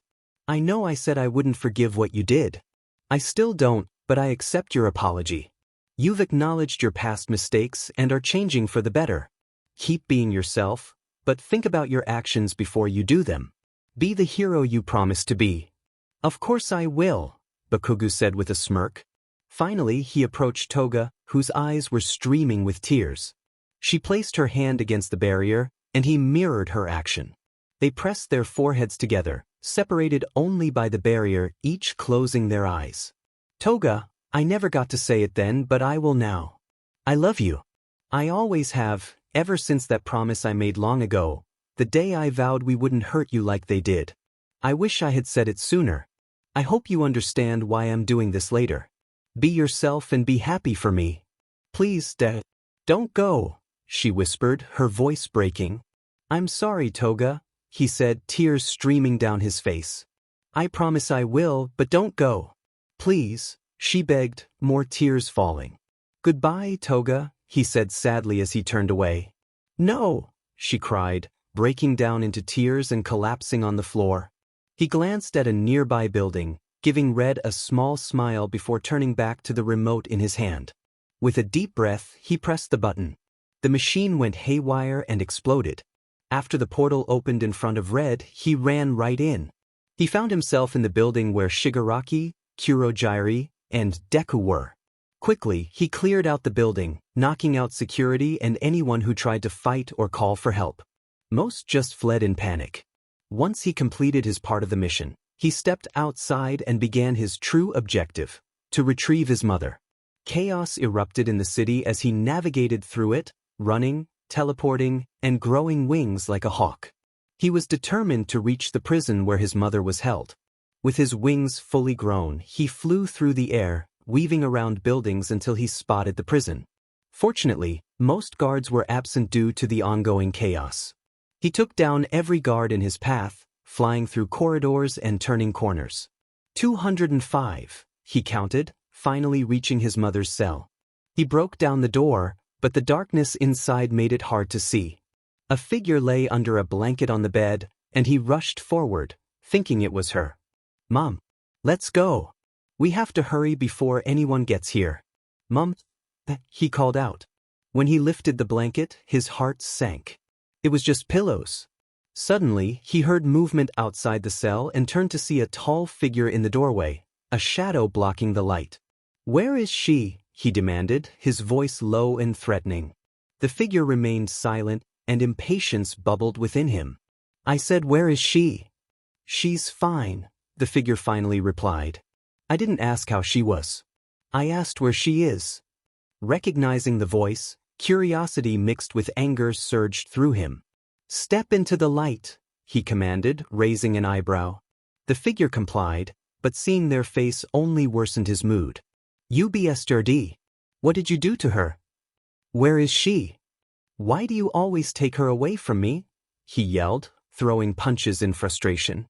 He landed a few hits, but the figure dodged or blocked the rest. This only fueled my frustration and anger. I shouted, "Why can't you leave us alone? You already ruined our lives, so why bother?" He paused, contemplating his response, but before he could answer, I kicked him in the gut. "I can't do that," he gasped. "Why can't you?" I yelled, desperate for answers. I wanted to understand why he had targeted us. He had already captured her. What was the point of taking her away again? Sure, they had a history as hero and villain rivals, but that was it. They stood facing each other, still in battle stances, both out of breath, but the fight was far from over. "Answer me, damn it!" I shouted again. "Because I'm your father," he declared. "Lie. He can't be. It's impossible." "Lie. My father is dead. Dead to me and in real life. He died after abandoning my mother and me in an accident. He even tried to put my mother in jail just to avoid dealing with a child, so I don't have a father." "Well, that's wrong." "No, it's not. My mother wouldn't lie to me," I said, my quirk deactivating as I felt myself breaking down. I collapsed to my knees, overwhelmed by exhaustion and mixed emotions, tears streaming down my face. He's wrong. I know he is." As I cried, I felt warm hands wiping my tears away. Flinching from the touch, I looked up quickly and saw Eraserhead crouched in front of me, giving me a soft, sincere look. This was a trick. It was just a trick to see me vulnerable and capture me, that's all. It was all a trap. I backed away and teleported a good distance from him, blasting energy into the roof as I flew out. "Akari, stop," he called after me. How does he know my name?" I didn't stop and kept flying, searching for any sign of my mother. But I found nothing. After what felt like forever, I flew to my designated spot on the tall building I was supposed to go to after my mission. I noticed the battle had intensified since I left. All for One was fighting All Might, while nearby, Deku was engaged with Dobby and Toga. I realized Deku's quirk had worn off. He was acting differently than before. Looking closely, I saw what he was about to do. He pressed a button that separated him from the others and walked toward a machine, fiddling with the buttons. "What the toe? Don't tell me." He stopped after a while, holding a remote in his hand and facing the thick glass barrier.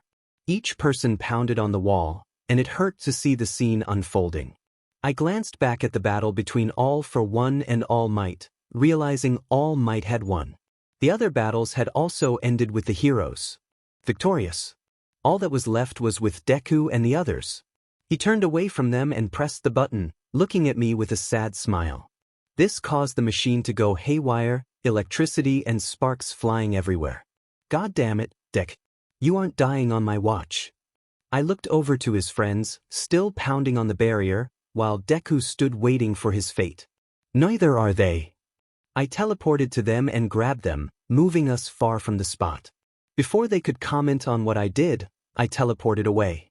I then reached for Deku to teleport him, but it was too late. The machine exploded, debris heading towards us. Quickly, I created a force field around us, though it wasn't as strong as before. It still broke, but we weren't badly hurt. "Damn it, Deku." I coughed as I got up. Fire surrounded us, and Deku was knocked out cold. I looked around, the barrier was destroyed, and most of the floor where the machine once stood was gone. I put out some of the fire to minimize the damage, but I felt weak and dizzy from exhaustion.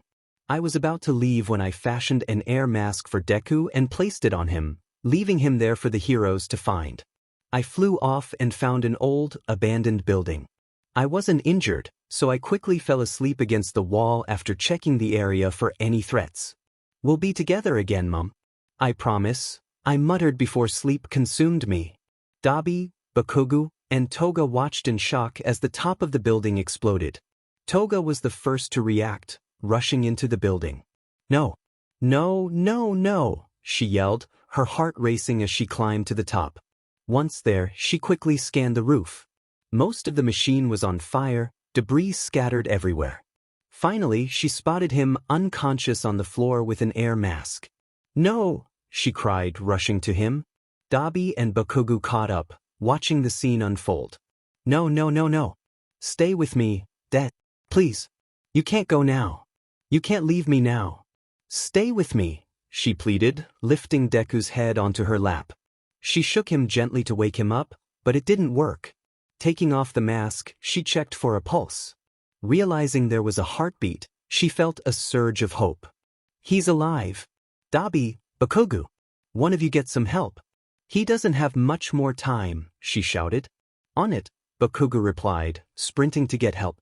Dobby rushed to Toga and lifted Deku, both of them hurrying downstairs with him. As they reached the lobby, help arrived just in time. Dobby placed Deku down gently on a stretcher, and Toga climbed aboard for the ride to the hospital, urging Dobby to call Deku's parents. The ride to the hospital was nerve-wracking. I slowly woke up in pain, realizing I wasn't dead. An air mask covered my face, and lights shone into my eyes. I looked around, noticing I was strapped down. People were talking, but I couldn't quite make it out. I was being rolled on a stretcher, and to my left, I saw my parents with worried faces, while a nurse and doctors were on my right. And right in front of my parents was Toga, tears streaming down her face. I smiled at her until I drifted back into unconsciousness. Later, I woke up to the sound of beeping in the room. Slowly, I opened my eyes, adjusting to the bright light shining in my face. I felt terrible. As I looked around, I realized I was in a hospital. My arms were bandaged, and one was cuffed to the bed. I must have gotten scratched up during the explosion.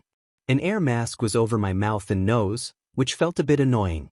To my left, Toga was sleeping in a chair, her pink eyes puffy from crying, likely worried about how close I came to dying. She was still wearing her old villain costume from the battle, which had rips and stains on it. A large slash marked her sleeve, and I noticed her arm was bandaged underneath. As I scanned the room, I heard quiet voices. The door was open, and shadows were visible against it. I guessed it was my parents talking to the doctor or each other. Turning back to Toga, I tried to call her name with my raspy voice. "Toga." I managed to say, but she didn't hear me.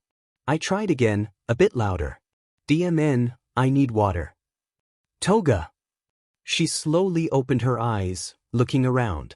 When she noticed it was me and not my parents waking her, her eyes widened. Tears began to form again, but she smiled at me, and I returned the gesture. "You're alive," she said, relief evident in her voice. "I guess I am," I chuckled softly, but the dry throat made me cough. She quickly got me some water and helped me drink. Just then my parents walked in, noticing me right away. My dad rushed out to call for the doctor while my mom came up to me, tears in her eyes. She cupped my face and rubbed my cheek soothingly. "I'm glad you're okay," she smiled. "I am too," I replied, smiling back. My dad returned with the doctor, looking both happy and tired. The doctor appeared cheerful yet exhausted. Glad to see you awake." "Deku, right?" he asked. "Actually, Izuku is fine," I said, smiling at my parents and Toga. "All right then. So far, you're doing pretty well, except for the concussion you received in the back of your head. Everything else is fine, just lots of scrapes and bruises," he said, glancing at his clipboard. "No offense, Doc, but what's with the air mask?" I asked, slightly annoyed. "We didn't think you'd wake up so soon, so we put you on that air mask, which you don't need anymore. You'll be staying here just in case we missed something for 2 more days. For now, just get some rest," he smiled. "Thank goodness I can take this off." "Thanks again, Doc, for everything," I said, removing the mask. It's my job, so no problem, he replied cheerfully before leaving. So, do I call you Izakuin now? Toga asked teasingly. Call me whatever you want, I responded. Well, son, we three agreed that Toga will stay the night with you for now while we deal with the cops and the situation at hand, my dad said, looking a bit worried. I'm not, well, hope not, going to prison? Right? I asked, feeling scared. Oh, sweetie. We'll try our best to prevent that from happening. And if you do, hopefully it won't be for long, my mom said, trying to cheer me up. You guys should go home and rest now. Now that I'm okay, it will keep you at ease for now, I said, smiling sympathetically at my parents. All right, we will. Toga, let us know if anything happens, okay? My dad said with a sincere smile. Of course, Mr. and Mrs. Midoriya, Toga said, playfully saluting. Please, no formalities. Call us Inko and Hizashi, my mom replied happily as my dad chuckled. Hey Inko. Now go home and rest. I've got it from here, Toga said, shooing them away. After my parents left, it was just Toga and me. I knew she had questions and was probably feeling a mix of emotions, but we both looked exhausted. I know we probably need to talk, but can we do it tomorrow? We both look and probably feel exhausted. I promise I'll answer every question you have truthfully if we both get some rest, I suggested. That's fair. But if you let me lay in the bed with you, she said with pleading eyes. I gave in. Yay, she exclaimed, hugging me close. And just like that, we fell asleep, nothing interrupting us. We were finally at peace. I hoped it would stay that way at least for a while. Once I was sure they were asleep, I turned off my quirk and looked around the room. After resting a bit in an abandoned building, I had left to look for Deku. I knew he didn't want any more problems and wanted this all to be over, but nothing was finished yet, not until I got my mother back. Might sound selfish, but I would do whatever it took for my family. He technically owed me for saving his and his friends' lives, so I walked up to his nightstand and left a get well soon card with a note. Get better quick, because you still owe me. I'll see you soon, Deku was soon released from the hospital after a few days. He read the note left but knew he would worry about it later. He had bigger problems to deal with. Would he go back to UA? Would he go to jail? So many questions ran through his head during those few days of house arrest at his old apartment. Sure, he had some company, but that never stopped the questions in his mind.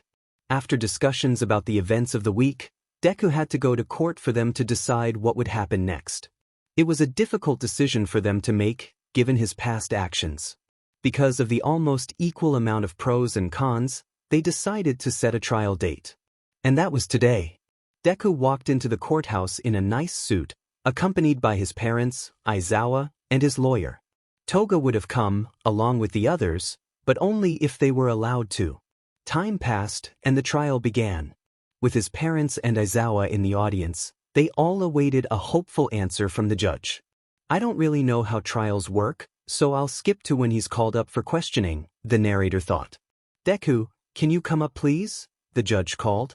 Your Honor? Not to be rude, but you can all call me Midoriya now. I've changed my perspective on my name, he replied. If that's what you're comfortable with, that's fine, the judge said. Deku walked up to his seat beside the judge, waiting to be questioned by his lawyer. Mr. Midoriya, what happened the night you left UA? The lawyer asked. An old partner of mine came for me. Not only me, but my other friends too, Deku explained. Yes, I've heard that they stayed but you left. Why is that? The lawyer pressed. I told them to stay. They were happy there, and I thought I would be happy back with the league, he answered. Okay then, tell me what happened the day of the attack when you helped set up a device to erase quirks. I fought with my friends, but not as myself. My darker side came out. I didn't have control at the time when I fought my friends. But once I did, I deactivated the device. And why would you do that? The lawyer inquired.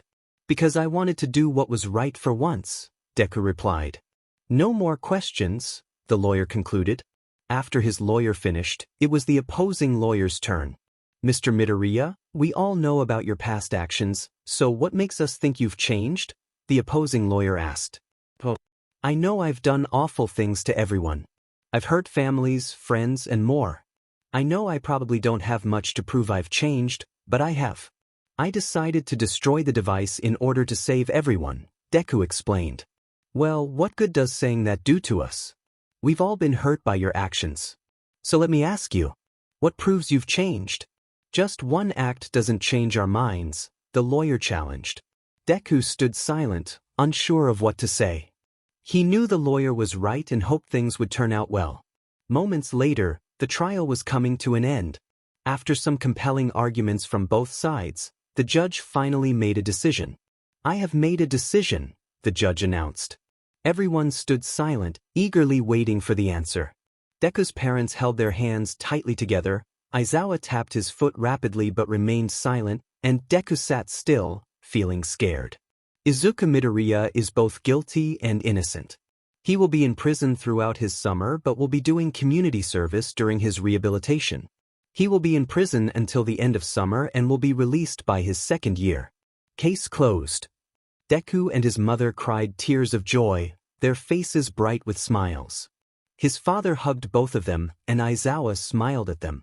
Although the trial didn't end perfectly, it was better than a life sentence. They knew Deku could handle himself in prison for a while, especially since he was one of the top villains. This thought kept them a bit uneasy, but they didn't worry about that now. All they wanted to do was enjoy this semi-victory. However, Deku knew that nothing was over yet. Red was still out there, Shigaraki was in jail but could still be plotting, and there was so much more to come. He pushed those thoughts aside for now and focused on the moment of happiness with his family. It had been at least 2 months of summer that had gone by. So far, things were relatively normal at UA High. Deku had been serving his time while his friends visited and did other things. Dobby spent more time with his family, especially with Shoto and their mother. Toga visited Deku almost every day but also hung out with Dobby and her other friends. Luckily, she hadn't seen or heard from Manoma since the incident at lunch. Red, on the other hand, had plans for the future, patiently waiting for the right moment for her plan to unfold.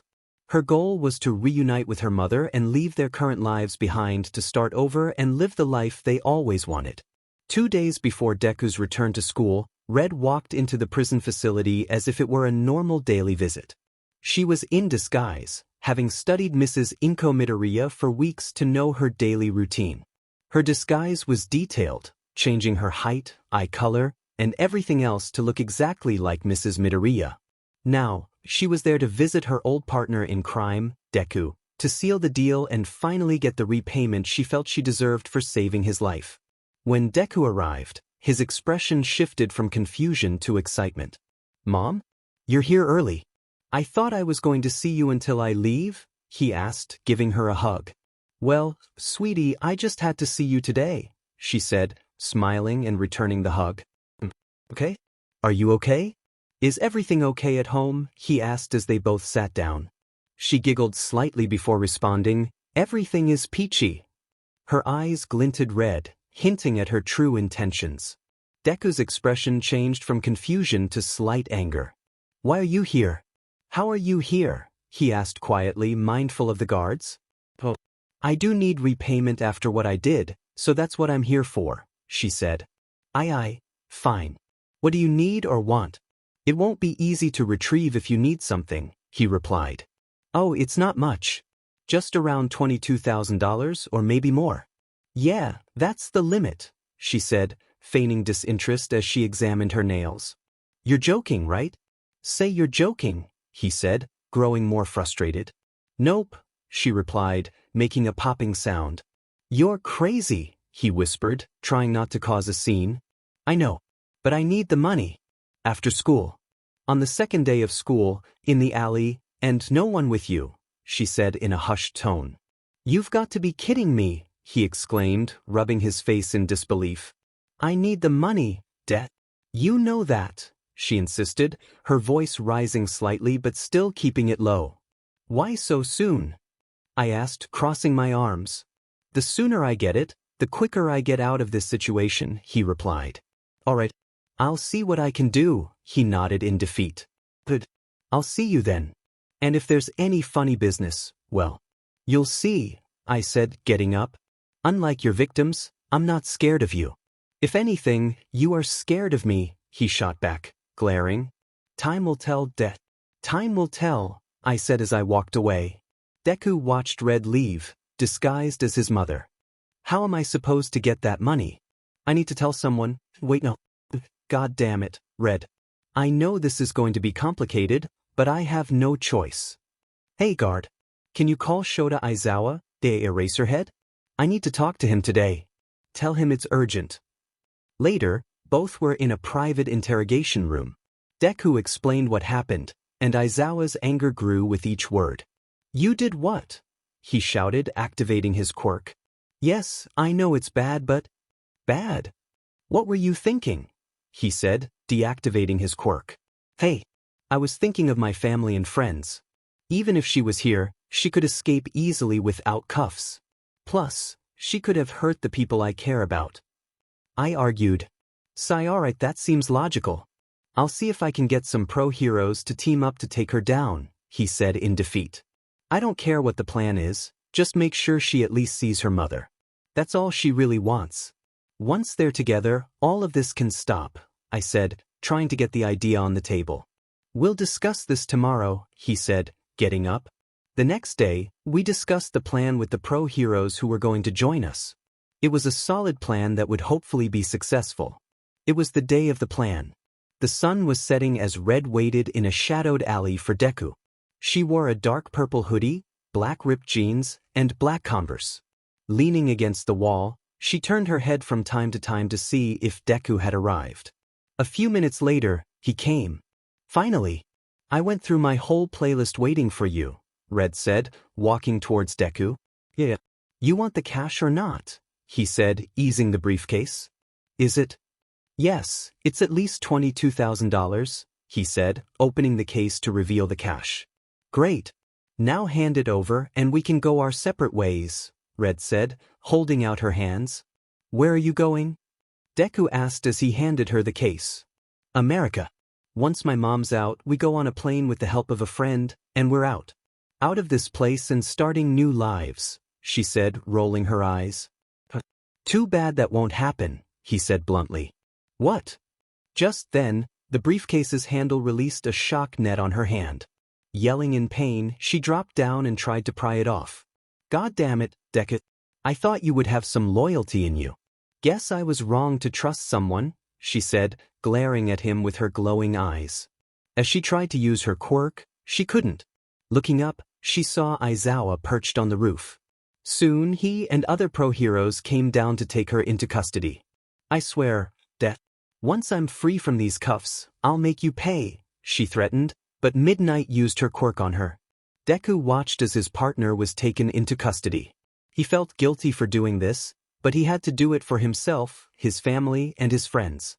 He had no choice. Red felt worse at that moment. The feeling of betrayal hurt more than guilt. I woke up in an interrogation room, my wrists in HNDCFFS connected to the table in front of me. One wrist had a quirk cancellation bracelet. The room looked like a typical interrogation room, nothing special. As I looked around, the door opened, revealing Eraserhead. Good, you're up. Now I have to ask you some questions. The basic procedure ones and some others, he said, looking into the folder. He asked simple questions, like my full name, quirk, and age. But every time he did, I stayed silent, staring at him, which was quickly pushing his patience. I found it amusing. Why are you being so difficult? You're as stubborn as your mother when she was mad, he said, to which I glared back. Oh, so that catches your attention? He asked sarcastically. Still nothing? Can't you say something? Don't talk about my mother, I finally mumbled. What? He asked. Don't talk about my mother. I shouted. I'll stop if you answer at least some questions. I stared at him with hatred, contemplating whether to agree. I didn't want to give in easily, so I decided on a different approach. Don't I get a lawyer or something? I don't have to answer your questions since you're not my father. I don't have to do anything you say, I asked sarcastically. Well, you don't get a lawyer since you're basically guilty. And you will do as I say since I am your guardian for now, he said bluntly. Huh. I was confused. What did he mean, guardian? After this, we'll be going to UA for you to join the rehabilitation program. You have no choice but to go, he said, boiling my anger. I am not going there. I'd rather go to jail than be with a traitor and heroes. I yelled, my eyes glowing red. Well, it SCKS for you then. If you had cooperated, you would have been able to talk to your mother, he said bluntly. I sat there, taken aback. Mom's here? He gathered his things and stood up. Almost near the door, I spoke up. Wait, coming soon. Is she really here? I asked. Yes, she is. She has been watching the whole time in the other room. I'll answer some questions, I said in defeat.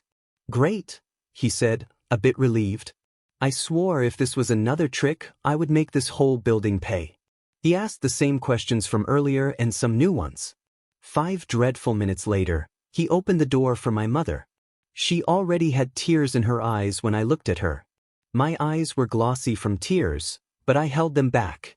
She wore her prison uniform, surprisingly without HNDCFFS, but had a court cancellation bracelet on. Akari, she whispered. Mom. I wanted to run to her, but I was still held down. She must have sensed my longing because she rushed to me, pulling me into a hug that I wished would last longer.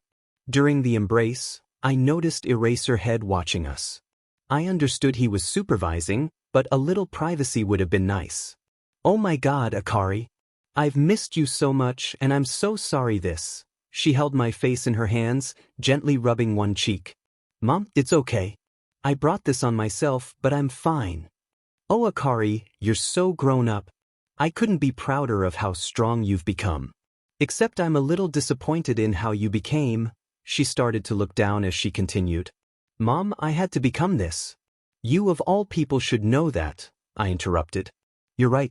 But I just feel so guilty, she said, holding my hand with both of hers. You didn't have a choice when you were taken into custody. Don't feel guilty about something you couldn't control. Like you said, life is not fair.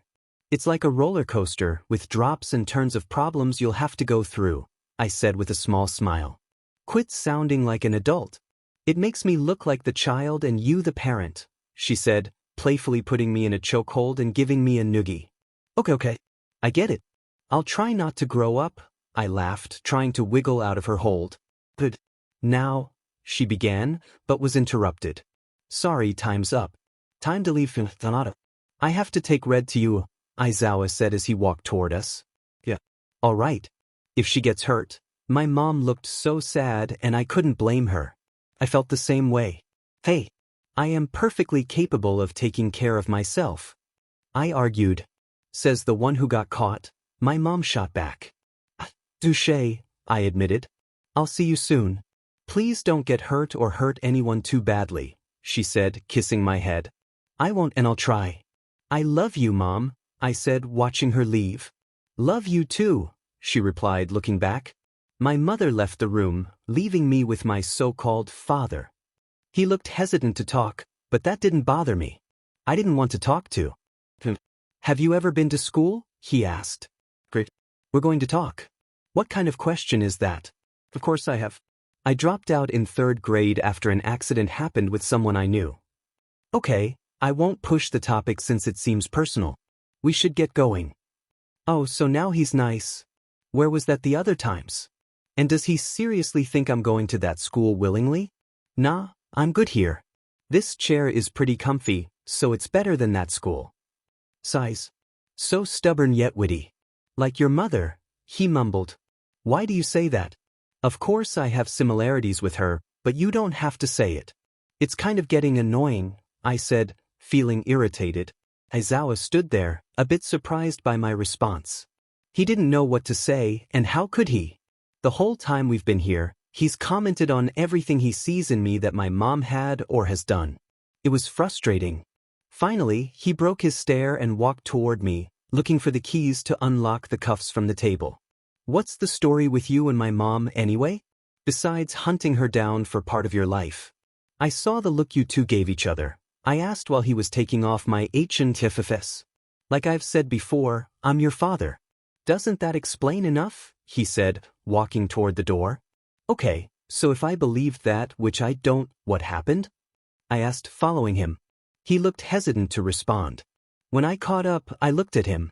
His face didn't show much, but his eyes looked broken. I loved her. She loved me. She lied to me and left, he said emotionlessly as he opened the car door. I hadn't even noticed we were outside until now. I took a moment to respond. If you both truly loved each other, then you would still be together. My mom doesn't run for no reason. You could have resolved whatever happened.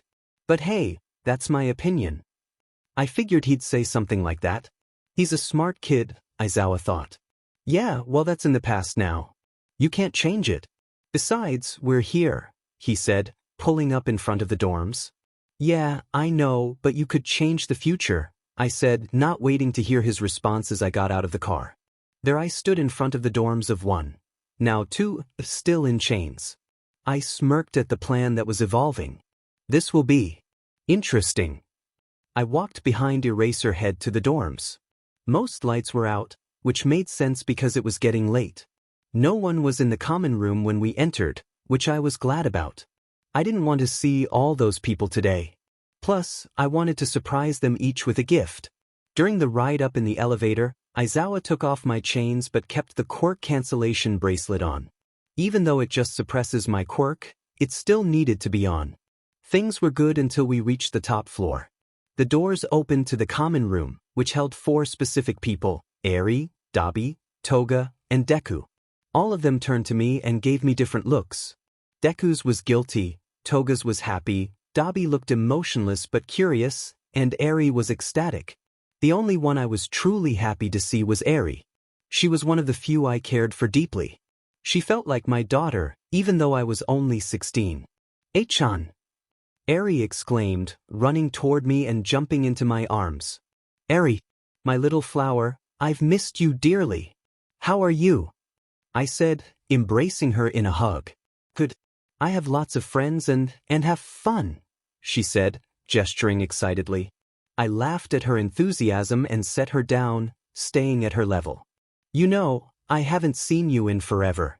And every time I see you, I bring you a surprise, right?" Well, I got you something very special. Tada! I pulled out from behind my back and showed Eri a golden heart-shaped locket. I have one that looks exactly like it but was given to me by my mother. Wow, it's so pretty. Thank you, Ton. Eri exclaimed as I fastened the necklace around her neck. Tomorrow, I'm coming by to pick you up. Be ready before get some rest. I'll see you then. Oh, and your dorm is down the hall with your villain name on it, Aizawa said as he walked back to the elevator. Okay, thanks, I replied, slightly mumbling. Hey, Eri, how about a sleepover in my dorm tonight? Sound fun? Yeah. I'll go get my things.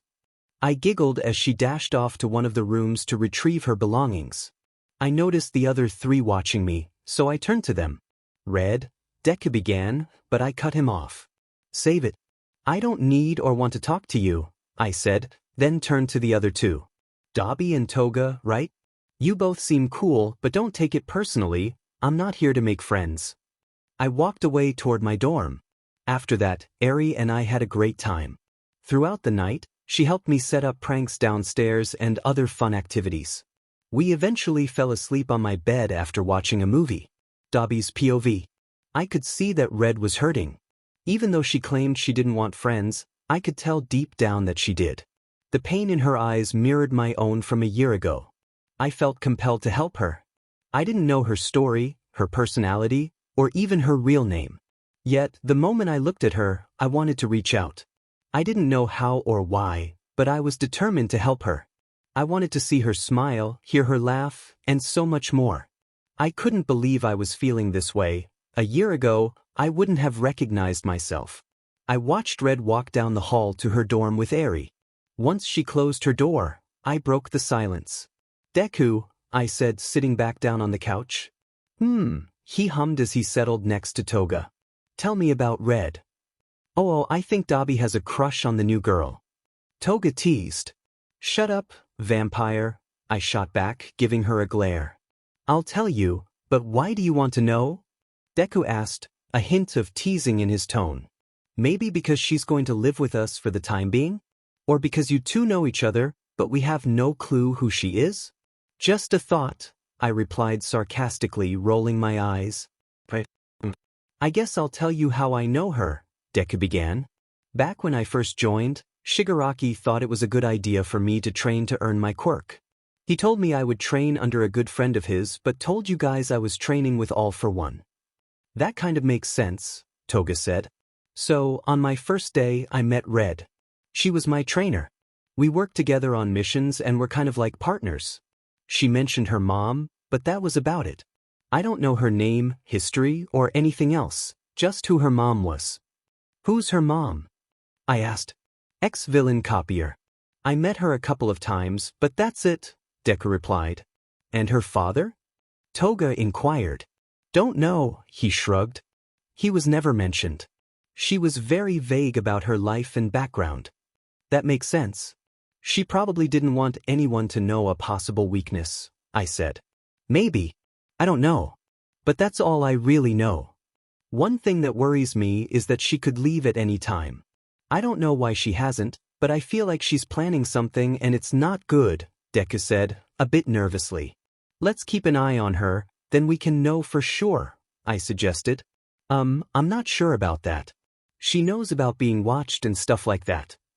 Well then I'll just watch her. She's mad at you, and Toga will probably annoy her. Dobby has a crush. Dobby has a crush. Toga teased, jumping around the living room, which made me blush slightly. Tell Toga to be quiet before I lose my patience, I told Deku while glaring at Toga. I don't know, Dobby.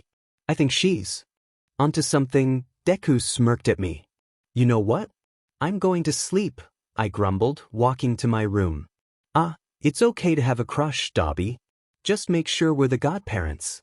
Deku called after me. Shut up, I shouted as I entered my room. Keep it down. We're trying to watch a movie. Red yelled at Deku before slamming her door shut. She sure is something else, I thought with a smirk. Now on to Kisa. Kisa Minato is the daughter of Akari Minato Aizawa and the ex of Shota Aizawa. Known by her alias, Villain Copier, her quirk, Mirror, allows her to copy other quirks and retain them for the day, though she can only hold up to 15 at a time. While she can use the quirks, the drawbacks still apply, but she isn't as strong as the original users. Kisa has gold eyes and light brown hair that is cut short, and she has an hourglass figure, standing at a height similar to Midnight's. Kisa is characterized by her sarcasm, logical thinking, balance, open-mindedness, attentiveness, and observant nature. She can be cheerful depending on the company she keeps and has a funny side that shines through in various situations. The story begins when Toga, Dobby, and Deku are on a mission to retrieve supplies and snacks.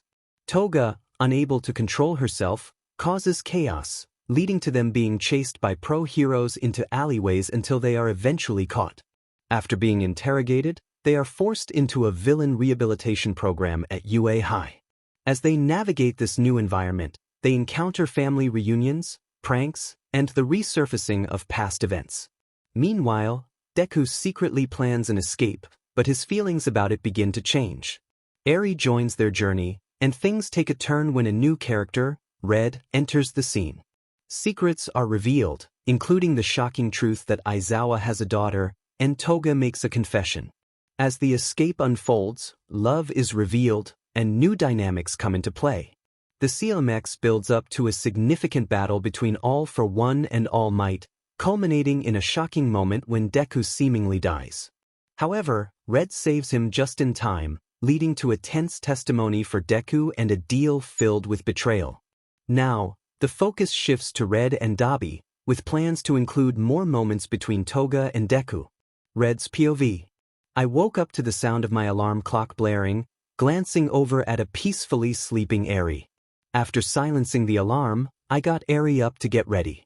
Once she left, I dressed in the clothes provided, swapping the skirt for some black ripped jeans I had made. I would have been ready faster if it weren't for this quirk-canceling bracelet, which felt more like a repressor since it couldn't fully cancel my quirk. Only the stronger, more dangerous quirks were affected. As I finished brushing my teeth, a knock on the door interrupted me. "Hey kid, let's go," came the voice of Aizawa. "I have a better idea. How about you go ahead and I'll meet you there?" "Sounds great." "'Kay, bye," I said, teleporting him to his classroom, which gave me a headache. I shouldn't do that often, I thought as I created a skateboard and helmet. I headed outside, riding down the sidewalk and weaving through people, receiving a mix of reactions. "Watch it," someone shouted. "Hey," another person complained.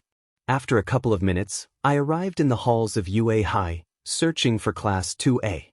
In the classroom, Aizawa startled his students with his sudden appearance. "I don't get paid enough for this," he muttered, rubbing his temples. "Whoa, sensei. How'd you do that?" Kaminari asked, standing up. "That doesn't matter. Take your seats and be quiet. I have an announcement." Just then I burst through the door, kicking my stuff under an empty desk. "What's up, everyone?" I said, casually snatching Kaminari's phone and pretending to type on it. "Hey, why do you have my phone?" he yelled. "Just because," I smirked, dropping it, but it magically reappeared on his desk before it hit the floor. "Mr. Aizawa? Who's that?" Uraraka asked. "Oh, you don't remember me? I can make you remember if you want," I said, my eyes glowing red as I grinned. She's scary, the class thought, except for a few emo teens and a Pomeranian. "No hurting the students unless it's reasonable or during training," Aizawa warned, glaring at me. "Fine," I replied, returning to my emotionless expression. "Good, now introduce yourself." "No thanks. I'm good," I argued. "It wasn't a suggestion," he snapped. "And I don't care," I rolled my eyes. "You want me to introduce you to them and tell them you're—" "Yeah, no. I'll do it myself." "That's what I thought," Aizawa said, a hint of victory in his tone. "Yeah, whatever. I'm Red, yes, the one that attacked that one time. No, you won't know my real name." The students exchanged uneasy glances, their thoughts racing. Is the school trying to kill us at this point? Just another extra. Maybe she's nice under all that attitude? I wonder what Mr. Aizawa was going to say. She's hot. Tell them your quirk and a fact about yourself. But I'm here by force. I want to keep some things to myself. You know, like privacy? It's a thing, you know that, right? Plus, if you don't, I'll call your mother. Oh no, I thought. When Kisa, my mom, is mad, it's not pretty. Fine. My quirk is Vision Xerox. I can copy any quirk once I see it being used. A fact about me is I can take you all down in more than 150 ways. And don't wake me up when I'm sleeping unless you want to regret it, I said, walking toward the empty desk by the door. Alright, today is a free PRD, so don't be too loud. And just like that, Aizawa was asleep again. I sat down at the desk, ready for whatever came next. She put her feet up and leaned back against the wall, feeling relaxed and undisturbed, at least for a moment. "Excuse me, Red, you shouldn't put your feet on the desk," Ilda said, making a gesture as if to push her away. "Well, if there's no name on it, then it isn't yours. Plus, it's not damaging it, so I'm fine. And don't even try to reason with me," she replied, using her quirk to gently push Ilda back to his desk. Red settled in, preparing to take a nap. In the back of the classroom, Deku challenged Dobby, "Bet you won't try to wake her up later for lunch." "Bet I will," Dobby smirked. "I'll be setting up your funeral," Toga said, doodling in her notebook. "Don't you mean planning?" "Nope. I mean setting up. I've already planned your funeral for a while now," Toga said without looking up. "Why?" both boys asked simultaneously. "Just in case." Deku sighed. "I want to question it further, but at this point, it feels normal to be questioning it. You know you love me and my weirdness." "That I do." "Stop, just stop. Please, I'm literally begging you not to do that around me," Dobby complained. "Nope," Deku replied. "Not interested." Toga giggled. Time skipped to lunch as the class left, except for a sleeping Red, Aizawa, an emo boy, and two lovers. "It was nice knowing you, Dobby. You'll be missed." "Shut up, guys. I'll win this bet alive." "Whatever helps you get to the next level," someone quipped. "I would leave her be. She did warn you guys, and I believe she would follow through," Aizawa said. "I'll be fine. I'll stop her before she even gets a chance to touch me." Dobby approached the sleeping girl, barely touching her. Suddenly she sat up, sweeping Dobby's feet from under the table and pinning him down.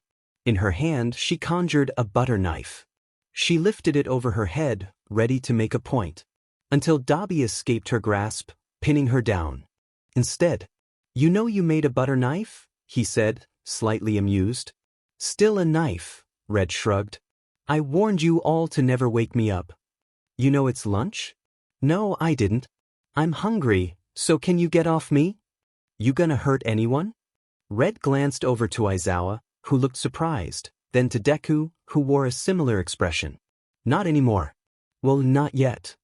"Good enough for me," Dobby said, getting off Red and putting his hands in his pockets, not bothering to help her up since he knew she wouldn't accept it. Red stood up, brushing herself off and catching sight of Deku. She glared for a second before turning back to Dobby. "Well, that was fun. Bye," she said as she left. After a bit of time, Aizawa left for the teacher's lounge, leaving just the 3 teens in the classroom. "I won," Dobby smirked. "You're lucky. You only won because she was more tired than usual," Deku said, crossing his arms. "All I hear are excuses. Now that I've won, go try to talk to her," Dobby said, leaning against the wall. "What?" "That's my request. Go try talking to her." "She'll hurt me." "We're going to die at some point anyway," Dobby shrugged. "I know, but I kind of want to live a bit longer," Deku replied sarcastically. "It's either that or something worse," Dobby grinned. "Which is?" Deku asked, slightly annoyed. "Telling Eri that Santa isn't real." "You wouldn't," Deku said, a bit shocked. "I would. It would hurt to see her sad, but a bet's a bet. Plus, telling kids those things can be funny," Dobby said. "Damn it. Toga, if I don't make it out alive, make sure Bakugo does something hilarious for my funeral, like singing Highway to Hell, or something," Deku said before heading off to find Red. "I promise. Good luck, Aizakuin. I believe in you." Toga cheered as Deku left. "He's going to get hurt, isn't he?" Toga asked, looking at Dobby. "Most likely, but it probably won't be that bad," Dobby shrugged. Both looked at the door, feeling uneasy. After what felt like hours, Toga spoke up. "Should we go watch to make sure?" "Definitely." And just like that, Deku was on his way to face Red. Should he be doing this? Does he have to? Yes, he does. Will Bakugo sing Highway to Hell at his funeral? Maybe.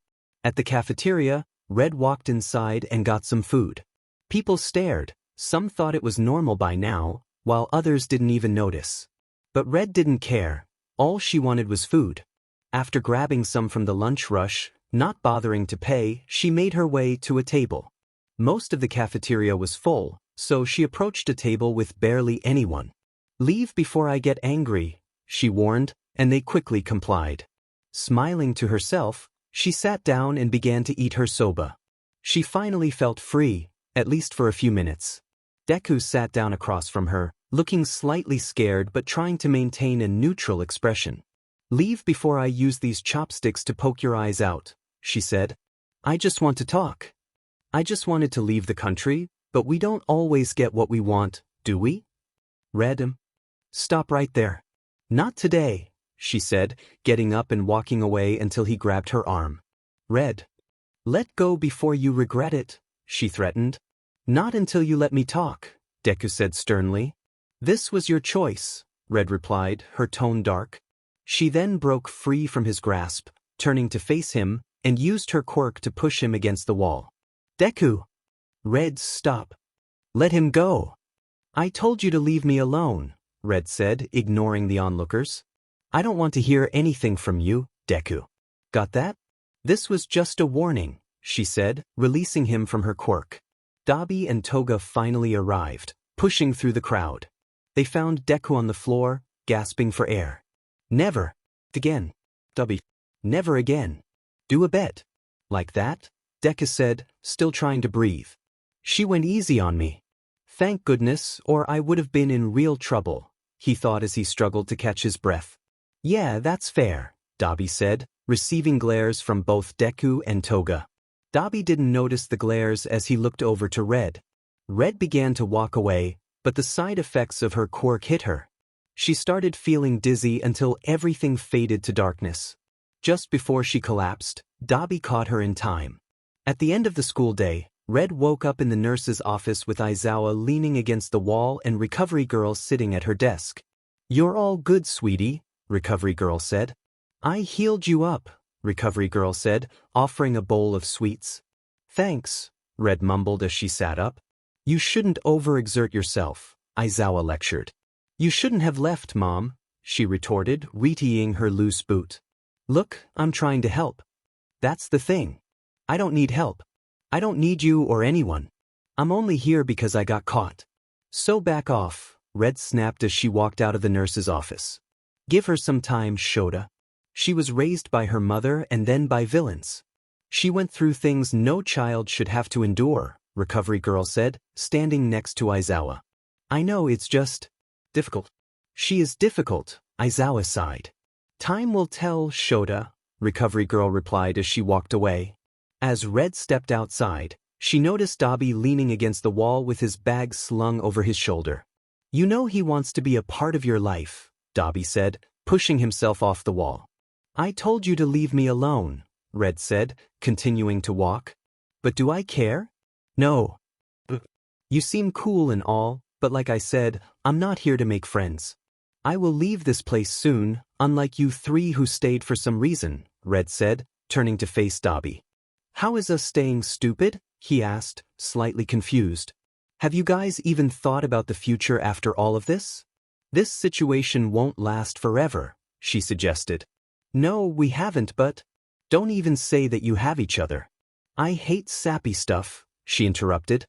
"Actually, I was going to say we have time to find out what the future holds for us. I don't like sappy stuff that much either." "Well, good luck figuring it out," Red said, walking away in the opposite direction of the dorms. "The dorms are the other way." "I'm not stupid. I know. I just want food." I want specific food from a restaurant that I like. Even though it's none of your business." Red mumbled the last part. "Well, I'm coming with you. I just told you. Like I said, I don't care. Now let's go, I'm starving." "Fine. It's this way," Red conceded. Time skipped to them finishing eating at the restaurant. "So what's your story?" Dobby asked, sipping his drink. What caused you to become a villain or who you are now?" Dobby explained, leaning back in his chair. "My business, not yours," Red said, looking down and picking at her scraps of food. "Come on. I want to know. Well, everyone does." "Why should I trust you?"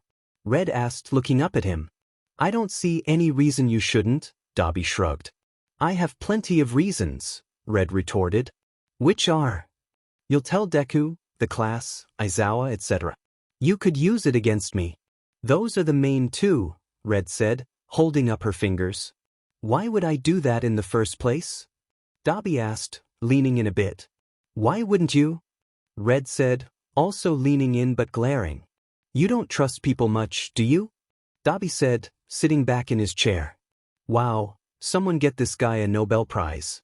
He's such a genius," Red said sarcastically, rolling her eyes and sipping the rest of her drink. "Hey, yeah, all right. I get it. I'll find out sooner or later." "Unlikely," Red said, pushing her cup away. "Just wait and see. We should go before Aizawa thinks you somehow escaped." "Can't you tell him that I did so I have a head start?" Red asked, annoyed. "Can't. But you can tell me your story." "Won't. But you can pay for the food. I've got no money," Red shrugged. "Smart." "No, just coincidence. I was going to leave it on my tab here, but this is better," Red said, getting up. "That's nice of you for not stealing," Dobby said, getting up as well and placing some money down. "I have my reasons to steal." "Will you tell me?" "Nope." "When will you let me get to know you?" Dobby asked. "Like I said, I'm not here to make friends," Red replied. As they neared the dorm building, they saw Aizawa, who looked very angry. "Where have you been?" "We thought you escaped," Aizawa said, visibly upset. "I was out. Plus, I would have escaped, but he didn't let me," Red motioned to Dobby. "Sup, sensei," Dobby said from behind her. "Next time, let me know you're going out," Aizawa said, rubbing his temples. No, and I can't. And why is that? He asked, too tired to look up at her. I don't have a phone, plus too much work, Red shrugged as she walked inside the dorm building. We're not finished discussing this. Aizawa yelled after her. Sensei? Dobby said. Yes, Dobby, he replied, turning to the teen in front of him. Give her time. She's been broken. I can tell because I was her once, and trying to make her open up won't work. I tried, and she doesn't seem ready to lower her walls anytime soon. Thank you for letting me know, Dobby. You should go inside now, it's starting to get late.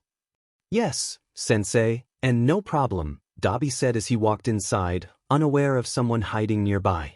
He doesn't know anything, Red thought as she went upstairs to her dorm. Red woke up again in the middle of the night, haunted by the same nightmare that had plagued her for years. Each time she tried to sleep, it returned, always slightly different, and it felt like it was consuming her.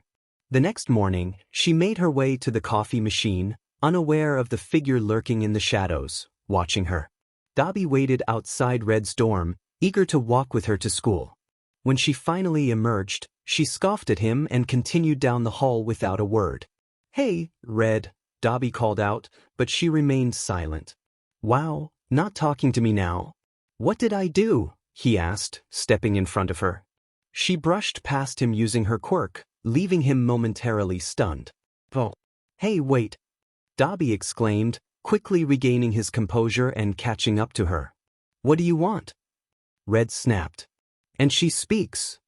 Dobby joked, trying to lighten the mood, but Red only scoffed and attempted to walk away. He gently pulled her back. Okay, sorry. I just want to know what's wrong. You should know. Besides, it doesn't matter. We are not friends, Red replied, crossing her arms. Fine, we're not friends, but I want to know what's wrong with you. Yesterday you seemed okay. Dobby shrugged, confused by her behavior. Exactly, I seemed okay. You don't know anything about me and it will stay that way, so back off. Why don't you let people into your life? Dobby asked, following her. I don't need anyone else. Why? I just don't. What's the reason? With you, there's always a reason. You don't know anything. They both stopped in the hall, one frustrated and the other puzzled. You're right, I don't. But I want to get to know you. I want to know what's wrong. There's a lot wrong with me. Be specific, Red said sarcastically, rolling her eyes. Why are you mad? Are you mad at me? Did I do something to upset you? Red thought, why does he care so much about this? Why do you care so much? I just want to help you. I don't want your help. You barely know me. I'm basically a stranger to you. That's true, but strangers can become friends or something more. And I want that with us. Well, I don't. You want to know what I know about you? Like I have a choice. I know you care about your family. You put everything you love first, then yourself. I know you've been hurt. You were hurt. I know. Shut up. You don't know anything about me. Yes, I put the people I love first. Who wouldn't? But no, I am not hurt. I have not been broken. I have not been having nightmares. Damn it. I said too much, Red thought. Who said anything about being broken or having nightmares? Besides, I've known about your nightmares ever since you got here. How would I know that? Well, let me explain. It's because every time I check to see what's wrong, I hear it coming from your room. Deku and Toga are right next to me, so it's not them. Eri is across from me, so it's not her either. You have red, slightly puffy, baggy eyes and look more tired than yesterday. Shut up. Then tell me what's wrong. I don't have to. That won't stop me from trying to find out. It's either me or I'll tell Aizawa about your nightmares. Just leave me alone and be quiet already. Then tell me what's wrong. Nothing. Red said, trying to walk away. Before she could leave, Dobby grabbed her arm and pulled her into a hug. Let me go. Red shouted, struggling to escape his grasp. Stop trying to struggle out of it. You know you want a hug. You need a hug. I'll let go once you at least say why you ignored me earlier, Dobby said, unaware of the effect his words had on her. You know you want the hug. You need the hug, echoed in her mind as she tried to break free, holding back tears. I'm not saying anything. Let go. So I did do something? That's not what I said. But you didn't deny it. Fine, you want to hear it? I am upset. I'm upset with you, that traitor, myself, and life. I'm upset that traitor betrayed me and broke my trust. I'm upset with you for telling Aizawa I'm some helpless, emotionless child that needs saving. I'm upset that I couldn't think everything through when, someday, she said, frustration spilling over. And I'm upset with life for making me live through this. You don't know what I've been through, and you won't. I don't want you around me. I don't want to be your friend. She punched his chest lightly, her anger evident. You've been through some tough things, Dobby said, unfazed by her actions. No kidding. I'm sorry for telling Aizawa that yesterday. I don't want apologies, I want you to stay away from me. She finally broke free and started to walk away. Can't promise that, he said, following her. Why not? She turned to him, frustrated. Just can't, he shrugged. Unbelievable, she mumbled, stomping away. You good now?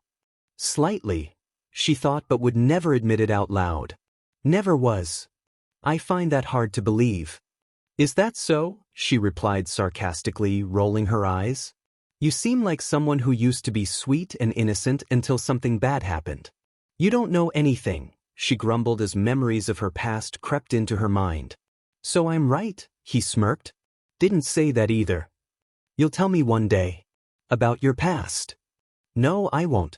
Even that traitor doesn't know about my past. Just one thing about my mom. Do you always ask this many questions? You know you enjoy them.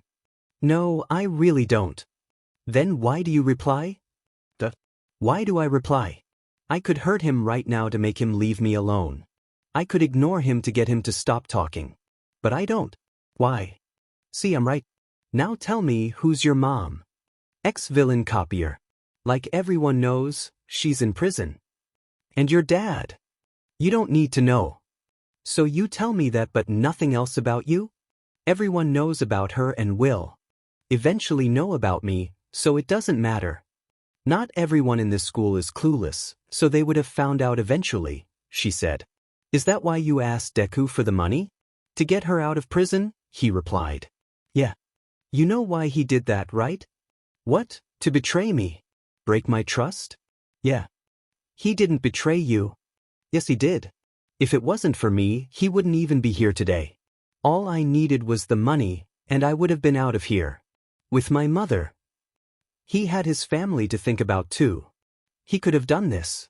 Rob a bank or something, given me the money and left.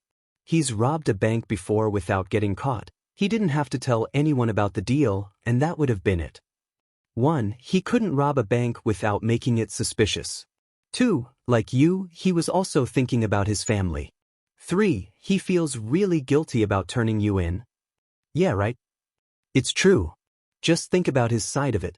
If he was your friend or anything, you would try to understand.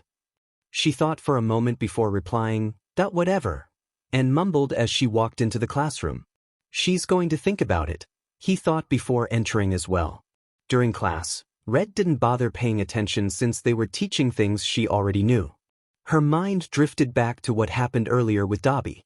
Stop trying to struggle out of it. You know you want a hug. You need a hug. I'll let go until you at least say why you ignored me earlier.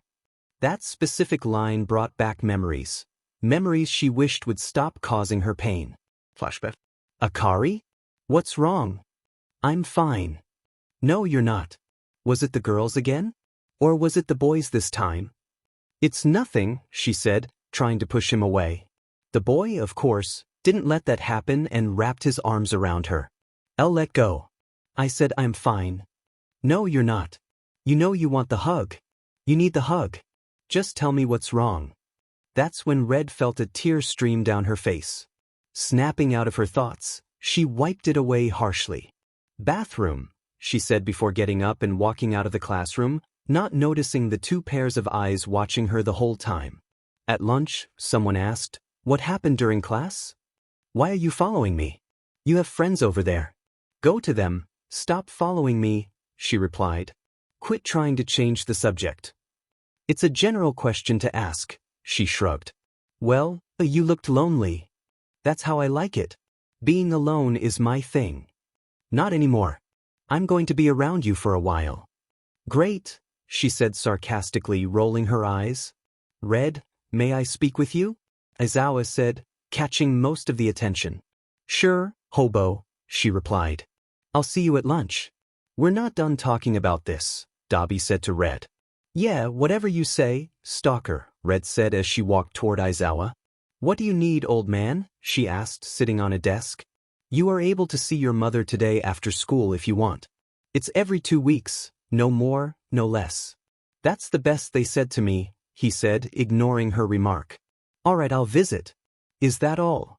Yes, there is one thing. Aizawa began but was interrupted. Great. I'm going to go, Red said, getting up but was stopped. Sit down. Huff fine. What's wrong? He asked with concern. Okay, let's stop there. We're not going to have one of those moments talking about feelings. Just because you're in charge of me until whatever happens doesn't mean we do things like this. Look, kid, I just want to know about you. I want to be a part of your life. I know I wasn't before, but that's because I didn't even know you existed. I want to be your father. Push him away. You don't need him or anyone else.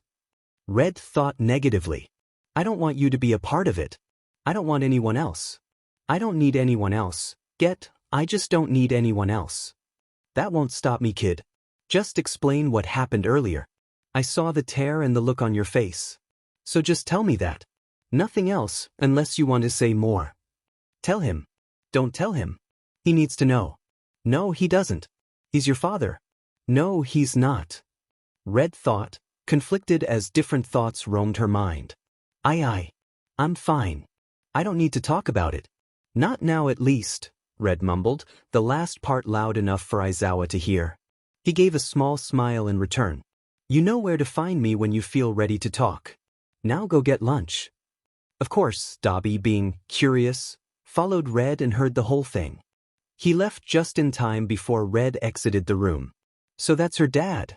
Deku owes me $20, Dobby thought as he kept walking. Time skipped to hero training.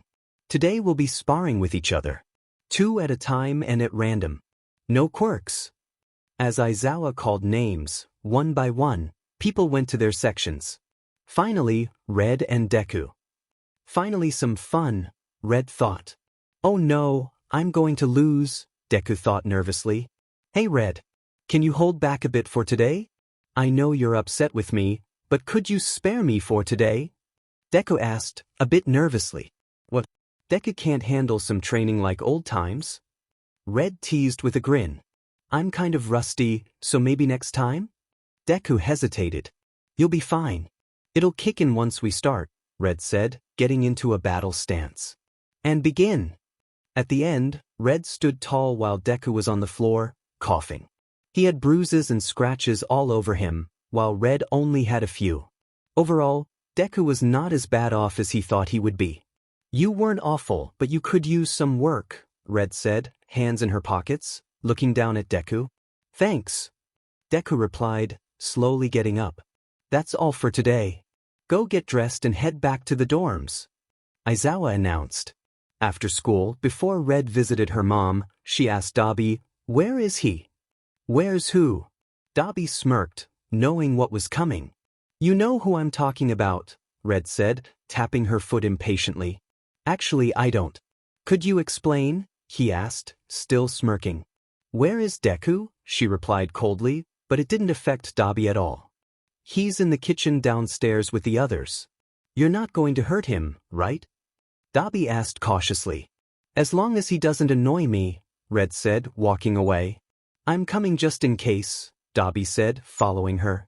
I don't care. I know. Deku, Red said, standing in front of his table. But, do you need something? Deku asked, putting down his chopsticks and giving her his full attention. I just wanted to say, I understand why you did what you did. I'm not that upset about it anymore, Red said, looking to the side and crossing her arms. I'm sorry about that, Dobby said, pausing for a moment. You don't need to explain, I already understand why. But if you ever, never mind. See you around, Deku, Red replied, her tone dismissive as she turned to walk away. I'll catch up with you in a second, I just need to talk to them for a bit, Dobby said, stopping her briefly. Didn't care if you were going to follow me or not, Red shot back. Yeah. I'll see you later, Dobby waved her off. What just happened? Deku asked, still surprised. I talked to her, Dobby shrugged as if it were a normal occurrence. She literally apologized to me. I've never heard her say something like that before, especially not to Eri. Dobby, why did you really want to keep an eye on her? Toga asked, curious. She's hurt, broken. I can see it, but she denies it. I want to help her, Dobby confessed. Wow, I didn't know Dobby had a heart, Deku teased. Yeah, whatever, emo child, Dobby replied, starting to walk away. Dobby. Deku called after him. Yeah. Just be careful with her. She's dangerous. She doesn't change or warm up to anyone easily, Deku warned, his expression serious. I'll be fine, Deku. No, I'm serious. She doesn't move on from things like this. She's planning something, and you need to figure out what, Deku insisted. All right, but she might also be trying to move past this, Dobby said, defending Red. I doubt that, Deku replied, continuing to eat. I'm going to head out, so see you guys later, Dobby said as he made his way upstairs. Bye, Dobby. Toga called cheerfully. See ya. Deku echoed. Red entered the visiting room with Aizawa, both taking a seat at a metal table as they waited for Kisa.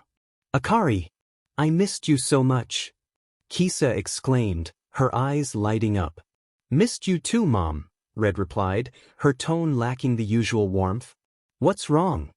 Kisa asked, noticing her daughter's demeanor.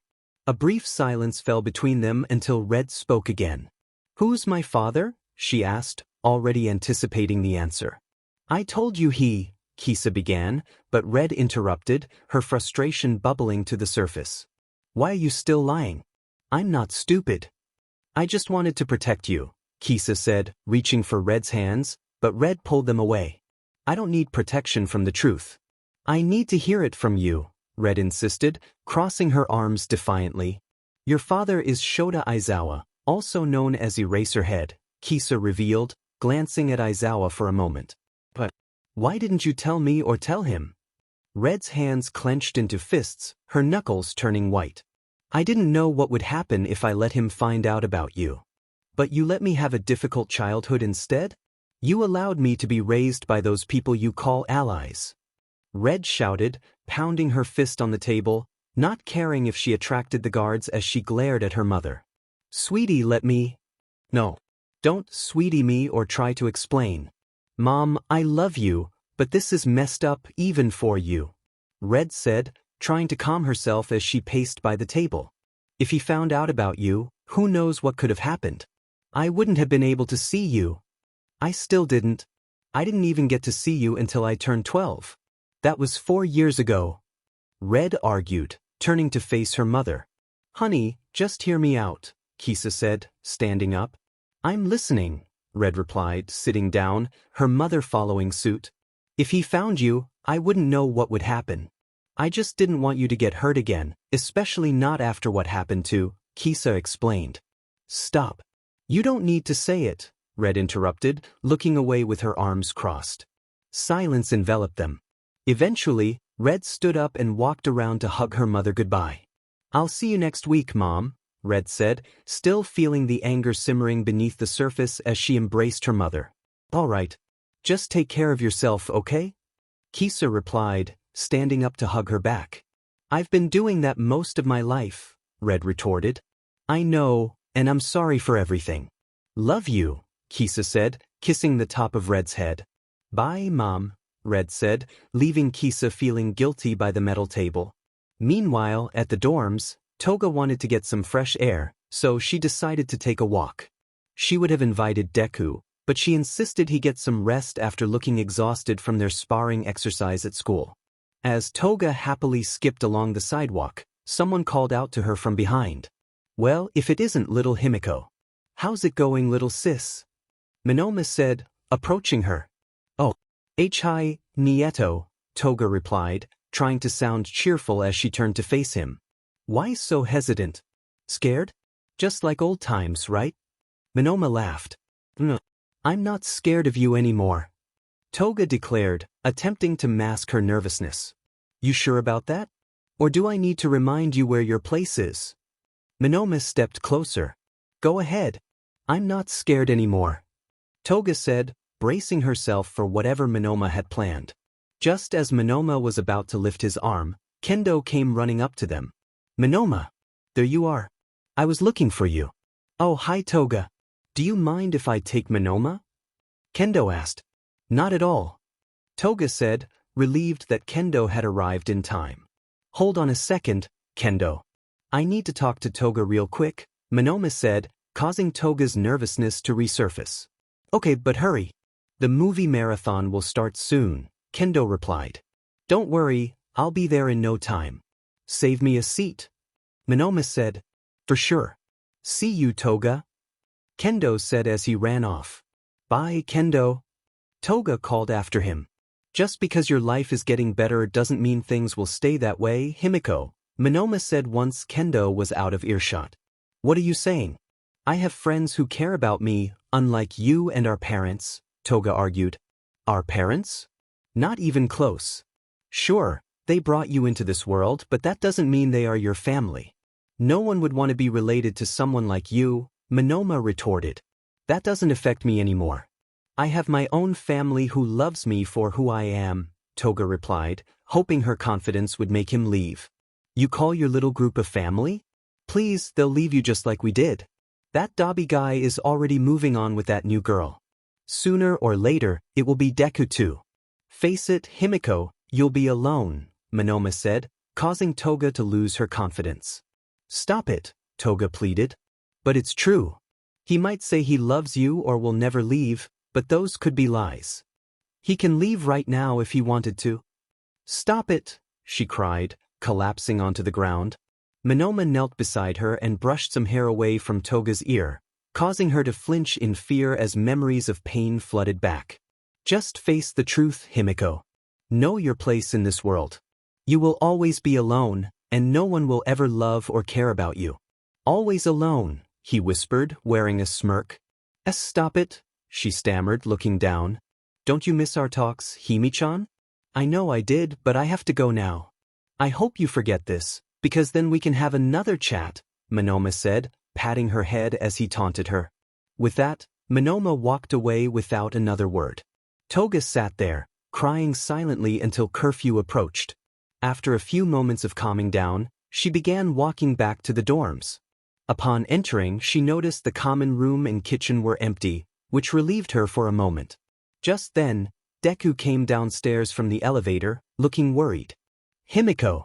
There you are. Hey, what's wrong? Nothing, I'm fine, she said, avoiding eye contact. Bull. Tell me what's wrong. Did something happen? Are you hurt?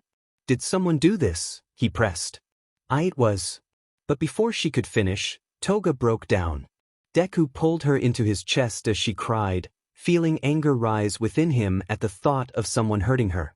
He rubbed her back, trying to soothe her with kind words. I'm here. I'm not going anywhere. Tell me who did this. It'll all be okay. You're safe with me. Will you always be there with me? Toga asked, almost afraid of the answer. Of course I will. I wouldn't leave you for anyone. Just tell me who did this, and it'll all be okay, Deku reassured her softly. You can't hurt him. You'll get in trouble or sent back, she pleaded, looking up at him. I don't care. You are more important than anything right now, Deku interrupted. Well, I do care. I need you here, Toga said, pulling him toward the couch. Fine, I won't hurt him. Just tell me who it is, he said as they sat down. Promise.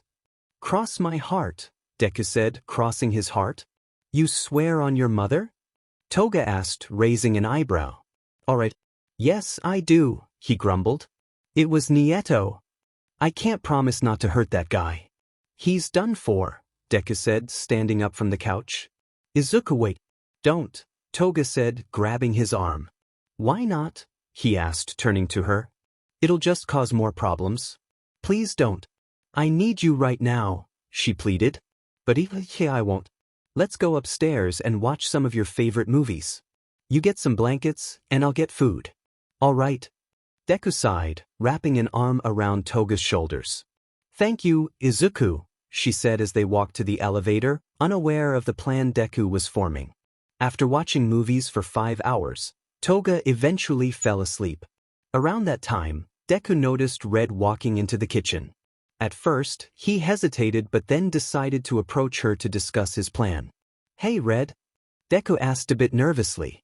What? Red replied, drinking her water with a hint of annoyance. Is this a bad time? You know what, you look busy. Deku began to ramble. Spit it out before I smack you, she snapped, crossing her arms. Sorry, I need a favor. I know this isn't really a good time to ask for favors, but, Deku continued. Quit rambling. If you tell me why you need this favor, I'll decide if I want to do it or not. Got that? Red said sternly. Okay, you know who Nieto Manoma is? Deku asked, calming down. The overconfident blonde in Class B? Yeah, why? She replied curiously. He hurt Toga, and I want to know what he did. Toga won't tell me, but I know it affected her. Then why don't you find out what he did yourself? Red suggested, looking through the cabinets for food. I promised her I wouldn't hurt him or anything. I would if I could, Deku sighed, leaning against the counter. So you want me to hurt him or? She asked, snacking on her chips. No. I don't know, but I want you to come with me to find out what he said tomorrow at lunch. So I'm like your backup or something? Red asked, still munching on her chips. Yes, Deku replied, a bit too confidently. All right, I'll do it. But only because that girl shouldn't have to deal with things like that. Red asked, grabbing some more chips. What's their history with each other? Siblings. How'd you? Did a bit of research, and they looked a bit similar, she shrugged. Do you know about their history? No, just that they are siblings. I don't know if I should tell. You don't have to. I can figure that out on my own, she waved off. Okay, wait, why did you agree again? Deku asked, still not convinced. If this guy hurt Toga, there's gotta be an unreasonable reason from him. I hate people like that, so I like to straighten them out, she smiled mischievously. You won't hurt him, right? He asked cautiously. No, but if it does get that far, then he'll be severely injured, Red shrugged. Are you sure that's the reason you're? You want answers or what? She snapped, annoyed by the same question being asked again. Weiss, he said, slightly scared of the angry Red. Then quit asking or making sure I want to do this. I'll see you tomorrow at lunch, she walked off. Okay, he shook his head in agreement. She agreed. Is she really changing or? No, that's impossible. Right. The next day, Red said to Dobby as they ate breakfast, just letting you know, Deku needs me at lunch. Not that I need to tell you, but you'd be a lost dog without its owner if I didn't. Thanks for letting me know. He joked, getting a drink from the fridge. What will you guys be doing anyway? Need to interrogate the blonde boy from Class B, she shrugged, biting into her toast. Manoma? What did he do? Dobby asked, slightly angry, clutching the fridge handle. Hurt your friend or something? Deku made some promise to your friend not to hurt him or anything. So that's why I'm going with him, she bluntly said, still eating. Why'd you agree? Not that I'm saying you shouldn't, just asking, Dobby asked, raising an eyebrow as he calmed down. The girl shouldn't go through trouble from him. I hate those kinds of people. Also, making people scared of me is fun, she smiled, picking up their plates.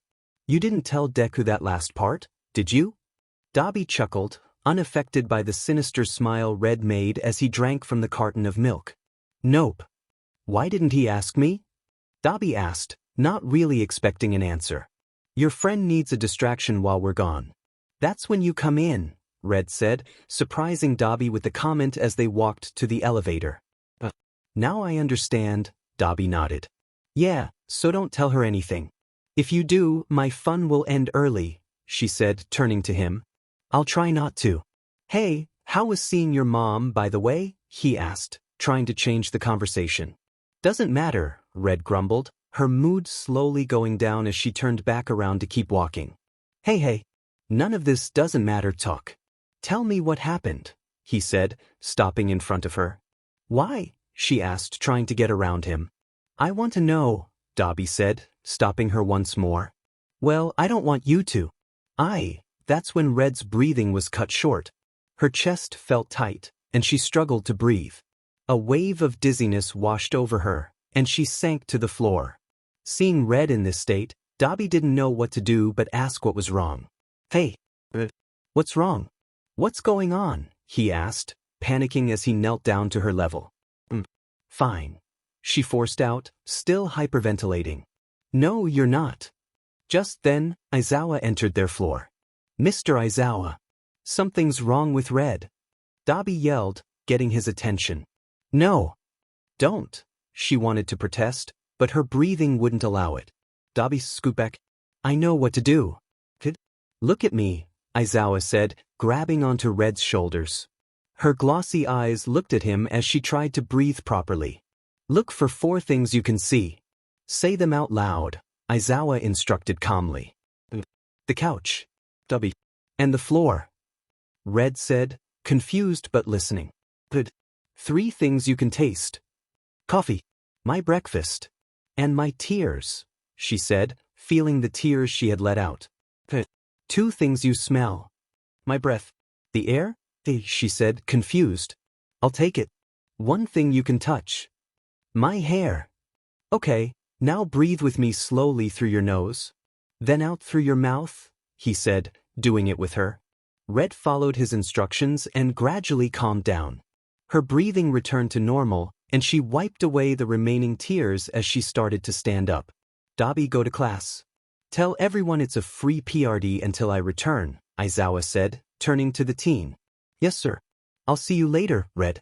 Don't worry about me saying anything about this, Dobby said understandingly. Once Dobby left, Aizawa turned back to Red. How long have you been having panic attacks? He asked. They weren't often, but sometimes they're triggered. Mom doesn't know, Red said softly, looking off to the side. Why not? He asked, slightly angry at her mother for not knowing. Didn't want to put so much guilt on her than she already puts on herself, she shrugged, looking at him. Why didn't you tell me? He asked, concern in his voice. Never came up and I didn't think I would have to, she said, her voice growing firmer. When did they start? It happened only once before my mom was taken into custody. I was alone when it happened, and I didn't want to worry her. So I never told her. After she was taken, it wasn't often, but they happened, she shrugged. How did you deal with them before? He asked, still concerned. Not very well, if I'm being honest. I never had them end as fast as today. Usually, I would just try to breathe and wait until it passed, she said, getting her bag to distract herself from Aizawa's concerned look. You should have told one of us, he said, crossing his arms. Well, I'm sorry that I'm not used to other people besides my mother caring about me. I always took care of myself ever since she left. Yes, I did have some help, but it wasn't like a parent with a child, she said, zipping up her bag after looking through it. Red, it's okay to ask for help from us, he sighed. That's not the point. I don't want to. I've been fine on my own since that day. I might not handle things in the way you all consider healthy, but I'm fine on my own, she said, attempting to walk away, only to be stopped. No, you're not. You've been taking care of yourself for too long, especially at your age. This ends now, he said firmly. Like hell it's going to. No. This is where you listen. The adult is talking. You are 16 years old. You should not be raising yourself. Now that you are here, I'm responsible for you. Your mother was irresponsible to leave you alone. You are not alone anymore, he said, his eyes glowing with intensity. She felt a mix of frustration and confusion. How could he just boss her around like that? Sure, he was her father, but that didn't mean she had to listen to him. He hadn't been in her life for long, and while she acknowledged her mother's mistakes, it didn't change how she felt. She just needed to breathe and let out her anger at lunch. As she approached the classroom door, she gripped the handle and swung it open with force. She had never felt this angry before. Everyone jumped at the sudden noise, watching her stomp to her seat, glaring at the class. What are you all looking at? She snapped. Instantly, everyone turned away, returning to their previous activities, except for Toga, Dobby, and Deku, who exchanged glances, puzzled by her outburst. Toga shrugged it off and continued doodling. As the lunch bell rang, Aizawa called out, "Class dismissed."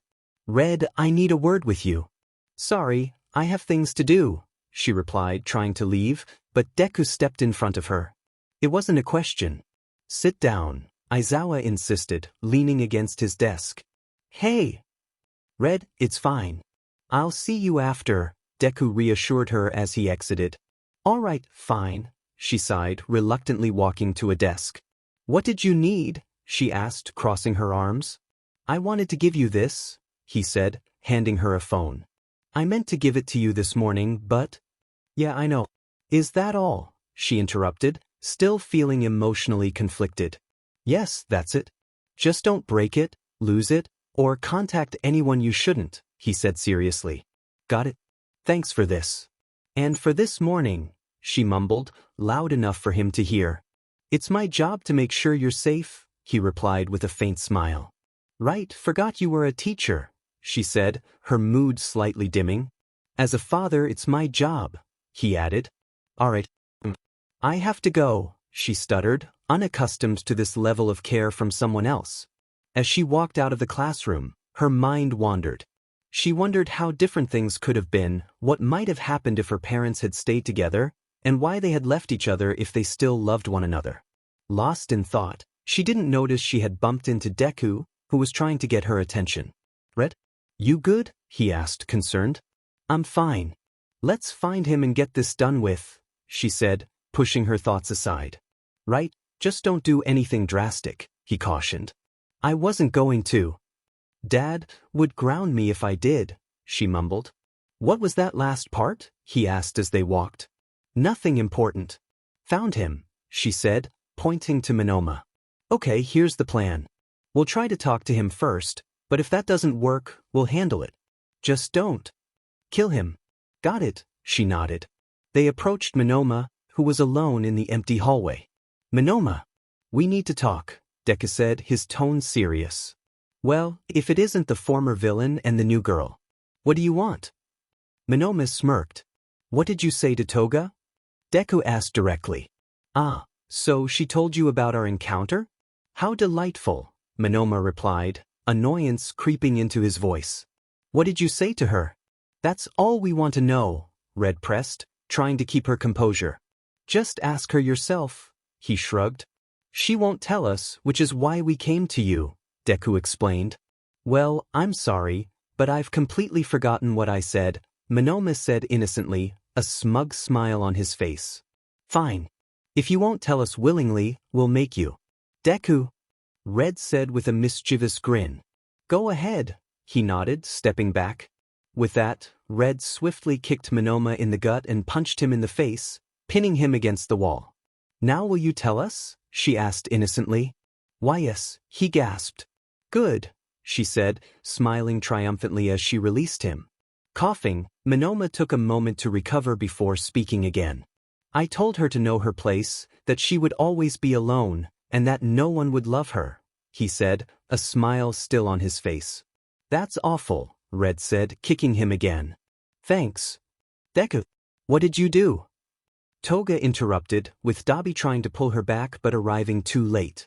"Oh, you're in trouble now," Red said to Deku, patting his shoulder before walking away to give them some space. Deku started, but Toga cut him off. "No. I told you not to hurt him." "Why did you do this?" she asked, upset with him for breaking his promise. "He hurt you, Himiko." "Did you really think I was going to let him get away with that?" Deku argued. "It doesn't matter. I didn't want you to confront him because I was going to be the bigger person and ignore him. I can fight my own battles, and this was my own. I was going to report him to the principal and handle this myself," she said sternly. "Himiko, save it. We'll deal with this later," Toga said as she walked over to Manoma. "Nieto? Are you okay?" Toga asked, kneeling beside him. "Get away from me, freak," he replied, backing away. "Just know I don't hate you. Yes, you've done things to hurt me, but I can't hate you. Can you do us one thing and leave us alone? If you do, then we'll do the same," Toga said as she walked away. I'm sorry, Deku said to Toga, walking next to her. I know. The story continued to develop, exploring the complexities of character relationships and the challenges they faced. Toga's determination to handle her own issues while showing empathy towards Manoma highlighted her growth. Meanwhile, Deku's concern for Toga reflected his deepening understanding of friendship and support. As the narrative unfolded, the characters navigated their struggles, learning to balance personal battles with the importance of camaraderie. The emotional moments and dialogue enriched the storyline, allowing readers to connect with their journeys. The chapter ended, leaving readers eager for more as they anticipated the next developments in the characters' lives. Chapter end. Kisa sat in the visiting room, her annoyance evident as she looked at Aizawa. Not to be rude or anything, but why are you only here? Nice to see you too, he replied, rolling his eyes. So, are you going to tell me why you're here or? She pressed. Did you know your daughter has panic attacks? Aizawa asked, noticing Kisa's shocked expression. What? She responded, still surprised. I'll take that as a no. She had one recently, and I thought you should know.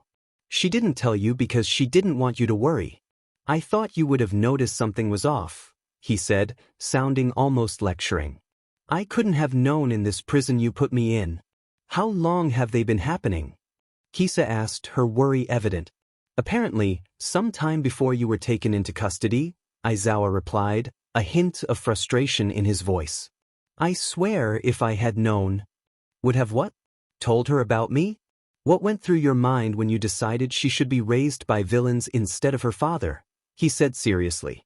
I would have told you about her if you weren't trying to put me in prison, she shot back. Well, you wouldn't be in prison if you had told me the truth, he argued. I did tell you the truth, you were just too stubborn to listen to what else I had to say, she stood up, her emotions rising. You told me the truth after 5 years, Kisa? He stood up as well, his eyes glowing slightly. Is everything all right over here? An officer approached their table.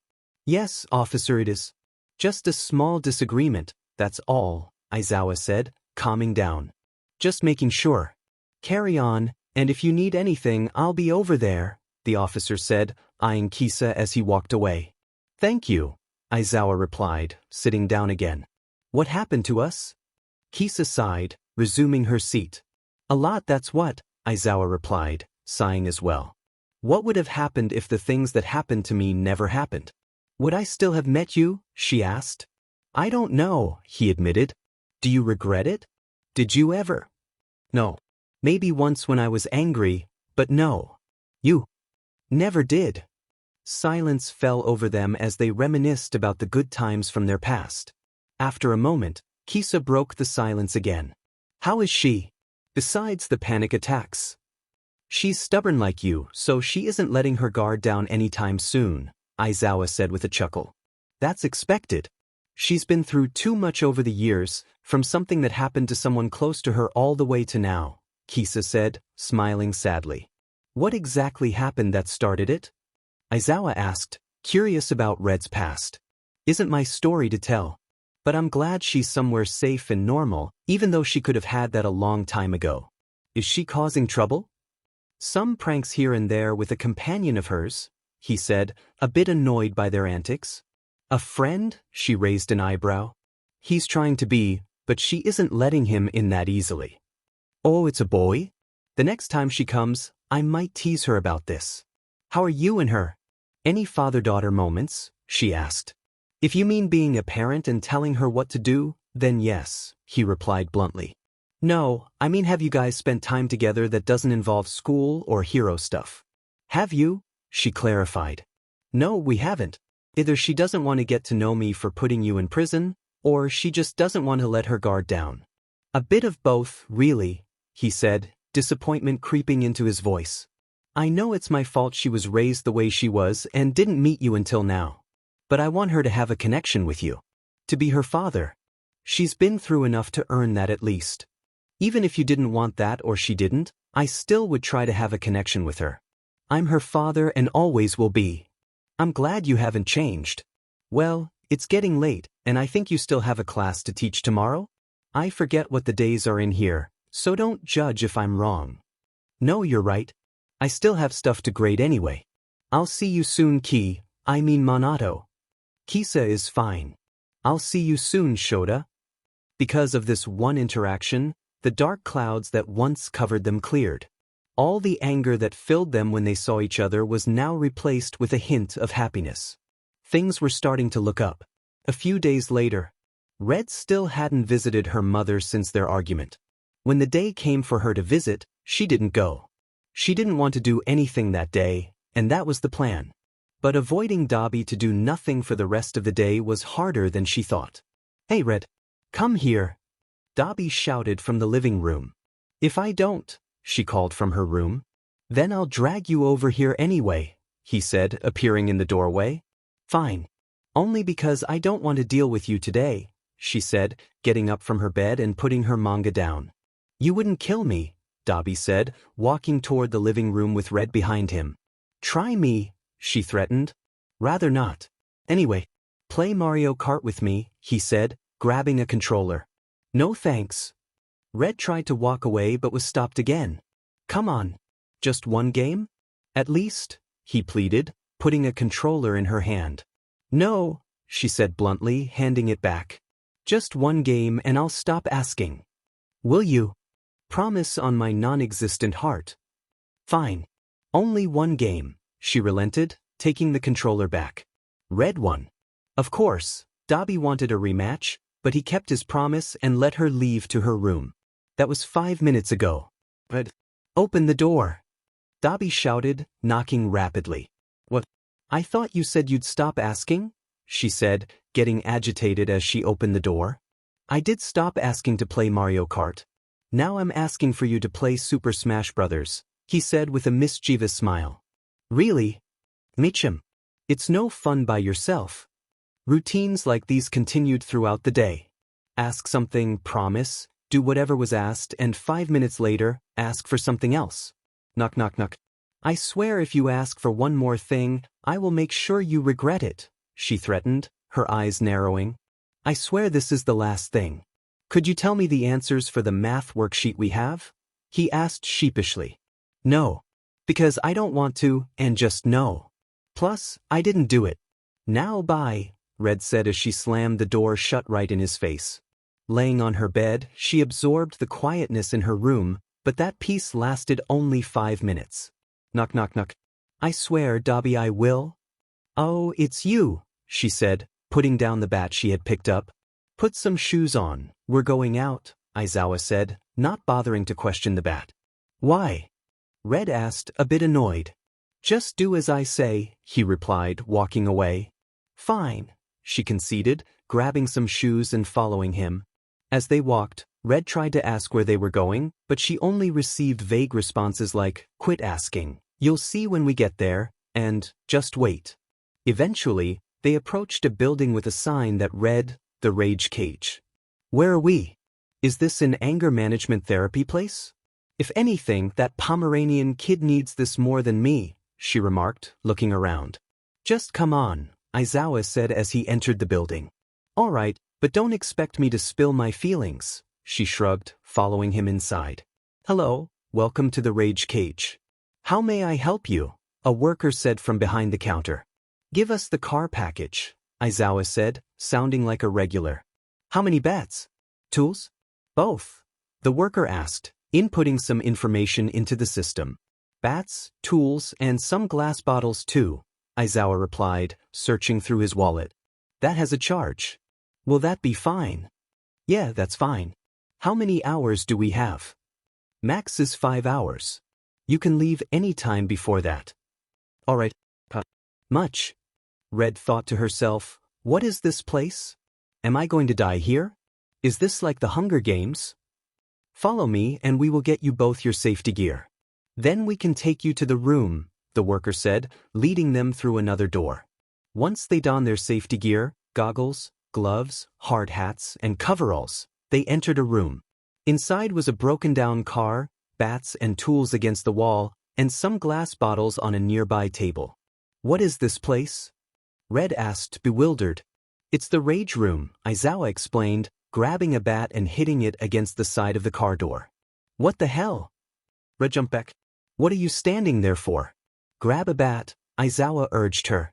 Is that what this place is? She asked, finally understanding as she picked up a bat. Thought you figured it out by now. Just grab a bat and take a swing, he motioned toward the car. Okay. Red swung the metal bat, shattering the glass window in the process. A small smile appeared on her face. Oh hell yeah, she exclaimed, ready to swing again when Aizawa stopped her. Hold it. Don't waste your swings. Gather up your anger and then swing. Got it? Got it, she replied, channeling all her frustration into her next swing. For the next couple of hours, they spent their time having fun in a junkyard, breaking car parts and glass bottles. The sounds of shattering glass were accompanied by laughter, creating a lively atmosphere. However, their fun eventually came to an end as they left the building and began walking back to the dorms. That was amazing. How do you even find a place like that? Before, I would just go to a regular junkyard, but this was so much cooler, she said, walking beside him. Well, when you teach high schoolers, sometimes your patience runs out, he replied with a shrug, pleased that she enjoyed it. Isn't that what patrol is for? She asked. That too, he acknowledged. You know, I never thought I would meet my father or have a father figure in my life, she admitted, looking down but managing a faint smile, which he noticed. Even when my mom dated a guy or two, they didn't really act like a father. They were more like, hey, I'm here dating your mom for a bit, she continued. Well, I'll always be here for you, kid. If you ever want to talk, especially when you're feeling down or anything, I'm here for you, he said, gently rubbing the top of her head. Thanks. You know, I never found out what happened between you and my mom. Do you want to explain? She asked, looking at him with curiosity, seeing him now as her father. I guess I should. Let's sit over there, and I'll tell you, he suggested, pointing to a nearby bench close to the dorm building. All right, she said, quickly heading to the bench to hear the story. Let's start from the beginning. Shota Aizawa, the pro-underground hero known as Eraserhead, and Kisa Manato, a villain called Copier, had a complicated relationship that began years ago.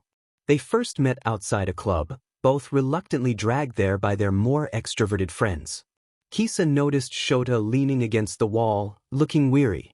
Rough night? She asked with a playful smirk. You can say that, he replied with a shrug. Let me guess, dragged here against your will by your friends? She teased, arms crossed. How'd you tell? He responded, a hint of sarcasm in his voice. It happened to me too. I saw you get pulled inside, she giggled, recalling her own experience. Wonderful, he rolled his eyes. Manato Kisa. You, she introduced herself, extending her hand. Aizawa Shoyuta, he said, shaking her hand. Their conversation flowed easily, filled with laughter and exchanged numbers. What started as casual texting turned into frequent meetups, and eventually, they began dating. Their relationship blossomed over 5 years, but the significant secret loomed over them. Shota was unaware of Kisa's life as a villain. Kisa believed their love could overcome her past, and she hoped to change for him.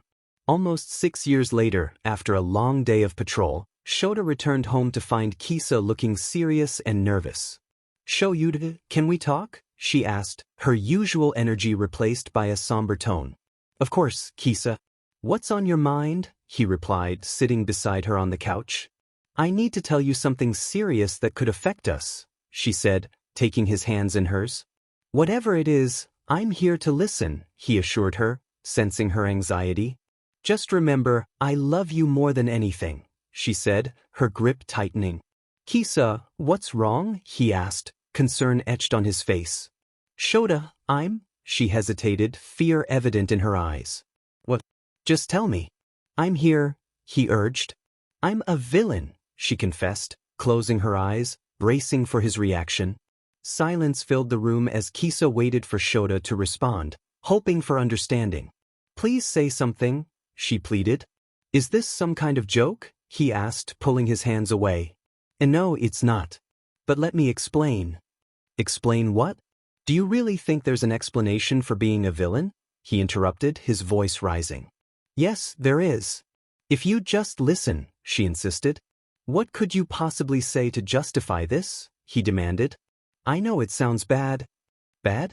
The love of my life is a villain, and you think that sounds bad, he exclaimed, pacing the room. Shota, please. No, don't call me that right now, he snapped, stopping in front of her. You have to listen. I never wanted to be a villain, but I had to protect myself and my family. You know my background, so you know why I had to do this. I didn't choose this life, she cried, tears streaming down her face. But you've kept this from me for 6 years, Kisa. I could have helped you, he shouted, frustration boiling over. Don't you think I know that? I wanted to tell you, but I was scared, she admitted. What's your villain name? He asked, his fists clenched. Shota, listen. What is it? He pressed. It's Copier, she revealed. Great. Just fantastic, he retorted. Shota, please listen for once. What is there to hear? My girlfriend, the love of my life, is a villain. One of the top villains. And I had no idea, he exclaimed. I was going to tell you. I wanted to change for you. I want to leave this life behind to be with you, she pleaded. Oh, you'll leave this life when you're locked up, he said, grabbing her wrist. What? Can't you see I did this for you? I told you for our love, she protested, trying to break free. There never was an is. This was all built on lies. What were you planning to do? Hurt me when I was vulnerable? He asked, turning away. No. I love you. I would never do that. I did this for us, she insisted. Liar, he said, moving to take her into custody. No, she shouted, breaking free from his grip. In a moment of desperation, Kisa grabbed a bag she had prepared in case things went wrong. She dashed toward the window and, just before impact, teleported to the other side, landing on her feet and running away. As she fled, thoughts raced through her mind. He never loved me. If he did, we would be together, talking about how to sort this out, cuddling and falling asleep side by side. But I guess villains can't fall in love. Kisa continued to run, her heart heavy, until she stumbled and fell. The rain poured down, soaking her in mud and water. She heard his shouts, urging her to stop, but she kept running until she thought she had lost him. Then he appeared right in front of her. Shota, please. I don't want to fight you, she pleaded, guilt lacing her voice as tears mingled with the rain. Well, I'm going to, he replied, his tone devoid of emotion. He threw a punch, which Kisa narrowly dodged. Fight me, damn it. Fight me like the villain you are, he shouted, launching more attacks at her. Each move he made, she evaded. Even when she faced him behind the mask, she continued to dodge or flee. She was too scared to hurt the only person she ever loved. No. As long as I love you, I won't ever hurt or fight you, she insisted, continuing to evade him. After a few more moments of this tense standoff, Kisa seized the opportunity to escape. She ran until she collided with someone. I'm so sorry. Oh my gosh, your food is everywhere. Let me repay you, she rambled, her apologies interrupted by the stranger. It's fine, but let me ask you, are you Copier? He inquired. Her breath caught at the question. Taking a deep breath, she nodded.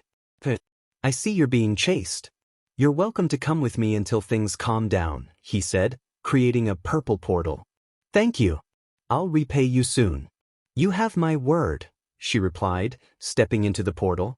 That day, she met Kurojiri, who became a good friend. From then on, Kisa continued her life as a villain while Aizawa searched for her. This marked the beginning of Red's story. 2 weeks later, things were slowly improving since Red's arrival. Toga and Deku had resolved their differences after the Manoma incident. Red and Dobby spent more time together, and while Red and Kisa had moved past their argument, some tension remained. Even when Red didn't visit, Aizawa kept Kisa updated on her life. He and Red spent time together, though she remained guarded. However, her walls were gradually coming down thanks to the people around her. Things seemed to be looking up until a project was assigned in class. You will be working on a project in pairs, due next Monday. Today is Wednesday, so you have plenty of time. The project is about anti-heroes, Aizawa announced. You can choose any anti-hero from anywhere, Japan, America, etc.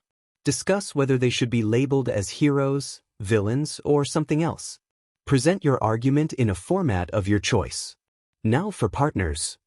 The pairs were announced, and Red found herself partnered with Dobby. "Hey, Red," Dobby said with a mischievous grin as he approached her. "Why can't I ever escape you?" she sighed. "I don't know. Maybe it's the universe telling us to be friends," he shrugged. "Yeah, right," she replied, sarcasm evident in her tone. "So when should we get this project started?" he asked, pulling up a chair. "We can work on it tomorrow or something," she replied, not particularly invested in the project as she walked out of the classroom. "Can't tomorrow. Shoto and I are visiting family," he said, following her. "Right, you guys are siblings," she acknowledged. "We can work on the project together before I leave and tomorrow," Dobby suggested. "All right," she agreed with a shrug. "You gonna miss me when I'm gone?" he teased. "Not at all," she shot back unfazed. "Admit it, you will." "Just hurry up and let's go," she said, heading in the opposite direction of the dorms. "Where are we going?" "On a date," Dobby joked. "You wish. We're going to get some food," she scoffed. "Will I have to pay?" he asked sarcastically. "No, I have a quirk to make some money," she replied nonchalantly. "Please, tell me your most horrible idea," Red said, rolling her eyes. "Hey, it isn't that bad. Plus, I think it would be fun. A good experience or something," he replied, trying to sound enthusiastic. "You sound hesitant about this great idea," she glared at him. "How about you come with me to meet my family? Then we can work on the project while we're there," he said, his excitement evident. "Absolutely not," she deadpanned. "Aw, come on. It'll be." "I said no. I don't want to meet your family. Plus, I dislike Endeavor." "So do I, but that's not the point. You can meet my 2 other siblings and my mom. We can work on the project while we're there." "2 birds with 1 stone," he exclaimed. "Let me think. No. Come on. Please. I'll do anything. I want at least 1 weekend with no work, so can we? Please?" "Anything?" she asked, a bit suspiciously. "Yes, I'll do not everything, but I'll do anything." "Well, there's nothing I need or want so far that you can get, so still no," she shrugged. "Come on. Haven't you ever been to a friend's house, or are you a loner?" he teased. "I just don't want to go," she replied in a cold tone. "Oh, okay, I get it. Did I hit a nerve or something?" "Look, at least think about it," he said, giving her a hopeful look. "Huff, are you going to stop bothering me, or do I have no choice like always?" "No choice," he smiled smugly. "Fine," Red groaned, dragging out the word. "Yeah. You're not going to regret this. My sister, Fuyumi, cooks the best food. My other brother, Natsuo, loves competing with us at Mario Kart, even though he's not very good. And Shoto, well, you already know how he is. Oh, and you'll love my mom. She's the best." He continued to talk about his family, except Endeavor, all the way to the little market store. The next day after school, Fuyumi greeted them with excitement. "Toya, Shoto, I'm glad to see you guys. Oh, you brought a guest. Mom, we have more company." "Oh, how wonderful. Who is this new guest you have brought?" Rei asked happily. "Mom, Fuyumi, Natsuo, this is Red. We go to school together," Dobby announced. "Hello, Mrs. Todoroki, Fuyumi, and Natsuo.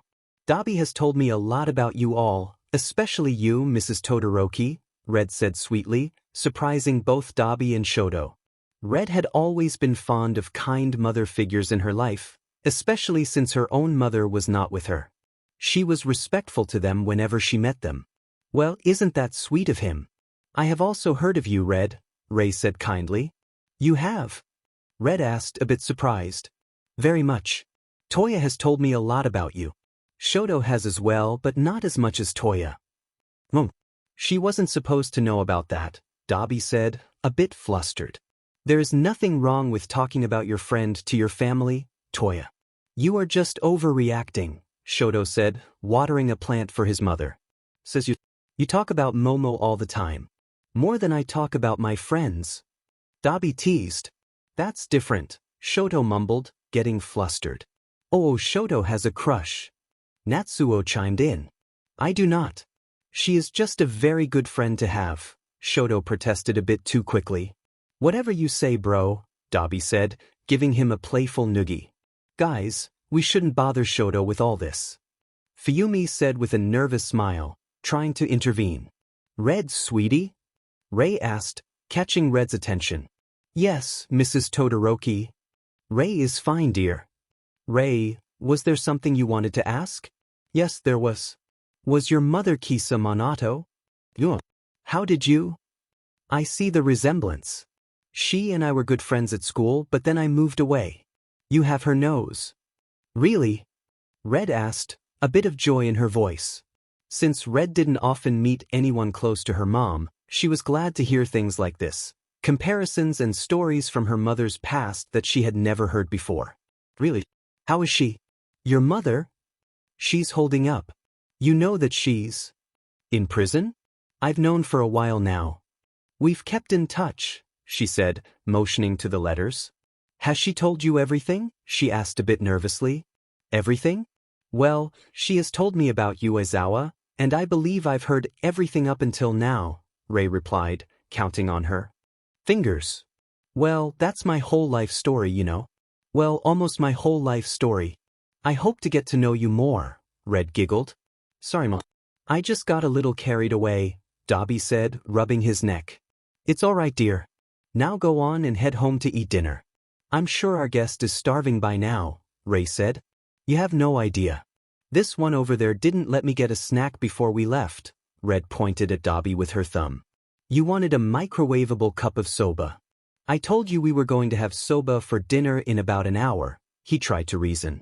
I don't see a problem there, Red crossed her arms.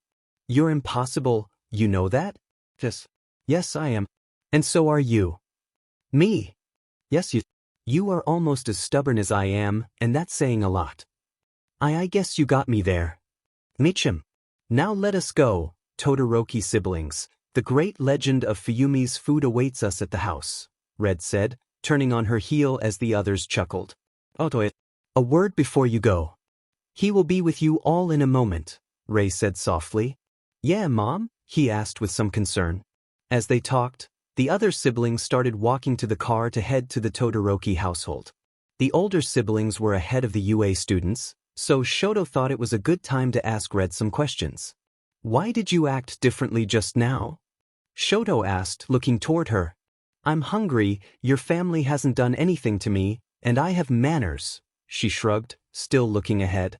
Then why do you act cold to us at UA? He asked, looking back forward. I don't trust you all just yet, she said bluntly. But we haven't, Shoto started but was interrupted. You guys haven't really, but I'm not like other people who get all buddy-buddy with everyone on day one.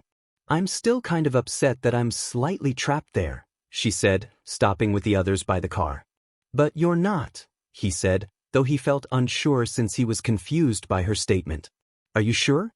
I'm tracked all the time with this tracker, quirk cancellation bracelet, and have my room checked almost every week. She looked over, a bit annoyed.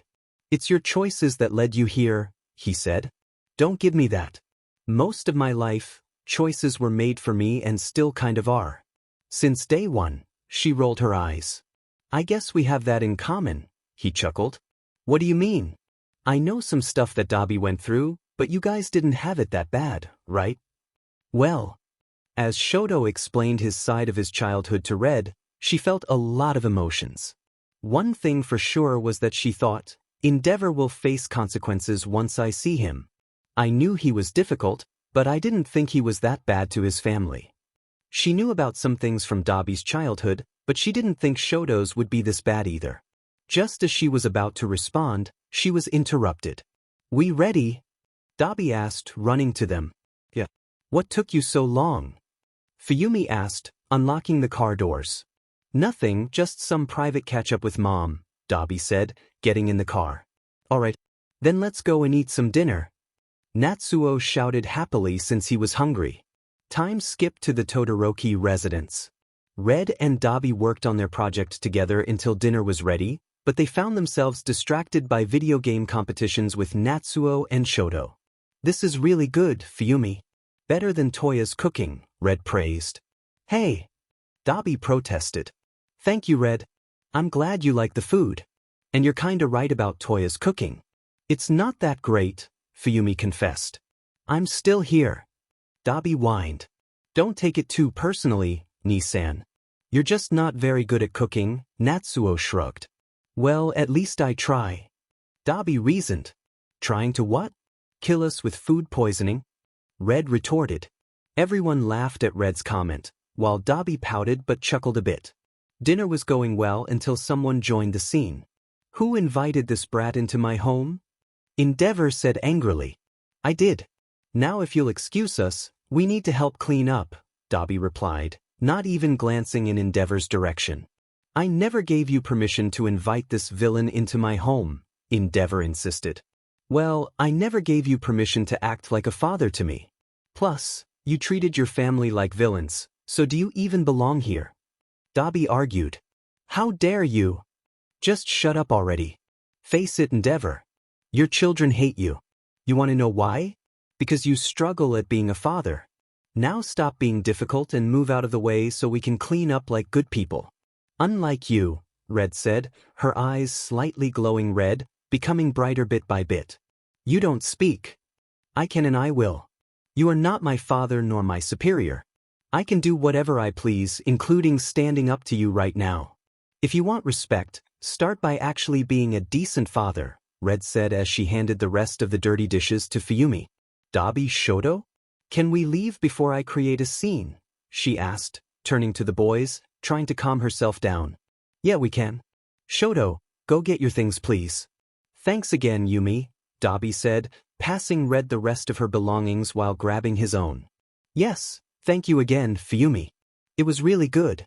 Nice to meet you, Natsuo, as well.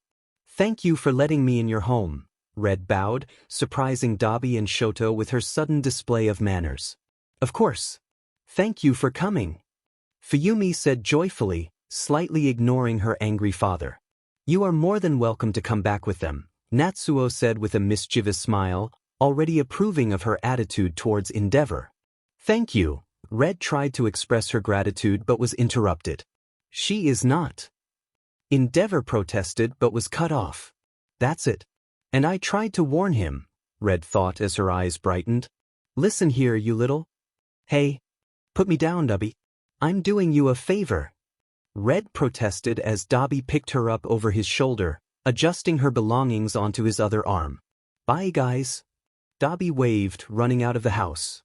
Goodbye, Fuyumi and Natsuo, Shoto said calmly, leaving the home, unbothered by the chaos.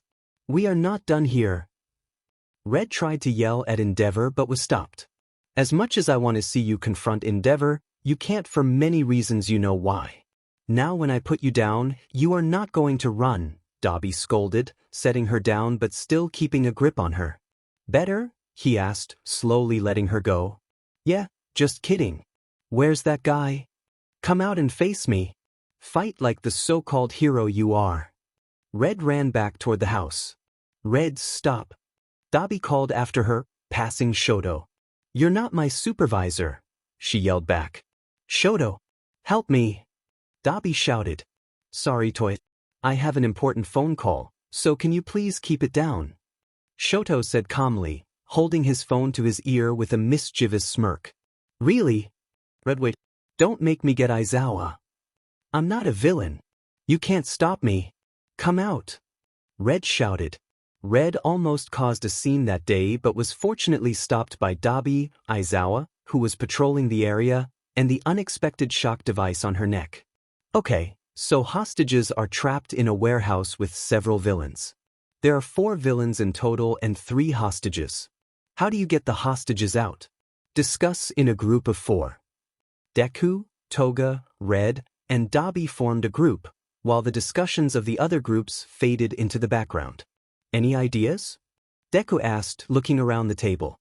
I got one. Toga exclaimed eagerly. Hey, good. What is it? Deku replied, ready to take notes. It involves fire. Absolutely. Not, Deku interrupted. No, she has a point, Red chimed in, surprising Deku. Thank you, Toga said with a smile. What do you mean she has a point? How can you use fire to help them escape? Deku asked, confused. Think about it. We can use Dobby's fire to burn a hole above where the hostages are, get them out, Red explained. And take them to safety. After that, we deal with the villains, and we're done. Easy, Dobby finished. Aizawa, we're done. Deku said, a bit surprised but relieved they had come up with a plan. Bring your paper and then leave, Aizawa instructed. As Kaminari walked back to his classroom, he spotted a flyer for a zoo event. Intrigued by the special occasion, he grabbed the flyer and hurried back to class. Upon entering, he was pleased to see everyone present. Hey guys! Kaminari called out to his classmates, trying to catch their attention. They didn't respond. Guys? He tried again. Guys! He shouted once more. What is it, Pikachu? Red said, annoyed at being disturbed from her nap. Bakugo was about to shout too, but Red beat him to it. Sorry, Red. Please don't hurt me. I didn't mean to wake you. It's just that there's this cool thing at the zoo. Kaminari explained, a mix of fear and excitement in his voice. What is it? Mina asked, skipping over to him and eyeing the flyer in his hand. Well, there are these people who come once a year to show really weird but cool and cute animals. They use their quirks to combine them or something. Like there's this thing called a turtle duck, he said, his excitement growing as he shared the details. Turtle duck, everyone thought as they listened to Kaminari explain the event. So they combine animals and travel around the world to show people? Kirishima asked. Yup. They're actually here today and tomorrow. We should all go. Kaminari suggested enthusiastically. I think that's a great idea, Kaminari. It would be nice to take a break from hero studies and see these combined animals, Lita said, performing his signature arm-chopping motions. Deku, Toga, and Red, are you guys in? Dobby asked. Yes. Toga shouted in excitement. If Toga goes, I go, Deku replied, putting his arm around Toga. No thanks, Red said, glancing at her watch. Why not? Dobby asked, noticing her preparing to leave. Nothing. I have plans. I've got to go, Red replied, walking out the door. You're going? Dobby shouted after her. Make me, she shouted back, leaving the classroom. Red found herself being carried all the way to the zoo with her classmates from Class 2A. You know this is kidnapping, right? She protested. You know you should have more friends, right? He shot back. Don't need them. Then what am I? A person I tolerate sometimes, she replied. Good enough, Dobby shrugged, accepting her answer. We're here. Kaminari and Mina shouted in joy. Turtle ducks and weirder combined animals, here we come. Kaminari yelled excitedly. Why are you guys so excited about this? Red asked. They combined a turtle and a duck. A turtle and a duck. That's not normal and I want to see that. Kaminari exclaimed. They're cute, but they don't do much, Red shrugged. You've seen one. Kaminari looked at her in surprise. Yeah, I have. Now let's get this over with sooner than later. I have some things I need to do later, Red replied coldly as she walked into the zoo. As the students entered the gates, chaos was about to unfold. The groups that came included Dev, Toga, and Eri, Dobby, Red, Kirishima, Shiro, Kaminari, and Mina, Todoroki, Ida, Jiro, Tsuyu, and Momo, Koda, Hagakure, and Ojiro. Others were busy with their own plans or simply didn't want to socialize. We must look for the... Oh look! It's the lions!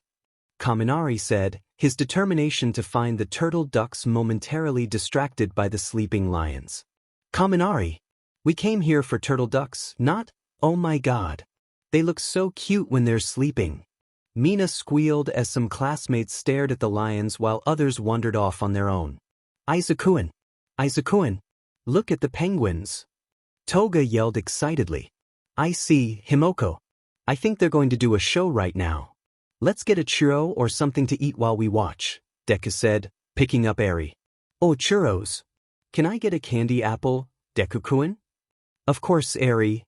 As Deku, Toga, and Eri waved goodbye to Dobby and walked off, Dobby turned to Red. Hey Red, wanna... Red? As Dobby was about to call out to her, he noticed Red comforting a crying little girl who looked lost. Her expression was calm and reassuring as she held the girl's hand and scanned the area.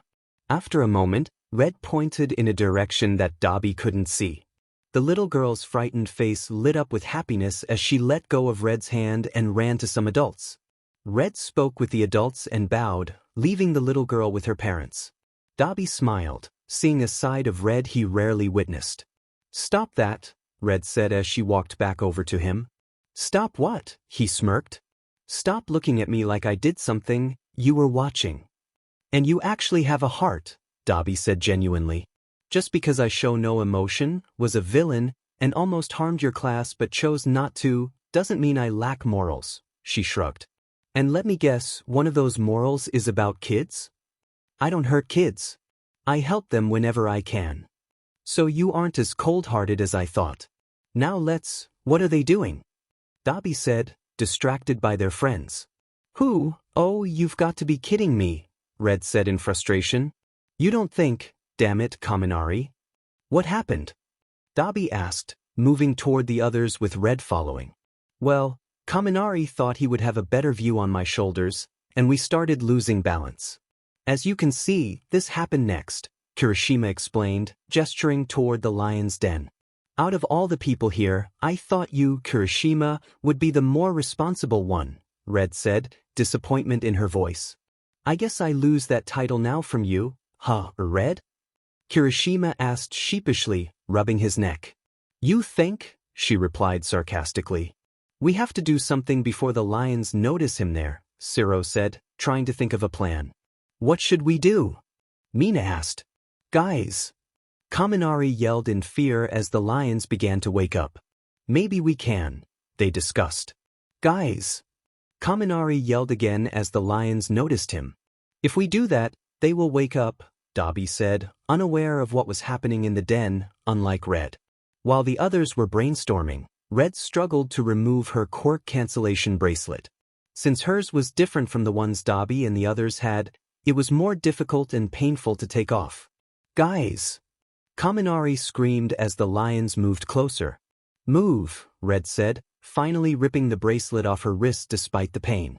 She jumped into the den, transforming into a lion in front of Kaminari. "Siro, use your tape to pull him out of here while I distract the lions," Red communicated telepathically. "Kaminari! Heads up!" Siro shouted, shooting his tape toward Kaminari. "Dobby, go hang out with the rest of them. The crowd is too big and will cause a scene if I transform now. If you guys still want to see the animals, I suggest you go while I take a nap here," Red said to Dobby as she dealt with the lions. "You won't try to escape or anything?" Dobby asked as he helped the others get Kaminari out. "Please. If I wanted to, I would have done that a while ago. Now go before I leave." "All right, see you in a bit. Kaminari, we ban you from getting close to the fence, gate, or any border. Between you and the animals," Dobby said, and the others nodded in agreement. "That's not fair. Red is literally in a cage, and you're not mad at her?" Kaminari whined, though he knew it was fair. "She is a lion right now and saved your life. You really want to go there?" Siro lectured him.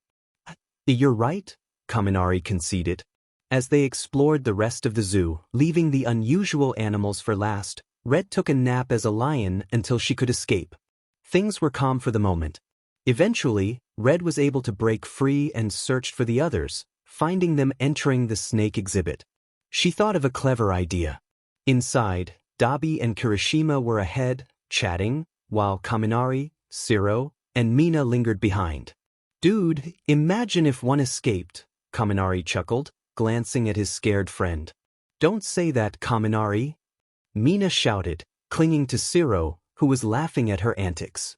That was until he stopped, his face turning pale from fear, now clinging to Mina. "Well, I was just thinking about it. But for real, imagine. Why are you guys looking at me like that?" Kaminari asked. "There was a snake there and not so long ago," Mina stuttered out in fear, pointing to the container behind him. "Yeah, Reef, where's the snake?" Kaminari turned to the container, his face now pale. "Dude, it's gone. What do we do?" Guys just... As they were freaking out, only 2 of the 3 noticed something slithering towards them. Specifically, Kaminari. Why did you stop? Why are you looking at my... Kaminari stopped as he felt something slither around his leg. It's going on in my leg, isn't it? He whimpered in fear. They shook their heads yes, hugging each other, not knowing what to do. Guys. What do I do? I don't. As they were about to figure out what to do, Dobby and Kirishima came to their rescue. What are you guys doing? Dobby asked, not noticing the snake just yet. Dobby. Kirishima. Help.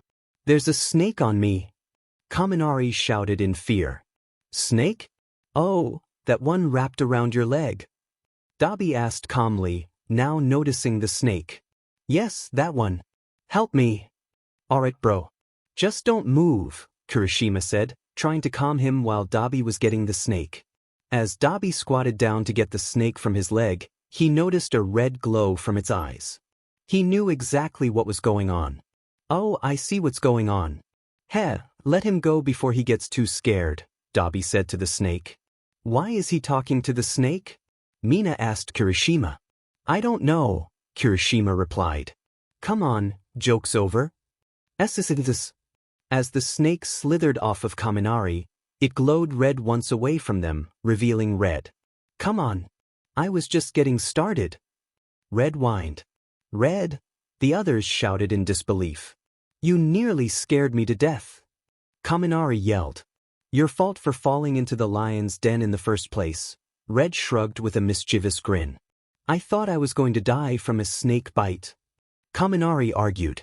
You still could, Red said, showing her fangs. No thanks, I'm good, Kaminari said, backing away. After the incident with the snake, everyone decided to meet up and explore the unusual animals together, hoping to avoid any further mishaps. With the group gathered, chaos was bound to ensue, but they were too excited to care about the potential problems ahead as they searched for the turtle ducks and other adorable creatures. I see them, Kaminari shouted, running toward the caged area, with the others quickly following. Ah! They look so cute. Where's my phone? I need to take a picture. The class admired the strange yet adorable animals in the cage, snapping pictures, recording videos, and posting stories on social media, completely oblivious to the trouble brewing nearby. Red was returning to the group after finally getting a churro she had been craving all day. Just as she was about to take a bite, someone bumped into her, causing her to trip and drop her churro. Dude, you made me drop my churro, Red glared at the boy who had caused the mishap. That is for you, Deku shrugged, starting to walk away when Red called out again. Go buy me a new one, she commanded, pointing to the churro stand. No, Deku replied, turning back to face her. In moments like these, Deku sometimes found a burst of confidence when bickering with Red, though he often ended up regretting it. Why not? She asked, confused about his refusal. I don't want to, he replied bluntly. You owe me one. It's your fault my churro is on the floor, she argued, getting increasingly frustrated. No, it isn't, he countered. Yes, it is, she retorted, and the back and forth continued. This kind of argument was typical for the group.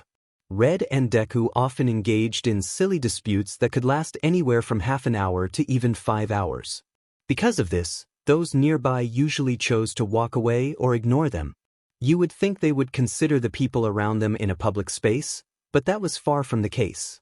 Their antics were part of the reason the class had been banned from several locations. Can you two argue somewhere else?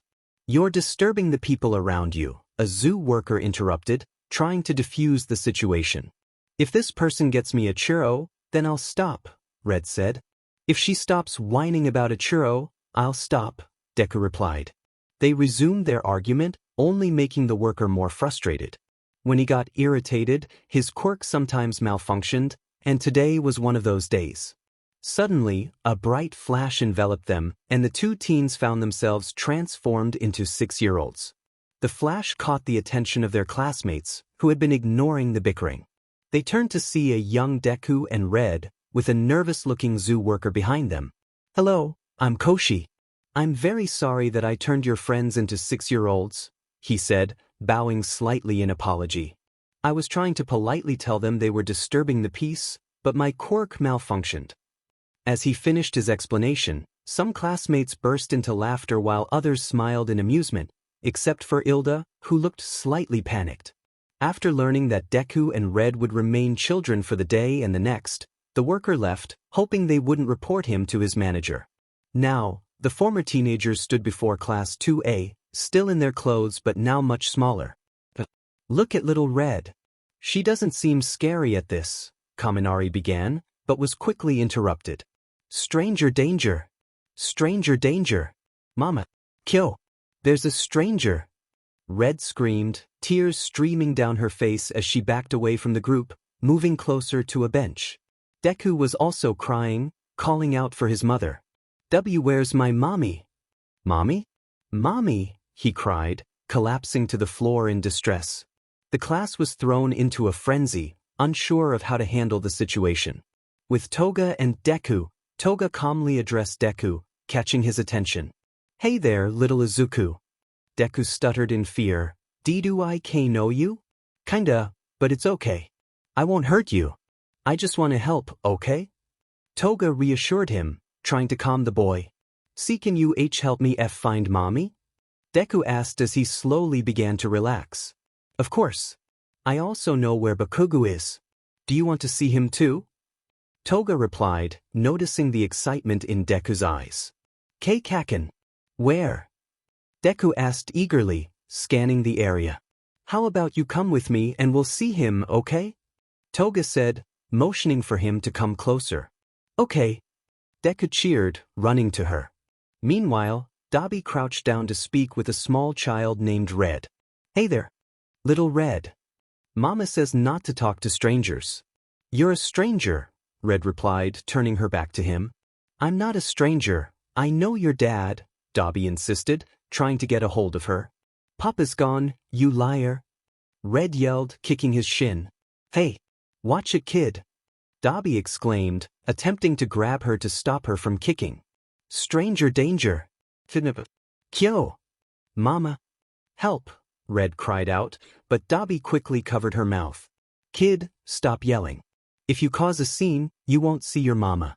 So calm down, alright? Dobby said, holding her close. In response, Red bit his hand.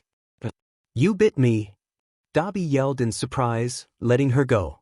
And you're a stranger trying to kidnap me, she retorted before running away. Hey, get back here. Dobby shouted, chasing after her. Red ran until she bumped into Shoto, falling onto her bottom. Looking up at him, she saw the kind gaze in his eyes and instinctively knew she could trust him.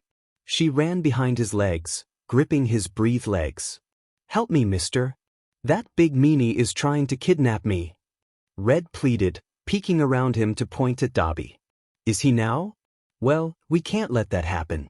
Begone, big meanie, Shoto said, finding the situation amusing as he picked Red up in his arms. Hey! Dobby protested, feeling betrayed. You heard me, begone, Shoto said, making a shooing gesture. Thank you, mister. Red exclaimed, hugging Shoto tightly and sticking her tongue out at Dobby. The onlookers stifled their laughter at the scene, entertained by Dobby's flabbergasted expression and Shoto's calm demeanor. As everyone began to walk back to UA, they engaged in light conversations. Soon, they reached the steps of the Class 2A dorm building. Upon opening the door, they found an irritated Aizawa glaring at the group. In his hand was a tracker system, beeping softly. The rest of the class, who had not attended the zoo trip, watched from the kitchen as they ate dinner. I got a notification saying Red took off her quirk cancellation bracelet. Then I hear from others that Red and Deku got turned into children. Can anyone explain what happened at the zoo trip? Aizawa asked, his eyes glowing red as his hair floated slightly. Well, it all started. Kaminari began, looking off into the distance as if recalling a flashback while the others exchanged puzzled glances. Guys! Kaminari shouted as the lions approached. Move, Red said, ripping off her quirk cancellation bracelet and jumping into the den, transforming into a lion in front of Kaminari. Dobby! Kirishima! Help! There's a snake on me! Kaminari yelled in fear. Come on, joke's over, Dobby replied. This. Dude, he didn't need. Shoo. I'm the one telling it. Anyways. Can you two argue somewhere else? You're disturbing people around you. If this dumbass gets me a churro, then I'll stop. If she stops whining about a churro, I'll stop. Stranger danger. Stranger danger. Mama. Kyo. There's a stranger. Red screamed, tears slipping down her cheeks as she panicked. Like Red, Deku was also crying. Where's my mommy? Mommy, he cried. You bit me. And you're a stranger trying to kidnap me. I got a notification saying Red took off her quirk cancellation bracelet. Then I hear from others that Red and Deku got turned into children. Can anyone explain what happened at the zoo trip? Dude, that last part just happened, Zero remarked. Oh right. So yeah, that's what happened, Kaminari said, rubbing the back of his neck. Kaminari, we will have a talk about your choices. Now, where are the problem children? Aizawa asked, scanning the room. Right here. Izuku and Red don't have any memories of now. They only remember when they were 5. Izuku was easier to handle, Red not so much. Do you know how long this lasts? Aizawa inquired, raising an eyebrow. Until Monday, sir. I see. Red and Izuku could be taken care of by Dobby and Toga, along with anyone else who wants to help. I'll be back for Red tomorrow. With that, Aizawa left his students with Deku and Red as children. Deku looked around, confused and scared. All he wanted was his mother, but she was nowhere to be found. Just as he was about to break down in tears, he spotted Bakugo. Kakin, he cheered, running full speed toward him. Bakugo was irritated, to say the least, especially when a small Deku clung to his leg as if it were a lifeline. Though they were on good terms, Bakugo was known for his short temper. Why the hell is there a little Deku brat on my leg? He yelled in annoyance, shaking his leg in an attempt to dislodge him. Bakugo, don't do that. He'll fly off. Then get him off. Chaos erupted at that moment, filled with yelling, children laughing and crying, and frantic running. No one was trained for this. They were heroes in training, not babysitters. It was clear they were not ready for it. Sooner or later, they got things under control. Kind of. Sure, some walls had holes and a window was broken. Or 2. Maybe 3? But that was normal in the dorm anyway. Would anyone trust the Baku squad when Bakugo or any responsible leader wasn't present? Once they were organized, the girls went shopping for Deku and Red, which was really an excuse to shop for baby clothes. They thought bringing Red would be easier and less chaotic, leaving Deku with the boys. Everything was perfectly fine. Or so they thought. The boys present were Dobby, Ilda, Kaminari, Kirishima, Zero, and Shoto. Every other boy had escaped while they still could. Okay everyone. While the girls are gone, where is Deku? Ilda said, looking around frequently. Dude, I thought you were watching him? Zero replied, turning to Kaminari. I thought you were. Kaminari shot back. You'd think child Deku would be less mischievous. Todoroki mumbled as he scanned the area for Deku. Okay everyone, split up. He couldn't have, Ilda began until. Crashing noises. Everyone exchanged glances and rushed into the kitchen. Upon entering, they saw pots and pans scattered across the floor, but no sign of Deku. How does a small child create a mess this big? Kirishima shouted. And in under 5 minutes. Kaminari added, secretly impressed. They all started to clean up the mess while still searching for him. They checked everywhere in the kitchen, from the cabinets to the fridge and oven. Nothing. Kaminari, dude. Why are you looking in the oven? Zero asked with a deadpan expression. You never know, dude. Me and my cousins were playing hide and seek once, and everyone hid in cabinets and closets. Unlike them, I hid in the washing machine. And guess who won? Kaminari said, a hint of pride in his voice. Obviously not your common sense, Dobby replied, walking past him to the common room. Exact, hey! Kaminari exclaimed, offended by the comment. Giggling and small running footsteps. He's in the common room. Zero yelled from the kitchen doorway. I got him. Dobby shouted, lifting the muddy Deku by his armpits. Dobby glanced over his shoulder to see muddy footprints leading to the back door, which was slightly open. Most of the door had mud on it too. How in the world is he covered in mud? Hilda asked. I was playing mud pies. Deku exclaimed joyfully. He needs a bath now, Shoto said as he grabbed a mop to clean the floor. We must get his dirty clothes off first, then give him a bath. One of you must take his clothes off so I can clean them, while others gather the supplies. The rest can give him a bath. Dobby, could you please get some clothes for him to wear in the meantime? The rest of you, give him a bath, Hilda instructed. Hilda went to wash Deku's clothing. Dobby left to find something for Deku to wear, and Shoto began cleaning the muddy footprints. That left Shiro, Kaminari, and Kirishima.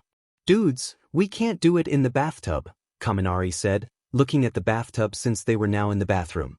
Why not? Shiro asked, confused. It's too big, and it'll be harder to wash him. Plus, he'll drown. Kaminari argued, holding Deku protectively. Deku wore a confused expression the whole time. That's the most ridiculous. So we must go to the sink, Kaminari declared, walking towards the kitchen, ignoring the disappointed looks from the others. Alright, he's in the sink. What's next? Kaminari asked, blanking on what to do. You turn on the water, Shiro said, turning on the faucet. Right. Kaminari realized as he adjusted the temperature, putting on some RBB gloves as if preparing for surgery. Time to get started, he said seriously, pulling the end of his glove and snapping it. What's with the gloves? Kirishima asked. I don't know, just felt right, Kaminari shrugged as he began to wash the child. Someone give me some soap. Got it. Guys, we need a towel, Kaminari commented, looking around for something suitable. Mine are washing, Kirishima said. Same here, Shiro added. Well, mine are too, so we'll use paper towels. Kaminari said joyfully, finding something useful. Alright, I'll pick him up while you guys wrap the paper towels around him, Kirishima said, lifting the very confused Deku. On it, Shiro said, holding up some paper towels. He is now Simba, Kaminari said, getting on the floor to bow. Kaminari, Shiro warned with a small glare. Right. Sorry, it was just too perfect, Kaminari admitted, getting back up to help. We'll do the ceremony later.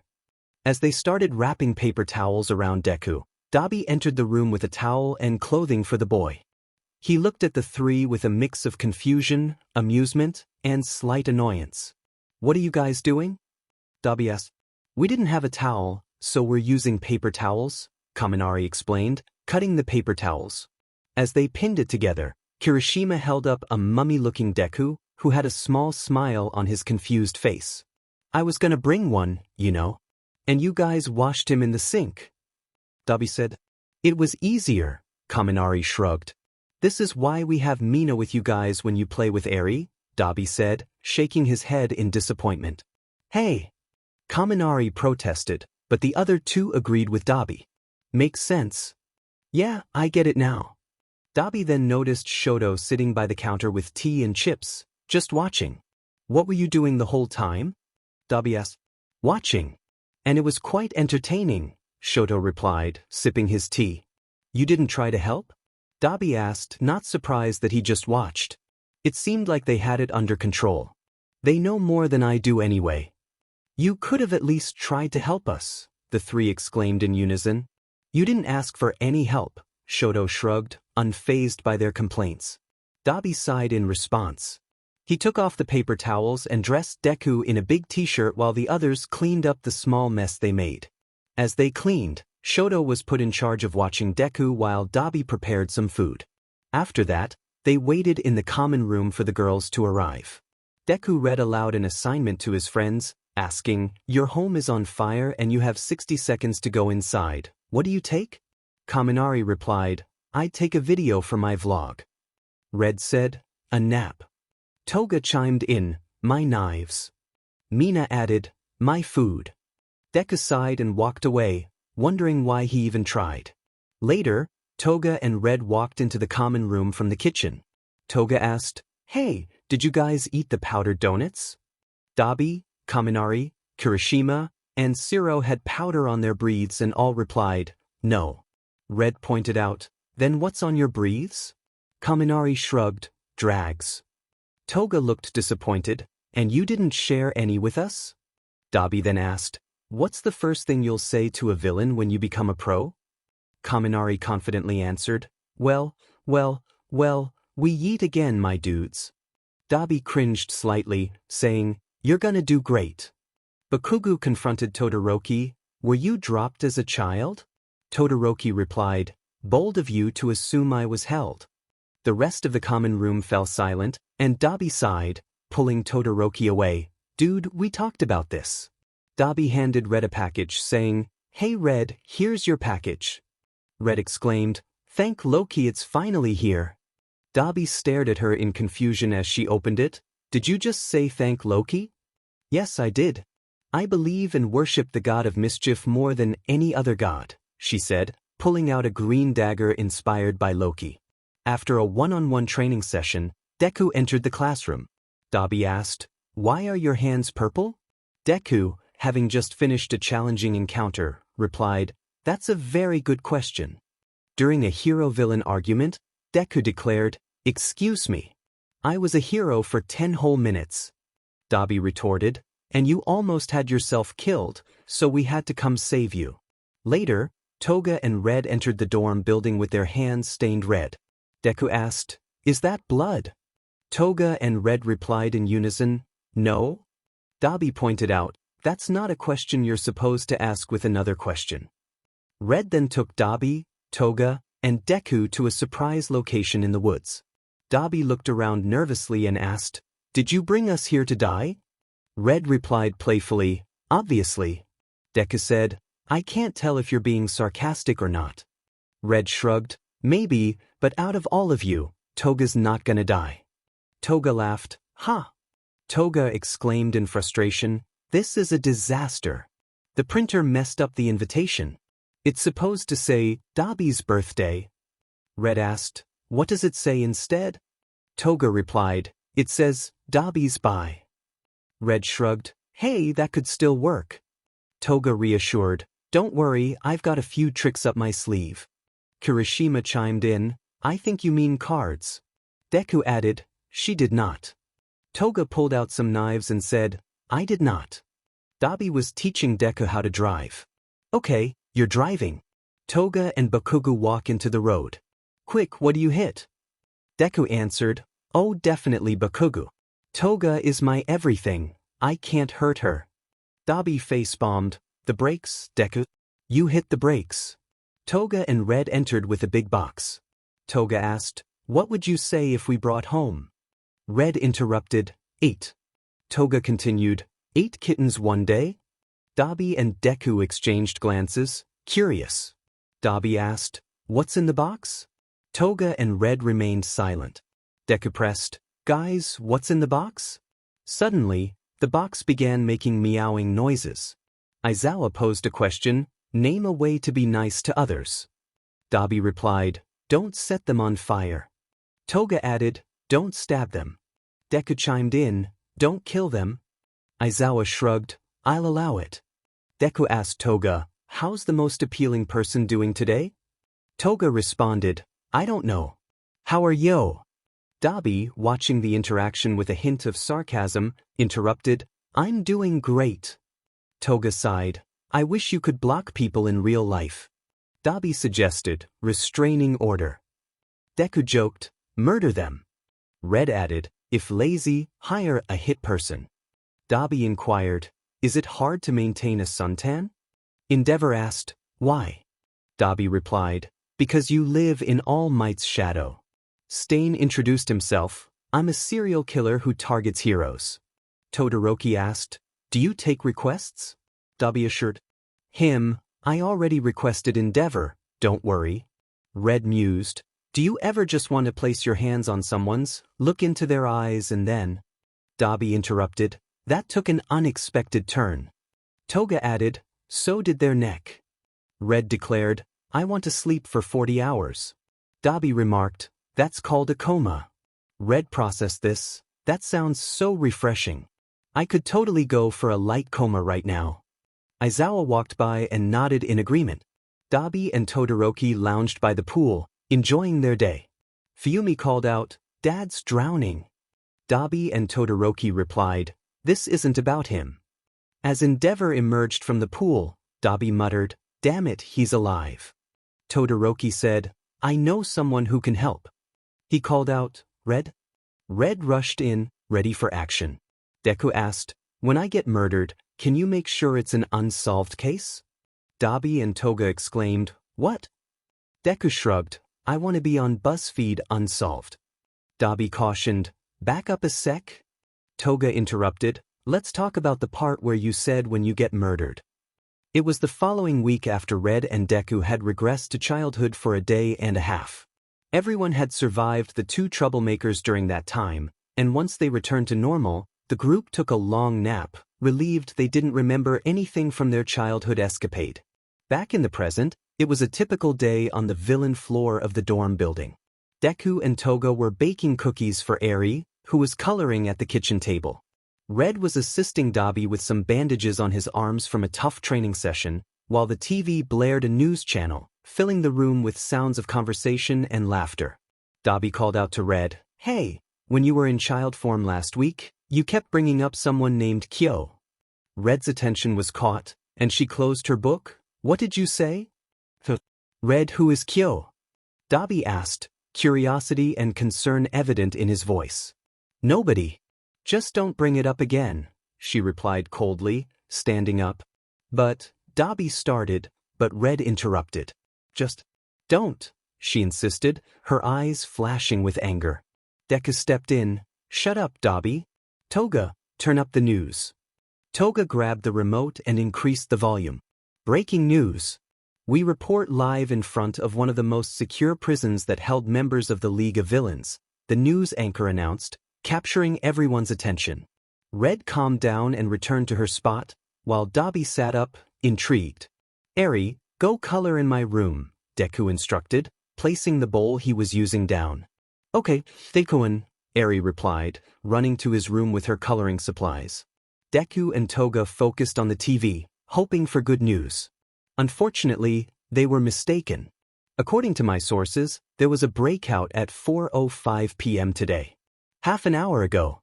As you can see, the damage was severe, resulting in many guards injured. Luckily, 90% of the villains are still in custody and are being transferred to another facility. The room fell silent, filled with tension and anger. The news continued, showing images of those who had escaped. Among them were some notorious villains, including Shigaraki. The report warned the public and mentioned pro-heroes who were on the case until it shifted to commercials. "Did you know about any of this?" Deku asked Red, his anger flaring. "The hell did you just ask?" Red shot back, standing up. "I asked, did you know about this?" Deku pressed, stepping closer. "Why would I know about this? Do you not trust me?" Red retorted. "The one who had begged to start over months ago when I first arrived," Red said, her eyes glowing with anger at the question Deku had just asked. "I'm just trying to figure out how this happened," Deku replied, not showing any signs of fear, even though he felt scared inside. "Well, it wasn't me, dipstick.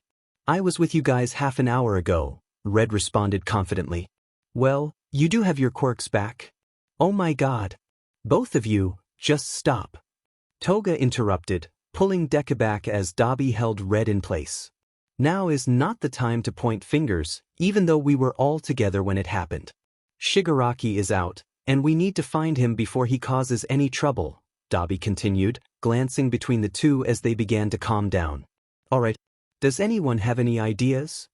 Toga asked. "Yes, it's that you four stay out of it," Aizawa answered, entering the room.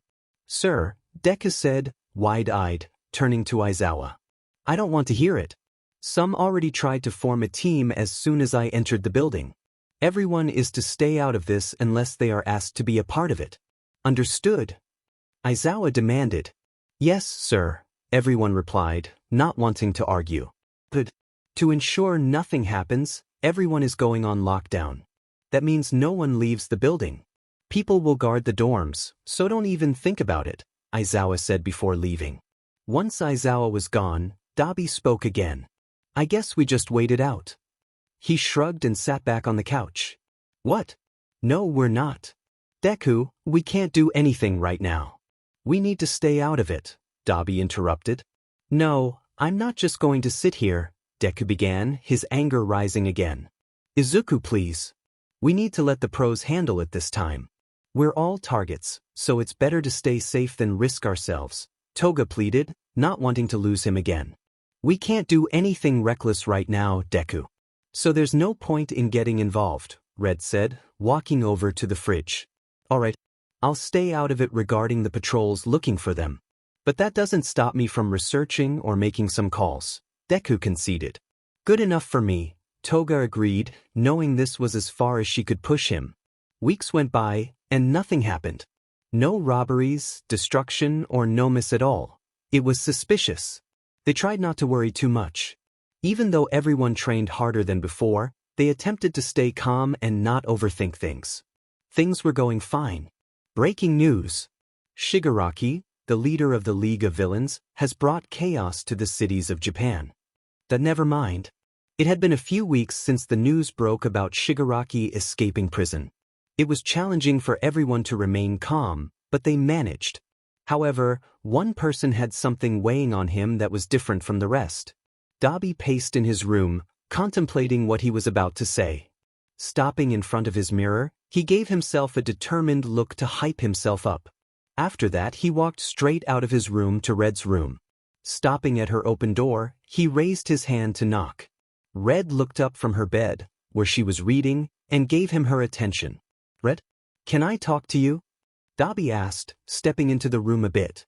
Dobby, I told you I'm going to talk about Hukyo, Red sighed, sitting up in her bed. No, not that. I just need to get something off my chest. Dobby shook his head and closed the door behind him. Oh sure, I guess. I might not be good at talking about feelings, but I'll try. Red shrugged, patting the side of her bed for him to sit. Thanks. I would go to Deku or Toga, but I'd rather say it to you first. Dobby said, clasping his hands nervously. Why me? Red asked, curious about his choice. It's easier to say this to someone you haven't known as long as them. Dobby shrugged, letting out a small laugh. I get it. But what is it? No pressure or anything. Red reassured him, ensuring he felt comfortable. Okay. Dobby took a moment to gather his thoughts, but seeing a reassuring smile from Red, which was rare, he took a deep breath. Bisexual. He confessed, turning to see her surprised expression. Really? Huh, I'm glad you could tell me. Red smiled, showing no signs of negativity. You're not mad or disgusted? Because I've heard from other people in stories I've read that they... Dobby began to ramble before she interrupted him. Dobby, I'm glad you had the courage to tell me. It's really difficult for people to do that. And who cares what other people think? It's your own sexuality, not theirs. So don't be ashamed because of them.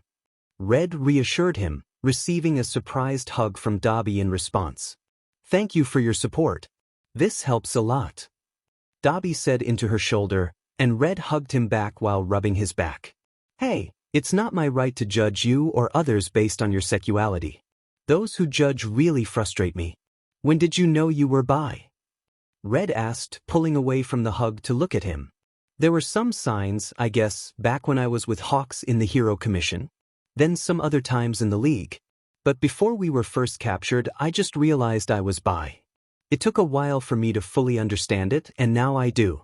But I think I always knew. Dobby explained, to which Red nodded in understanding. When will you tell the others? Red asked. Soon, hopefully. At least when I get the courage to. Dobby answered, looking at his hands in thought. Understandable. Just be comfortable when you do, don't force yourself. They will be supportive and understanding. Red reassured him, grabbing his hand to pull him out of his thoughts. I will. Man, this feels great letting it out. Talking about it too. Dobby laughed, making Red join him. Hey, you're welcome? Red laughed before asking the burning question. So, Hawks. What about him? Dobby stuttered, hesitating to answer. You stuttered and hesitated. You like him, don't you? Red asked with a teasing grin, watching as Dobby tried to avoid eye contact. And maybe, but I'm still not sure. Dobby replied, trying to calm the pink blush on his cheeks. It's all right, I won't say anything. Red reassured him, patting his shoulder playfully. Thanks. Dobby sighed in relief. Red sighed before turning to Dobby once more. I guess I could tell you something too. You don't have to. Dobby said, trying to keep his curiosity in check. I should. I haven't talked about it to anyone for a while. You coming out to me helped me decide if I should tell you or not. Or at least someone. Red breathed out, preparing herself to talk about something sensitive. Take your time. I'm here to listen. Dobby comforted, sensing the weight of her words. I had a best friend before everything changed. He was my other half, Kyo-soma. Red started, her eyes already getting glossy. The one you kept bringing up when you were 5? Dobby asked softly. We grew up together. He lived right next door to me. He helped me with bullies in school. His quirk was Zodiac God. He could summon any animal from the Zodiac calendar or use their energy. His quirk is my favorite out of the ones I copied. Red explained, laughing a bit as she remembered times from the past. What happened to him? Dobby asked hesitantly, watching Red wipe away some tears. We were in a convenience store when a robbery happened. He protected me from the villain and died. The heroes came way too late to stop it. We were in our 3rd year of elementary school. Red explained, trying to hold back her tears. Oh no. Dobby said, his eyes widening slightly. Michim. Then I lost my mom right after that since Aizawa found her. I was alone for a while. That's why you were so secretive when I mentioned his name. It brought up another painful memory. I'm sorry, Dobby realized, about to ramble apologies. Don't apologize for something you didn't know. I shouldn't have gotten so angry about it anyway. Red interrupted, ensuring he understood. I'm glad you told me your secret. I think we'll know when it's time to tell the others. Dobby said, nudging her shoulder gently. I'm glad you told me yours, and I think so too. Red nodded in agreement. Red, Dobby started before she interrupted. Akari. My real name is Akari. Just don't say it in front of anyone just yet. Red or Akari, said to Dobby. Akari, promise we'll keep our secrets? Dobby said, bringing up his pinky. A small smile appeared on his face as she looked at him with remembrance in her eyes. Akari, promise we keep this a secret? Kyo raised his pinky to the girl, his smile bright. Promise, she linked her pinky with his, smiling back. Promise, she replied, smiling slightly as she linked her pinky with his. Oh, I forgot, Dobby? Yeah. I'm by too. The sun was setting, casting a warm glow over the park as the characters gathered for their annual celebration. Laughter echoed through the trees, and the atmosphere was filled with a sense of unity and acceptance. As they set up the decorations, Jamie turned to Alex, a smile on their face. I can't believe we managed to pull this off again. It feels even more special this year. Alex nodded, their eyes sparkling with excitement. Absolutely. It's amazing to see everyone come together like this. It really shows how far we've come. Nearby, Sam and Taylor were busy arranging colorful banners, their playful banter adding to the cheerful ambience. Do you think we have enough balloons? Sam asked, glancing at the pile. Taylor chuckled, I think we might need a few more. Can't have a celebration without a proper balloon display.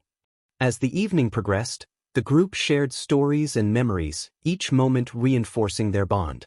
They spoke about their journeys, the challenges they faced, and the triumphs they celebrated together. It was a night of acceptance, love, and pride. As the stars began to twinkle above, Jamie raised a glass, calling for attention. To friendship, love, and being true to ourselves.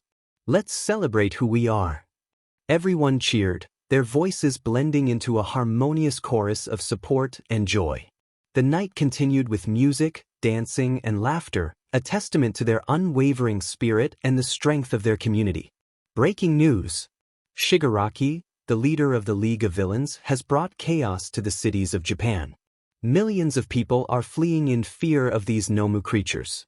Everyone on the streets should find a safe place to hide.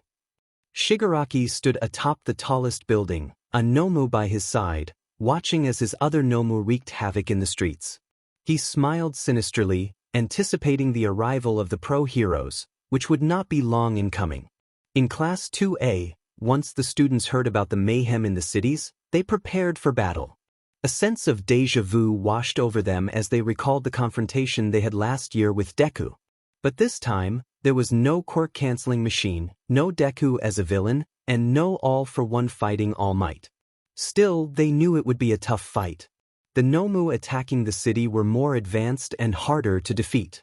They had certainly upped their game this time, but nothing would stop the heroes. Not today, not ever. As they sat on the bus heading to the scene, they wore brave faces, though deep down, fear lingered. For the sake of the innocent people in the city, they steeled themselves. "Hey guys, whatever happens in there," Kirishima began, but Deku interrupted. "Nope. We're not doing that," Deku said, standing in front of everyone on the bus. "We're all coming back, you hear me? Everyone's coming back alive, and that's not a choice. That's an order." "Are we weak?" he asked, looking around at everyone. "No," some answered, feeling motivated. "Are we going to lose?" Deku raised his voice. "No," they shouted back. "Then let's act like the heroes we are and fight strong," he yelled. "Yeah." Everyone cheered, except for one who seemed lost in thought. Dobby noticed Red was quieter than usual. While she often kept to herself, this silence worried him. After they had shared their secrets, they had grown closer. "Red, you good?" Dobby asked, nudging her shoulder to break her concentration. "What?" she replied, snapping out of her daze. "I said, are you good?" "You looked lost there," he said, concern in his voice. "I'm fine, just thinking." "Well, you might want to get your head out of the clouds. We're here," Dobby said, standing up with the others. "Hey," Red said, catching Dobby's arm to get his attention again. "Yeah?" he asked, turning back, slightly confused by her behavior. "Be careful," she advised, a serious yet scared look on her face. "Is the Red telling me to be careful?" "I feel so honored," Dobby said sarcastically, trying to lighten the mood, but it didn't help much. "Shut up, I just have a bad feeling about this," she admitted, letting go of his arm and sighing as she looked out the window at the chaos outside. "We'll be fine. We all will." "Like Deku said, we're all coming out of this alive," Dobby reassured her, walking ahead to the bus doors. "Right," she sighed, following him out of the bus. Once they stepped outside, all they could think about was one thing: chaos. Nomu were flying and destroying everything in sight. Citizens were crying and running in fear, while pro-heroes fought valiantly but were growing tired. The scene was pure madness. The heroes split into pairs, groups, or ventured out on their own alongside other pro-heroes. Deku and Dobby ran in one direction to confront the Nomu, while Toga headed off to assist civilians in another area. Red dashed ahead to help other pro-heroes with the Nomu, giving civilians a chance to escape. Dobby and Deku fought side by side, using their flames to combat the Nomu. It was a challenging battle, dodging punches and kicks, but they managed to defeat it after a fierce struggle. Breathing heavily, they turned to each other. "You good?" Deku asked Dobby. "Not even tired," Dobby replied, though pain was evident in his voice. "Good. Let's go help your father," Deku said, motioning toward Endeavor, who was dealing with a Nomu. "I guess." Dobby shrugged, running toward the flaming pro-hero. They fought together, unleashing their flames against the Nomu. The mixture of blue, orange, and green flames surrounded them. "Your flames have gotten stronger," Endeavor commented, glancing at Dobby. "Is this your attempt to compliment me?" Dobby retorted, raising an eyebrow. "As much as Dobby would love to continue this conversation, we have another area to be," Deku interrupted, motioning Dobby toward some Nomu. "See ya, pups. Hope you don't get hurt." Dobby shouted, running off with Deku behind him, playfully flipping off Endeavor. Meanwhile, Toga navigated through collapsed rubble, searching for survivors. Her time at UA had helped her understand and expand her quirk. She had learned to consume the blood of others and control the transformations that followed. Now, she focused on rescuing those trapped in the debris. "Hello. Anyone in here?" she called out, but only silence answered her. The sounds of battle echoed in the distance. Just as she was about to turn away, she heard movement. It wasn't an injured person, it was a Nomu. It probably got knocked into the building during the battle. Toga thought, preparing to confront it. Guess I'm fighting some Nomu today, she resolved, pulling out a special knife gifted by Red. The Nomu shrieked upon seeing her, shaking off debris. Toga charged forward, dodging its attacks while aiming to distract it. She knew she couldn't take it down alone, but she had to at least wound it to call for help. Just as she was about to use her earpiece, she was struck against the wall. Toga groaned in pain as she tried to get up, only to collapse back onto the floor. The Nomu wandered off, not realizing she was still alive. She felt a sense of relief at its departure, but that relief quickly turned to dread when she heard cracking sounds near the wall she had collided with. Praying the wall wouldn't fall, she attempted to rise quickly, but parts of it began to crumble. Unfortunately, she wasn't fast enough, and the wall collapsed onto her legs, pinning her to the ground and causing more pain to spread through her body. Desperately, she tried to crawl out, but the rubble only pressed down harder on her. Using her quirk was out of the question. Exhaustion was overwhelming her.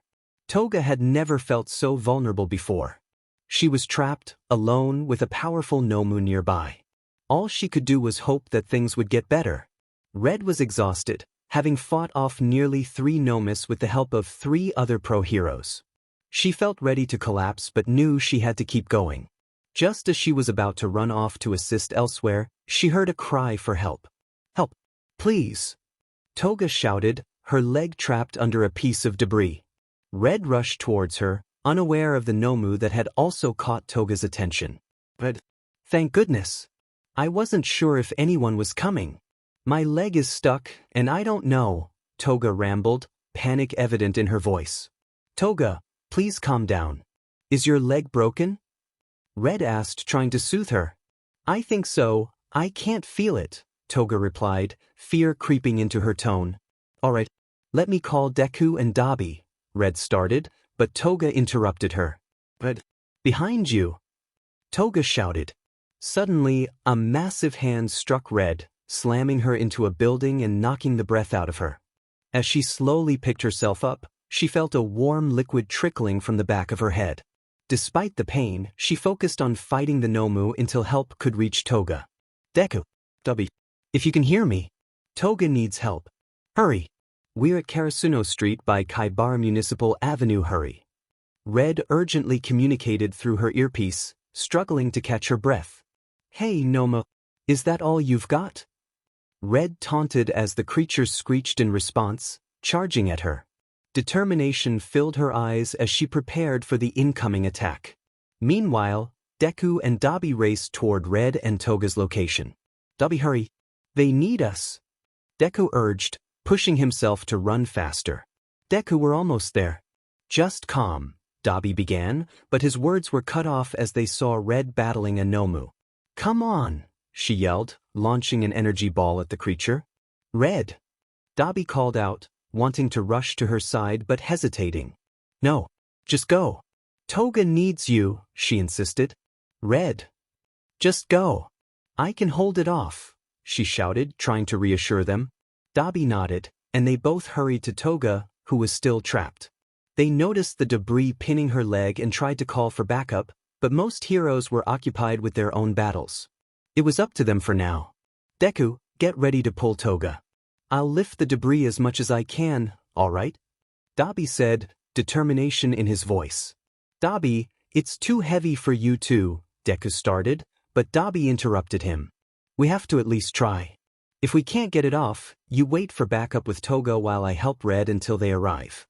"Now, on 3, Dobby ordered, preparing to lift the rubble. "All right, on 3. And Toga, let us know if anything hurts or is pinned down," Deku said, turning to her. "Okay, I'm ready," Toga assured them. 1, 2, 3. Dobby strained to lift the debris, his knuckles turning white as he exerted all his strength. Toga winced in pain from the movement, but they pressed on. As they struggled, Red noticed their distress. She was pinned down by the Nomu, its claws digging into her shoulders and legs. She refused to give up, knowing her friends were in danger. "You can't stop me. Not when I haven't finished you yet." Red shouted, managing to free one arm but receiving deep scratches in return. "Hey Dad, if you can hear me, I love you. Tell Mom I love her too," Red thought, unaware that Aizawa had paused his fight to find her when she went silent. Using her free hand, she activated her telekinesis to lift the Nomu while also helping to raise the debris off Toga. It took every ounce of her energy, fueled by adrenaline.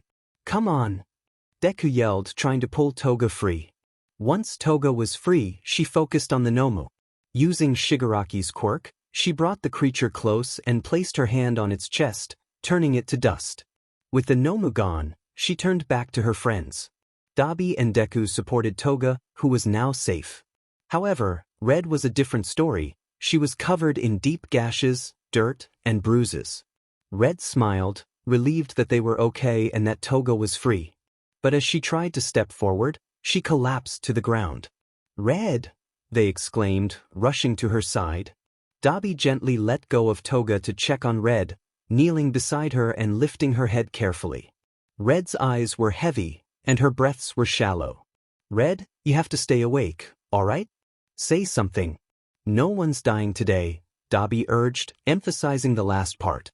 "Thank you," Red whispered, her exhaustion overwhelming her as she succumbed to sleep. "Thank you? Why are you saying that?" "I should be the one thanking you," Dobby replied, stroking her head gently, worried about her condition. Before she could explain, her body surrendered to the sleep she craved, and despite her longing to stay awake, she closed her eyes. Her pulse was slowing as Dobby held her close. She lay in the arms of a friend she felt she didn't deserve. "Red, come on. Don't close your eyes, please," Dobby pleaded, tears welling in his eyes. "We need help. Somebody get here. Now," he urged into the earpiece, his voice trembling at the end. Deku and Toga watched in anguish as they saw their friend fading away.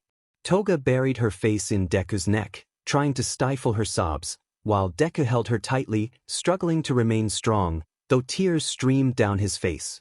Soon, they heard over the earpiece that the paramedics were on their way, but deep down, they all knew it might be too late. Dobby stood a bit away from where the ambulance had taken Red, with Deku behind him while Toga was off getting treated for her leg.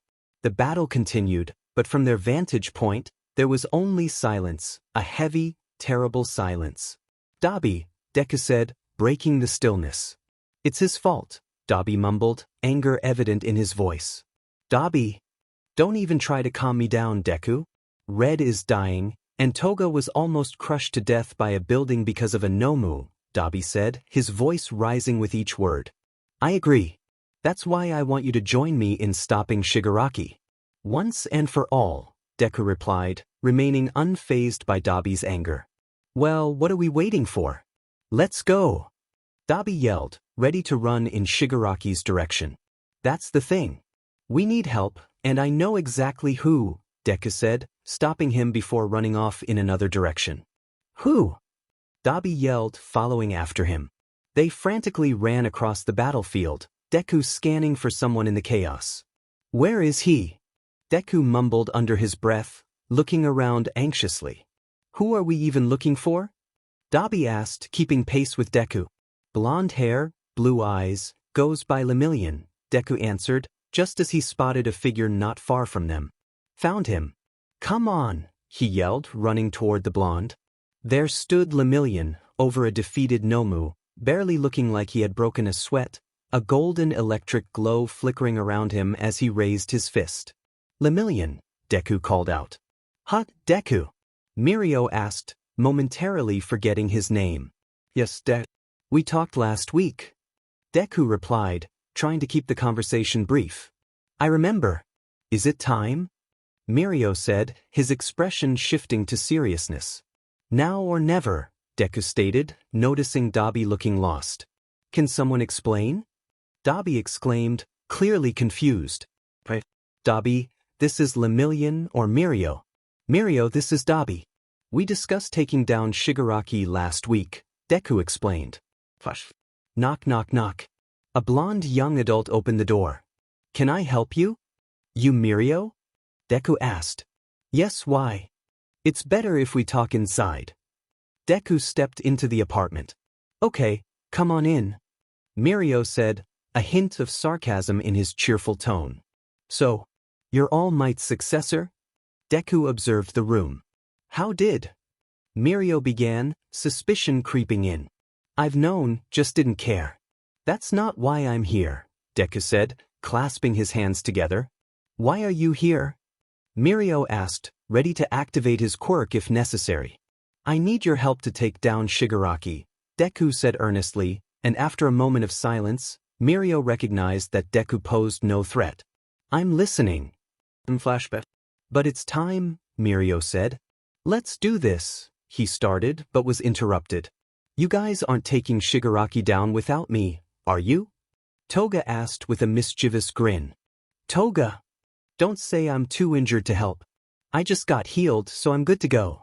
Besides, I can't let the guys do everything, Toga insisted as she walked toward the building where Shigaraki was. Deku, we don't have time to argue about this.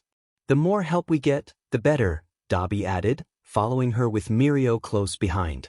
Let's go then, Deku sighed, irritation creeping in, but he quickly shifted to seriousness. The four of them entered the building and stepped into the elevator, each driven by their own reasons to confront Shigaraki: revenge, belief in their fate, loyalty to their friends, and a longing to end the chaos he had caused. They were ready for this moment, having trained hard for it. Shigaraki wouldn't see them coming. Ah, you're all finally here, Shigaraki chuckled darkly, glancing at the group. The malicious glint in his eyes was unmistakable. We're here to end this, Shigaraki. Now and forever, Mirio declared, powering up his quirk, as did the others. So you were the one who received one for all. I can't say I'm not disappointed in the choice. But that's life. Unfair, Shigaraki remarked, turning to face them. We could end this now without a fight. Just come with us willingly, Deku suggested, testing the waters, knowing deep down that Shigaraki would never surrender. Tempting, tempting. How about no? Shigaraki replied, snapping his fingers to unleash his two strongest nomes. The battle erupted. Punches, kicks, and quirks flew everywhere, but they struggled to get past the nomes to reach Shigaraki, who stood back, watching with a sinister grin. We can't get past them, Dobby yelled, throwing another fireball. Just keep fighting, Mirio shouted, phasing through a punch aimed at him. I have an idea, Toga shouted, dodging a punch. No fire, the two boys yelled in unison, while Mirio looked on in confusion. No, just listen, Toga insisted, explaining her plan. The three boys nodded, preparing themselves. Dobby and Deku positioned themselves on one side, firing their flames at the nomes to create a distraction, while Toga and Mirio moved around from behind. Toga stabbed,